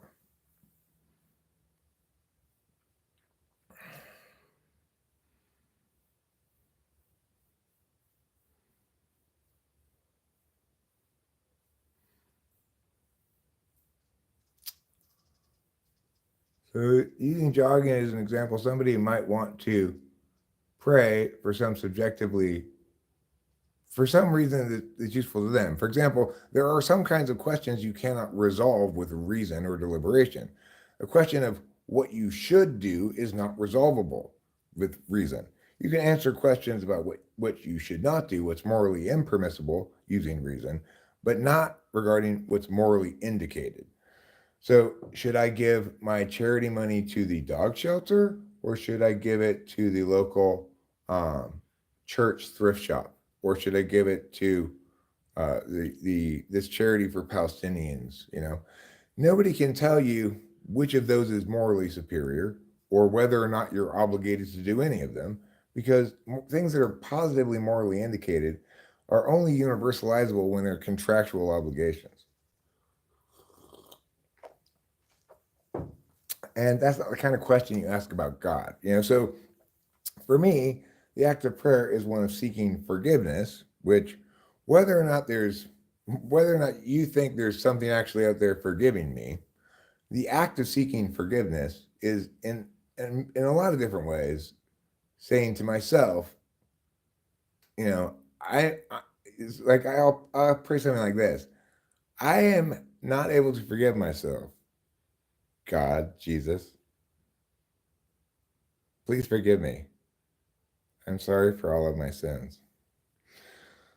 Do I then feel forgiven? Not necessarily, but at least I'm making an effort to engage this ongoing problem. Now, this is not the is ought argument. That argument is not even an argument. It doesn't make any sense at all. Why can't you derive an ought from an is or an is from an ought? It makes no sense at all. I am a moral person. This is what we ought to do. Therefore, it is what I'm going to do. There we derive is and oughts left and right. It's the stupidest thing I've ever heard, really. I don't quite know how it caught on. It's not even like a good saying, like the ends don't justify the means. It doesn't make any sense at all. Of course, you can derive is from ought.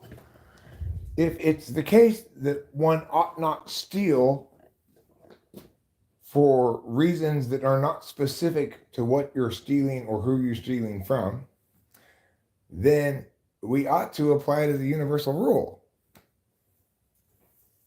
I'm not saying morality is so important. I'm just saying I hate this quote unquote, you can't derive an ought from an is or something. I guess David Hume came up with it. It's ridiculous, stupid, makes no sense, it's insane.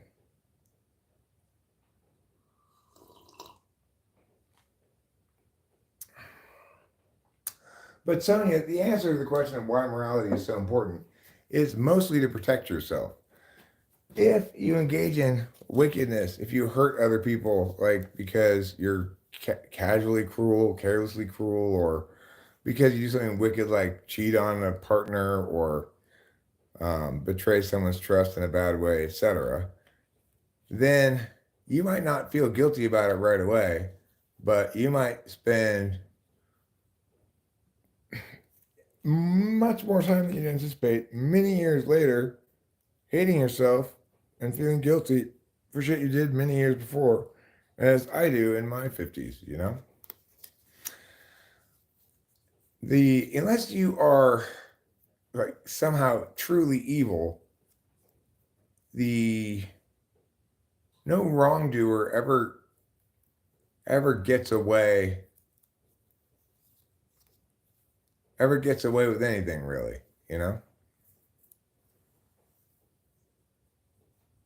All right, I'm interested to see this. Hume's position in ethics, which is based on his empiricist theory of the mind, is best known for these theses. Reason alone cannot be a motive to the will, but is rather a slave to the passions. I mean, it's not a motive, right? It's a means of determining statuses. Moral distinctions are not derived from reason. No, some moral distinctions are derived from reasons, namely negative moral distinction, negative moral prohibitions. And whether or not a moral distinction you're making is derived via reason depends on how you derived it. So in fact, I can derive a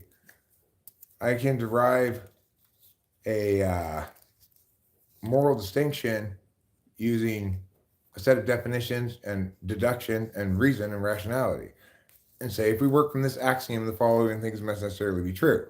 In which case, I have in fact made my moral distinction by deriving it by using deduction and stuff from an axiom. So that's absolutely the rational way to do things. That doesn't mean it's the best way to do things or the right way to do things. And equally important is this. Reason is not a motive to the will or a slave to the passions. Reason is something you use to determine the status of something for the purpose of the community at large. If I want to determine the status of this cat here, I have to search my feelings. I both love this cat so much and am so annoyed by this cat so much because he's mean to our other cat. I have a lot of mixed feelings. And that's okay because I can both love and hate this cat at the same time. Because that's how feelings work, right? But if I'm determining the status of something like, is this morally permissible, morally impermissible, etc., I could choose to determine that based on how it makes me feel. That would be a non-rational approach to adjudicating that question.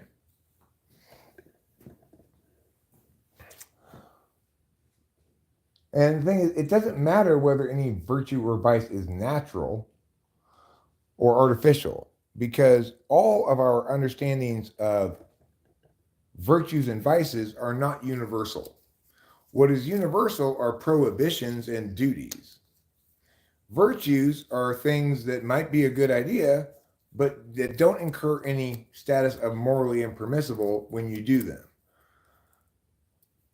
Vices, when you don't do them. Vices are things that might not be good for you, but are not moral issues. So smoking cigarettes is not a moral issue. It's a health issue maybe, but it's not a moral issue. It violates nobody's rights. Nobody is entitled to have me not smoke.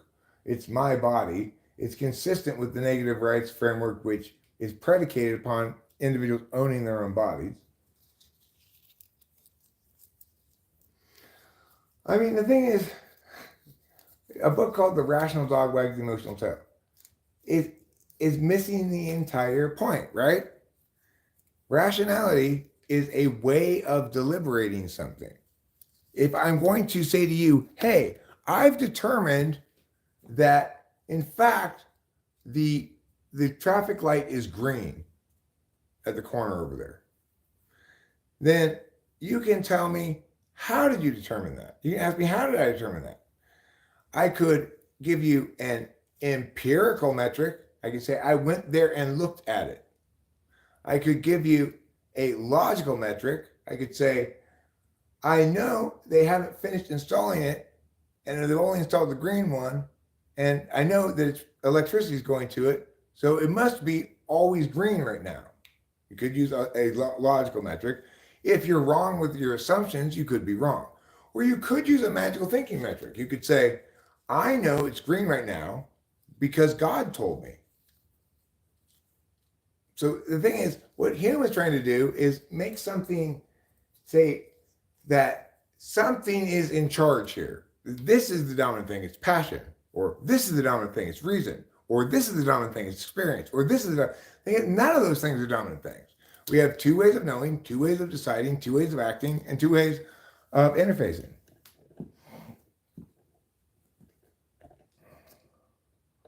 Lots of gamblers are pissed after that safety. Oh, really? Oh, you know what?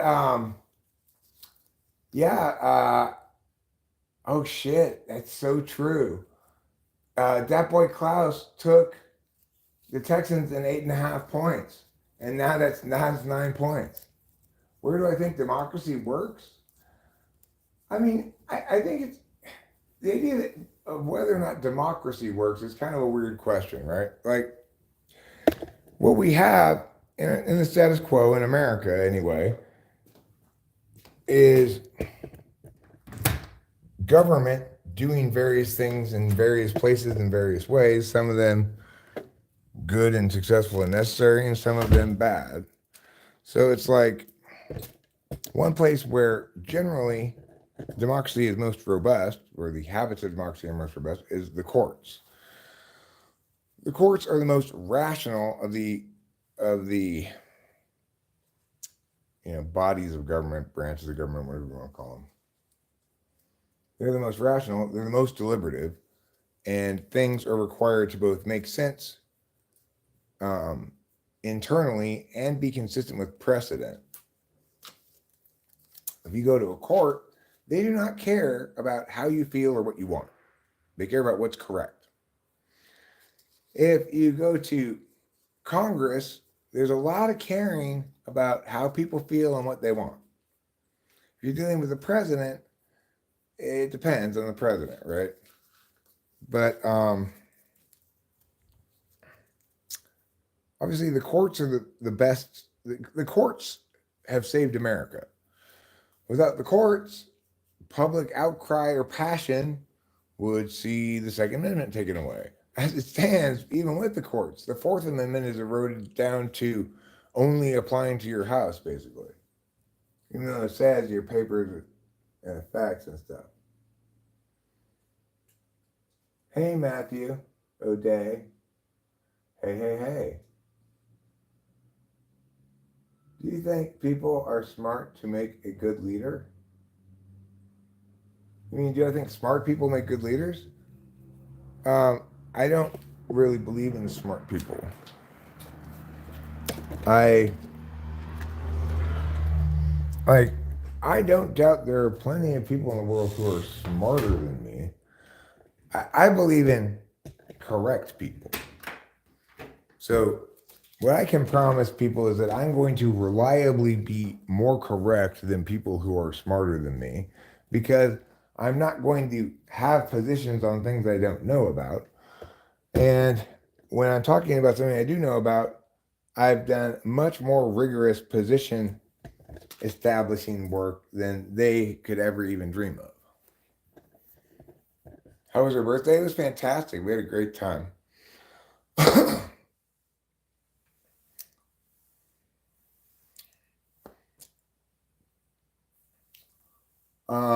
Putty Cat, it was 8.5. That's why pushing it to 9 made a difference. You know what I'm saying? If it had been 9.5, it wouldn't have mattered that they made it 9 points. It was 8.5. Nom like nom, visage para. Nom like nom, visage para. To all of you people out there who are from somewhere in Southeast Asia that speaks this language, I just want to tell you, nom like nom, visage para. People aren't smart. People are idiots. But what I'm saying is, you don't want, it is not necessarily the case that if you choose somebody who you think is very smart, that they're going to be good at governing.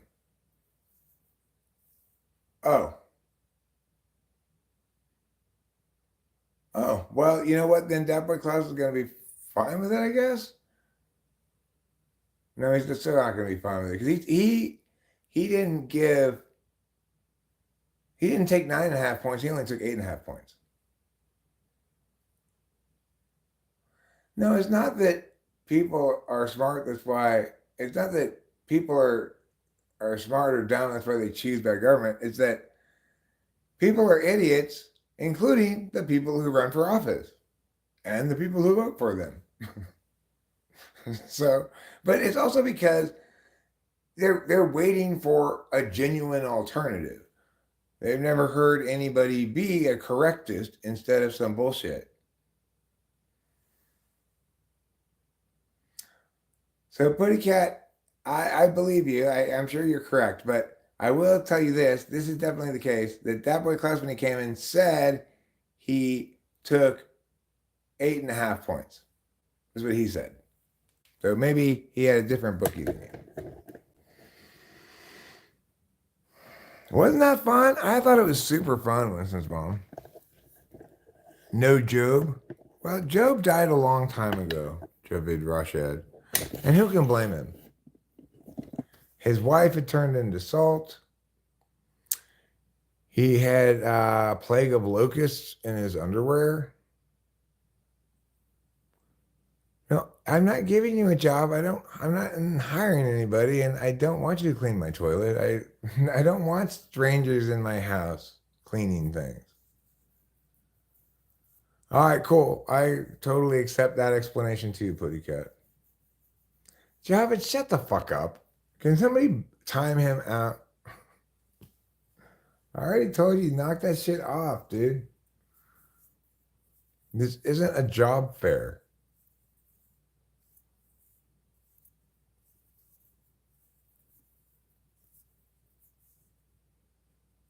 If it was a job fair, I wouldn't be here, I assure you. I'd be like, that sounds so boring. I don't want to go to a job fair. got a fire call to get to. Oh, are you a fireman? Are you going to go put out a fire? Well, that's cool. Have you seen my video of me coaching some firemen on how to put out a fire? Because one time I got to the fire first before anybody else got there. I was eating dinner and I saw this big smoke coming from across the street. I was like, what the hell's going on over there? I ran out of the restaurant across the street and this car was all on fire. And then I was there first, and then the police showed up and they told me to get further away. Maybe the firemen showed up first. I don't remember. And maybe it was the police. I have the video, so anyway. And so I stepped further back, and then the fireman came, and I explained to them, you should squirt it with the hose. Are you lost or just here for the free snacks? Hello? Who's hello? I don't see any hello.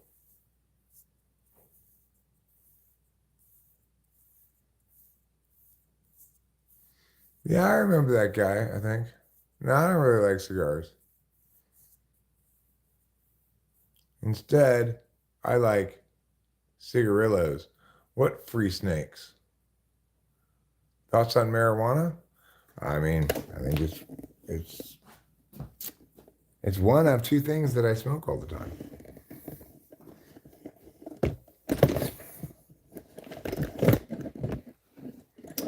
The other being diesel fumes, of course. The other being cigarettes.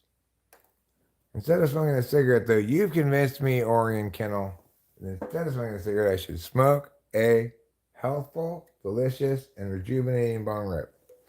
I don't know if you've read the news, Orion Kennel, but there's actually been this very long-term study, lasted like something like 40 years, that checked various populations, had control group and blah, blah, blah, that was testing to see how marijuana usage linked to cognitive decline. And of course, they began this study to prove that marijuana made you dumb. The results were people who smoke marijuana all the time have 1.9 points of IQ less decline than people who don't smoke marijuana. So it actually preserves your mental wellness, your intellectual wellness. Isn't that interesting? Why people smoke, what it tells. Well, I smoke because that's just how I'll roll,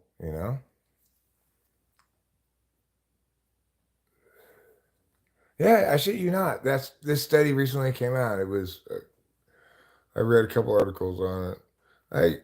Articles like that pop up for me on the aggregator I use, which is Google News.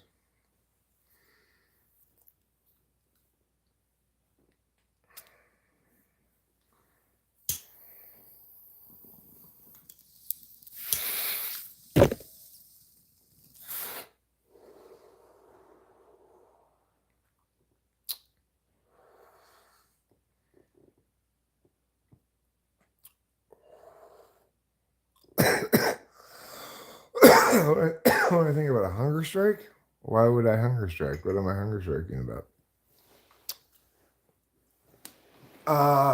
Want a hunger strike all night. I'm smoking out of a bong. This is fire crotch. This is my bong fire crotch. As you can see, the fire goes into her crotch here. Hello, I'm Fire Crotch. I am a very sophisticated and elegant water pipe. I prefer you not call me a bong. Sorry, Fire Crotch. Fire Crotch is my Indian name. I am Native American. So now you know about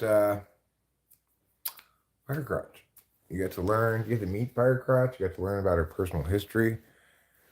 And that I'm Native American. I know, and you're Native American. What tribe are you again? That doesn't matter. I don't know what tribe. How do you know you're Native American then? A Native American just knows. Okay? I have dreams of chasing the buffalo, of living in a teepee, of carrying my papoose on my back. That doesn't mean you're an Indian, Firecrotch. People in my nation hunger strike for meeting the demand. For meeting what demand? Demand for hunger strikes? Once again, demand is up this spring for hunger strikes, and prices are expected to skyrocket among the hunger striking service providing population. Have you recently gotten a flyer on your car that says, "Do you need something hunger struck? I'm your man. Hungry Henry, the hunger striking expert." Public policy, public policy. Hunger strike doesn't work anymore. Think Gandhi. I mean, my approach to trying to change things is always going to be the same. I want to find you, whoever you are that needs to be yelled at, and I want to pin you in a corner where you cannot get away from me so I can explain to you how fucked up you are and what you did. That's how I fix things. It's certainly not by making myself hungry. How does that hurt somebody else, me making me hungry? No, that's a terrible idea. I would maybe I could hunger strike them. If I could make them hunger strike, then that would make sense.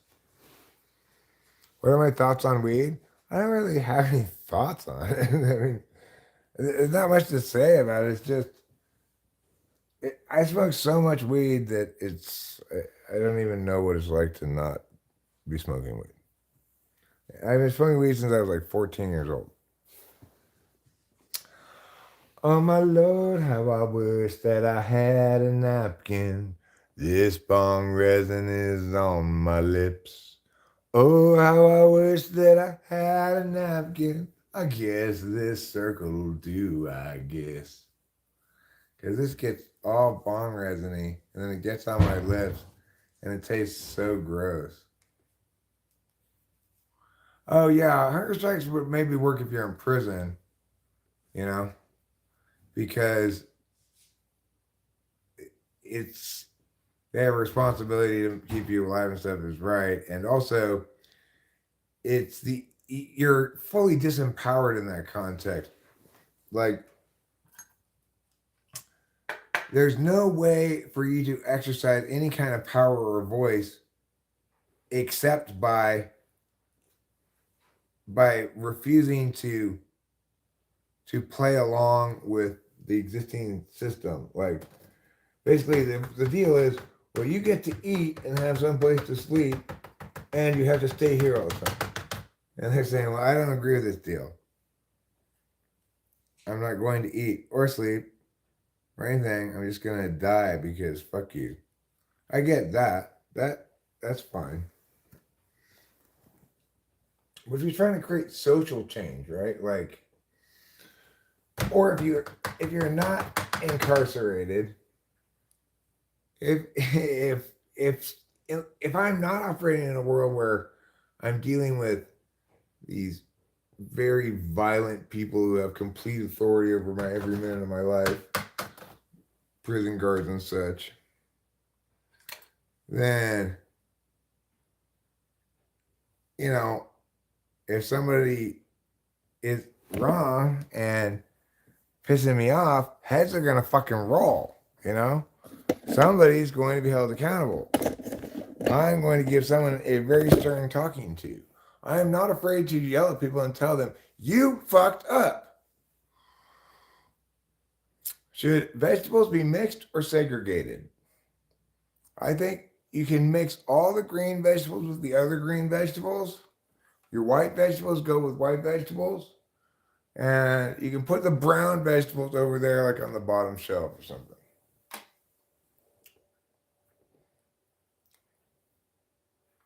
Oh, wait, that sounded kind of racist. I have no opinion about vegetable segregation, except this. I don't want you to put cauliflower with my broccoli. I'm sorry. Cauliflower is not good. Sucks ass. Don't try to give me squash as a mixed vegetable. Squashes are terrible.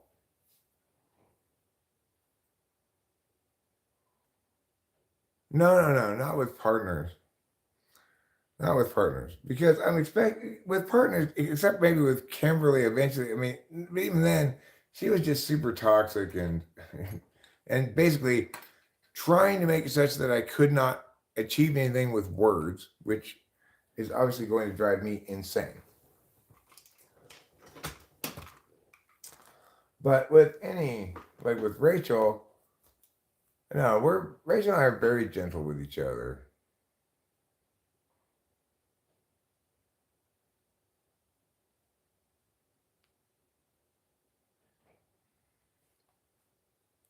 Well, I don't have any problem with lawyers, but he can.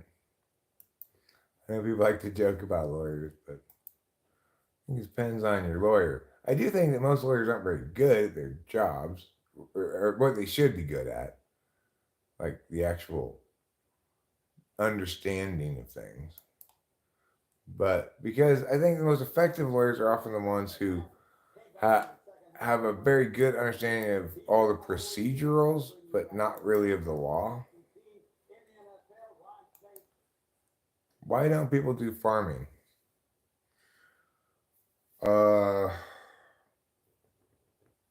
don't know if you're aware of this, Sonia, but there's dirt out there. It's like, are you saying you want me to get dirt all over me?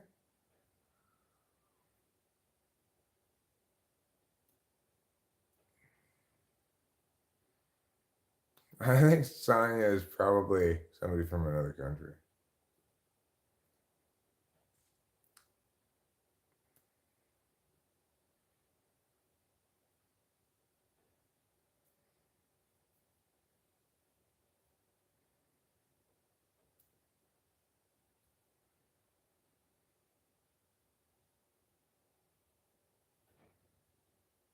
Profitability. Thanks, Rachel. I love to be pet by you. ISFJs are blind though as well, so they're not going to validate your thoughts. About what? I don't know what they're not going to validate my thoughts about. Yes, I get a fair amount of validation for my thoughts. There are plenty of people I like to always complain about, like nobody listens, but there actually are plenty of people around here who do listen, and come around here and sometimes say things like, "Wow, that's insightful" or stuff. Oh, Kimberly, don't even remind me of that horrible lady. But Kimberly, the thing is, Kimberly was not the way she was. It had nothing to do with her being an ISFJ. That, if you are toxic because of, you know, childhood abuse, that has nothing to do with your type. It might play out a little differently if you're this type or that type, but it's entirely the the blame for it should be entirely laid at the feet of the abuse. How do you think unemployment could be solved? Get yourself a job. Unemployment's not a general problem, right? If you're saying, I want a job, then go get a job.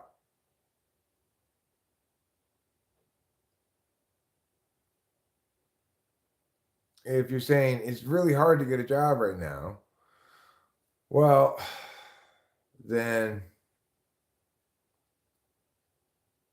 I don't know what to say about that. You probably have to move down the job quality ladder to at least get some momentum in the workforce. And it is the case that in the United States, it's inflation has destroyed a lot of the wealth of the country, and wages and salaries cannot keep pace with that. I don't think it was fixed or anything. It's you Chiefs genuinely won the game. The Texans were trying their hardest.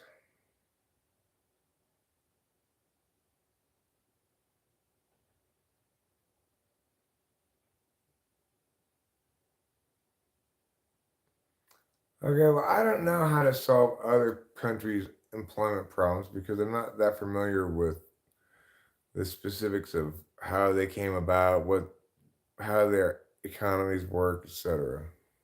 You'd have to give me the specific country. I might know about it, but um, depending on the country, I might not.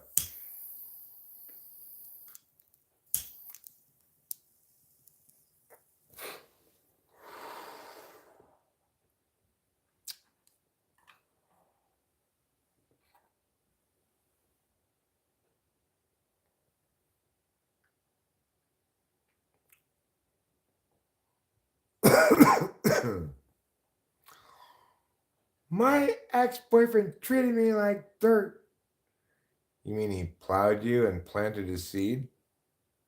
No, it's not what I mean. I mean, he treated me badly. But do people really treat dirt badly? You're just not getting it. There you go, buddy cat. I gave you the full one act play version of your joke. Sonia's doing their homework on a Saturday or Sunday evening, answering essay questions that she has. China. Well, I mean, China's unemployment problem stems from the fact that China's government identifies itself as being responsible to provide everybody jobs, whether or not they're useful or not. That's why at the Carrefour supermarket in Shanghai, they had on every single aisle two completely unnecessary people standing in the aisle to offer help to anybody walking down the aisle, even though, yeah, like they had so many of such people that most of them never did anything. They just stood there. Same with the subway. They had like 6 people at the look at your bag through the x-ray machine and shit. It's they never learned what Milton Friedman told them. Because, he went to China and said, why are you having this big project being done with people with shovels? Why don't you use some, some equipment like a backhoe or something? And they said, well, I mean, we couldn't deny all these people jobs. And he said, well, then why don't you just give them all spoons? Then they could do this job forever. This pointless job, right? Obviously, you're never going to solve employment problems when you try to have centralized economic decision making. That does not work. There's no good way for some central authority to best determine how individuals should attain, manage, lose, etc., their own prosperity. No, I didn't smoke weed in China. I was completely sober in China. Clean and sober. I had Adderall for like the first couple of weeks, maybe I was there. After that, I was completely sober.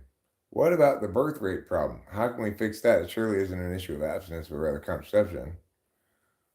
I mean, I think it's an issue of, I think in a lot of ways, it's the sort of thing that will solve itself. People are, people have changing perceptions about having kids and whether or not they want kids. I think adults are growing up with more expectations about themselves being empowered as individuals towards their individual particular wants and preferences. SB Honey is so wet because it's raining, Winston. It's only because it's raining. She's wet. She's standing out in the rain. She's wearing sponges as clothes, and they're just sopping up all this moisture. No, I don't think the Earth's population is declining. It may be kind of plateauing, actually, though. How do you think we'll deal with the energy demand? A multiplicity of ways. It's like Dealing with energy demand and supply is not a one solution problem, right? We've got natural gas electrical generators, we've got nuclear generators, we've got coal generators, we've got wind and solar generators.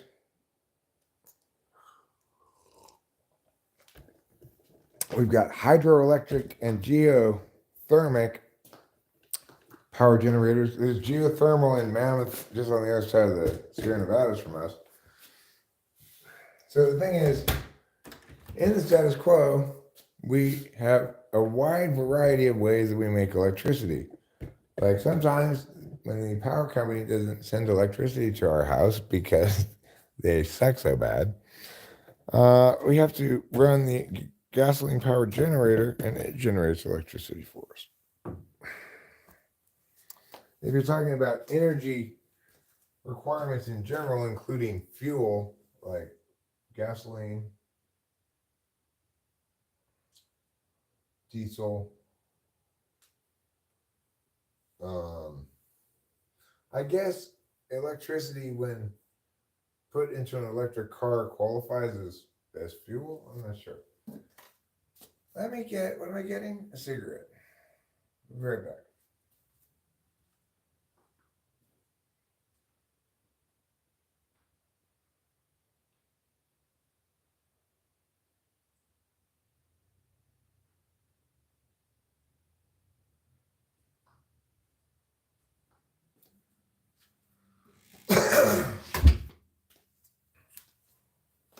Well, I think the idea of sustainable energy is kind of a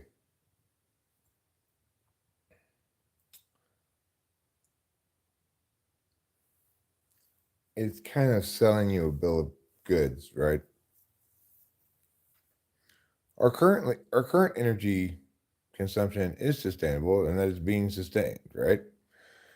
It's also the case that certain sources of energy either hit their limits, like you can get only the total amount of electricity out of a hydroelectric dam as the maximum it can produce. You can run this complicated thing where you have what's called a it's like I don't know what it's called, but this I'll explain what it does. I know I'm sidetracking here, but I'll explain what it does. Cool. So a lot of places around the country, the problem that energy companies have and energy generating things have is that there's certain times of the day where people use a lot more energy than other times of the day, and they don't have a good way generally of storing it. So someone came up with this idea of a lake. The lake starts up here, and then the bottom lake's down here. The bottom lake right now is empty. Okay, it's the heat of the day. Everybody's using electricity. They open up the top lake. The top lake drains down into the bottom lake and turns turbines, generating more electricity during peak hours, right? Then, in the middle of the night, when no one's using electricity and they've got plenty of extra electricity, they use that extra electricity to pump the water back up to the top lake. Isn't that a cool way to basically be a battery for the grid?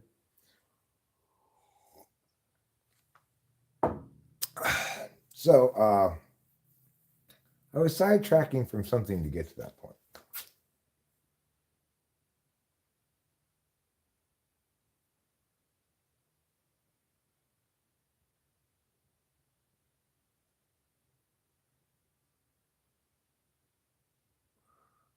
No, I mean, I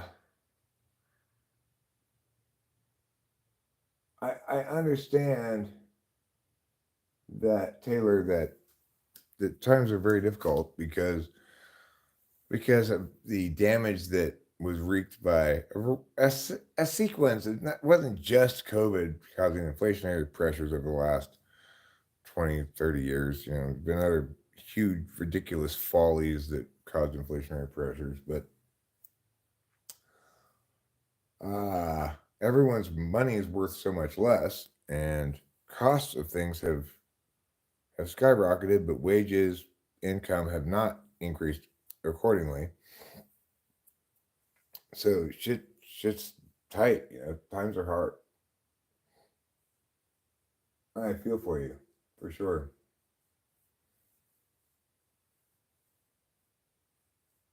Yeah, old fashions are great.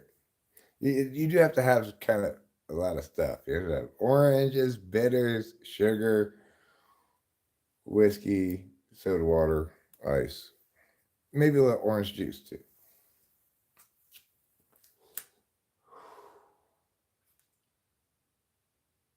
Yeah, I wish you all the best as well, Taylor. Welcome to Talking to Spanish People. And this is the sort of thing that, if I think about it, it makes me infuriated, right? It's like, it just drives home the disgusting privilege with which people from which people advocated. Like, wow, I mean, we can't risk people losing their lives. They'll just have to stay home from work for 6 months.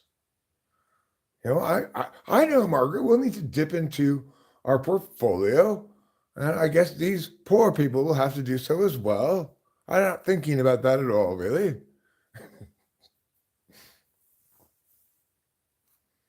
How would you rate the Fed? How would I do it? How do I think the Fed works? Like, well,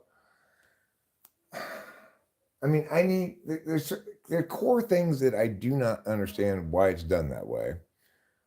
Other things I think it's fine, but I don't understand why they quantitatively ease currency the way they do through the banks, the way it is, because it would not be, it would not produce inflationary pressures for them to simply quantitatively ease it directly to the populace.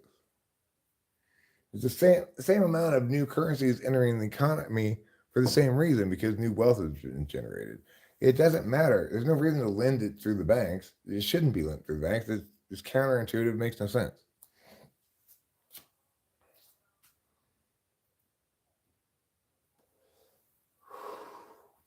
My thoughts on a universal basic income are this: to the extent that we could trade in all existing social programs and stuff for universal basic income, we'd be um, we'd be cutting off this giant kind of um, impediment thing that makes every good that the money does from the government be vastly muted by the processes of it being done by the government. So it's like, if you try to do in-kind benefits and you're the government, you're going to negatively impact actual markets, and you're going to incentivize poverty, et cetera. Blah, blah, blah. A universal basic income, the key word is universal. So even if you're rich, you get the same check as somebody who's poor. And that is what makes it a good idea. It would definitely be better to have that and get rid of all of the other stuff like food stamps and healthcare subsidies, housing subsidies,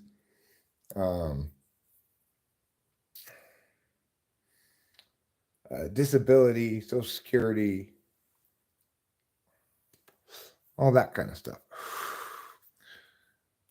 It would definitely be great if we could trade all that stuff for the equivalent value in a universal basic income. Everybody would get way more value out of the tax dollars, because all of those various programs, they begin with at least 25% spoilage, right? The bureaucracy of running the program itself is going to cost at least 25% of the tax dollars. The only exception to that, if you want redistribution as kind of policy, is direct cash payments to people that are not predicated on means.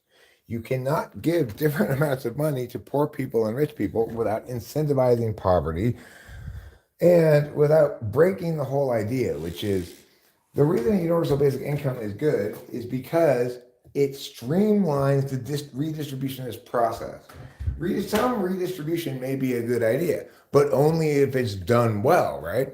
If the way they do it is such that it it does net damage of such great scope as the way they do it now, then absolutely it would be a fantastic idea to replace that, even if we didn't change taxing at all. We got exactly the same amount of tax dollars to spend. Instead of spending, let's say, $4 trillion in taxes, let's say spent $1 trillion on some social programs, right? By spending $1 trillion on the social programs, maybe 750 million is going to actual social programs, maybe that much. And a lot of that 750 that goes to social programs is going to be eaten up by fraud. In contrast, if you take that $1 trillion and simply cut checks and send them back to people, then almost the whole $1 trillion actually gets back into the economy. Almost the whole $1 trillion is actually used in ways that are non-fraudulent because it's not contingent on anything.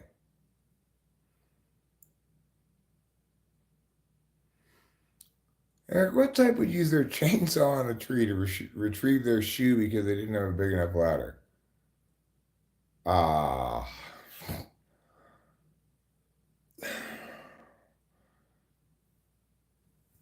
I can't think of anybody who would do that.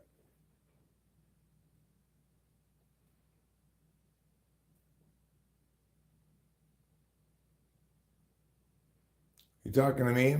Oh, you're talking to Winston's mom, I see. Somebody says at Winston's mom.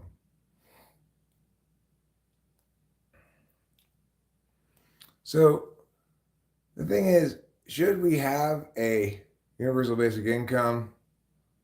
If you look at it in a vacuum, like if you were going to start a new society where you and 10 other families moved to this one island and each got your own plots of land and stuff, would you come up with something like that? No, obviously not. You'd all be like, you take care of yourself, I'll take care of myself. And no, we don't need to each contribute this much money into a pot and redistribute it between us.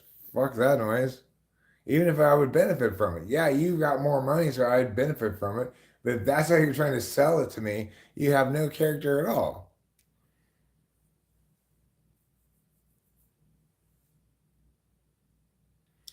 A while as the people are doing the farming. You know, because that's saying, if you ain't farming, you're just narming.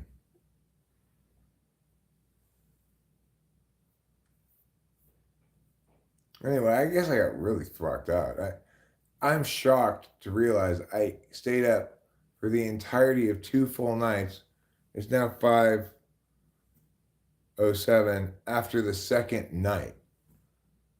That's how throcked out I got. I didn't take that many Adderalls, but I guess combined with the mushrooms and just my general enthusiasm and fun with Rachel's party and stuff, I've just been spriggity sprung. I got all that painting done too. I might go get more painting done this evening.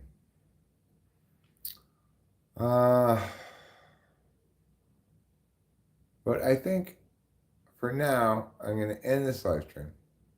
I'm going to end this live stream. I'm going to say adieu. And I'm going to try to watch this football game here normally rather than live streaming. And then if I do go paint the house later tonight, I will probably stream that. So until then, I will see you at the movies.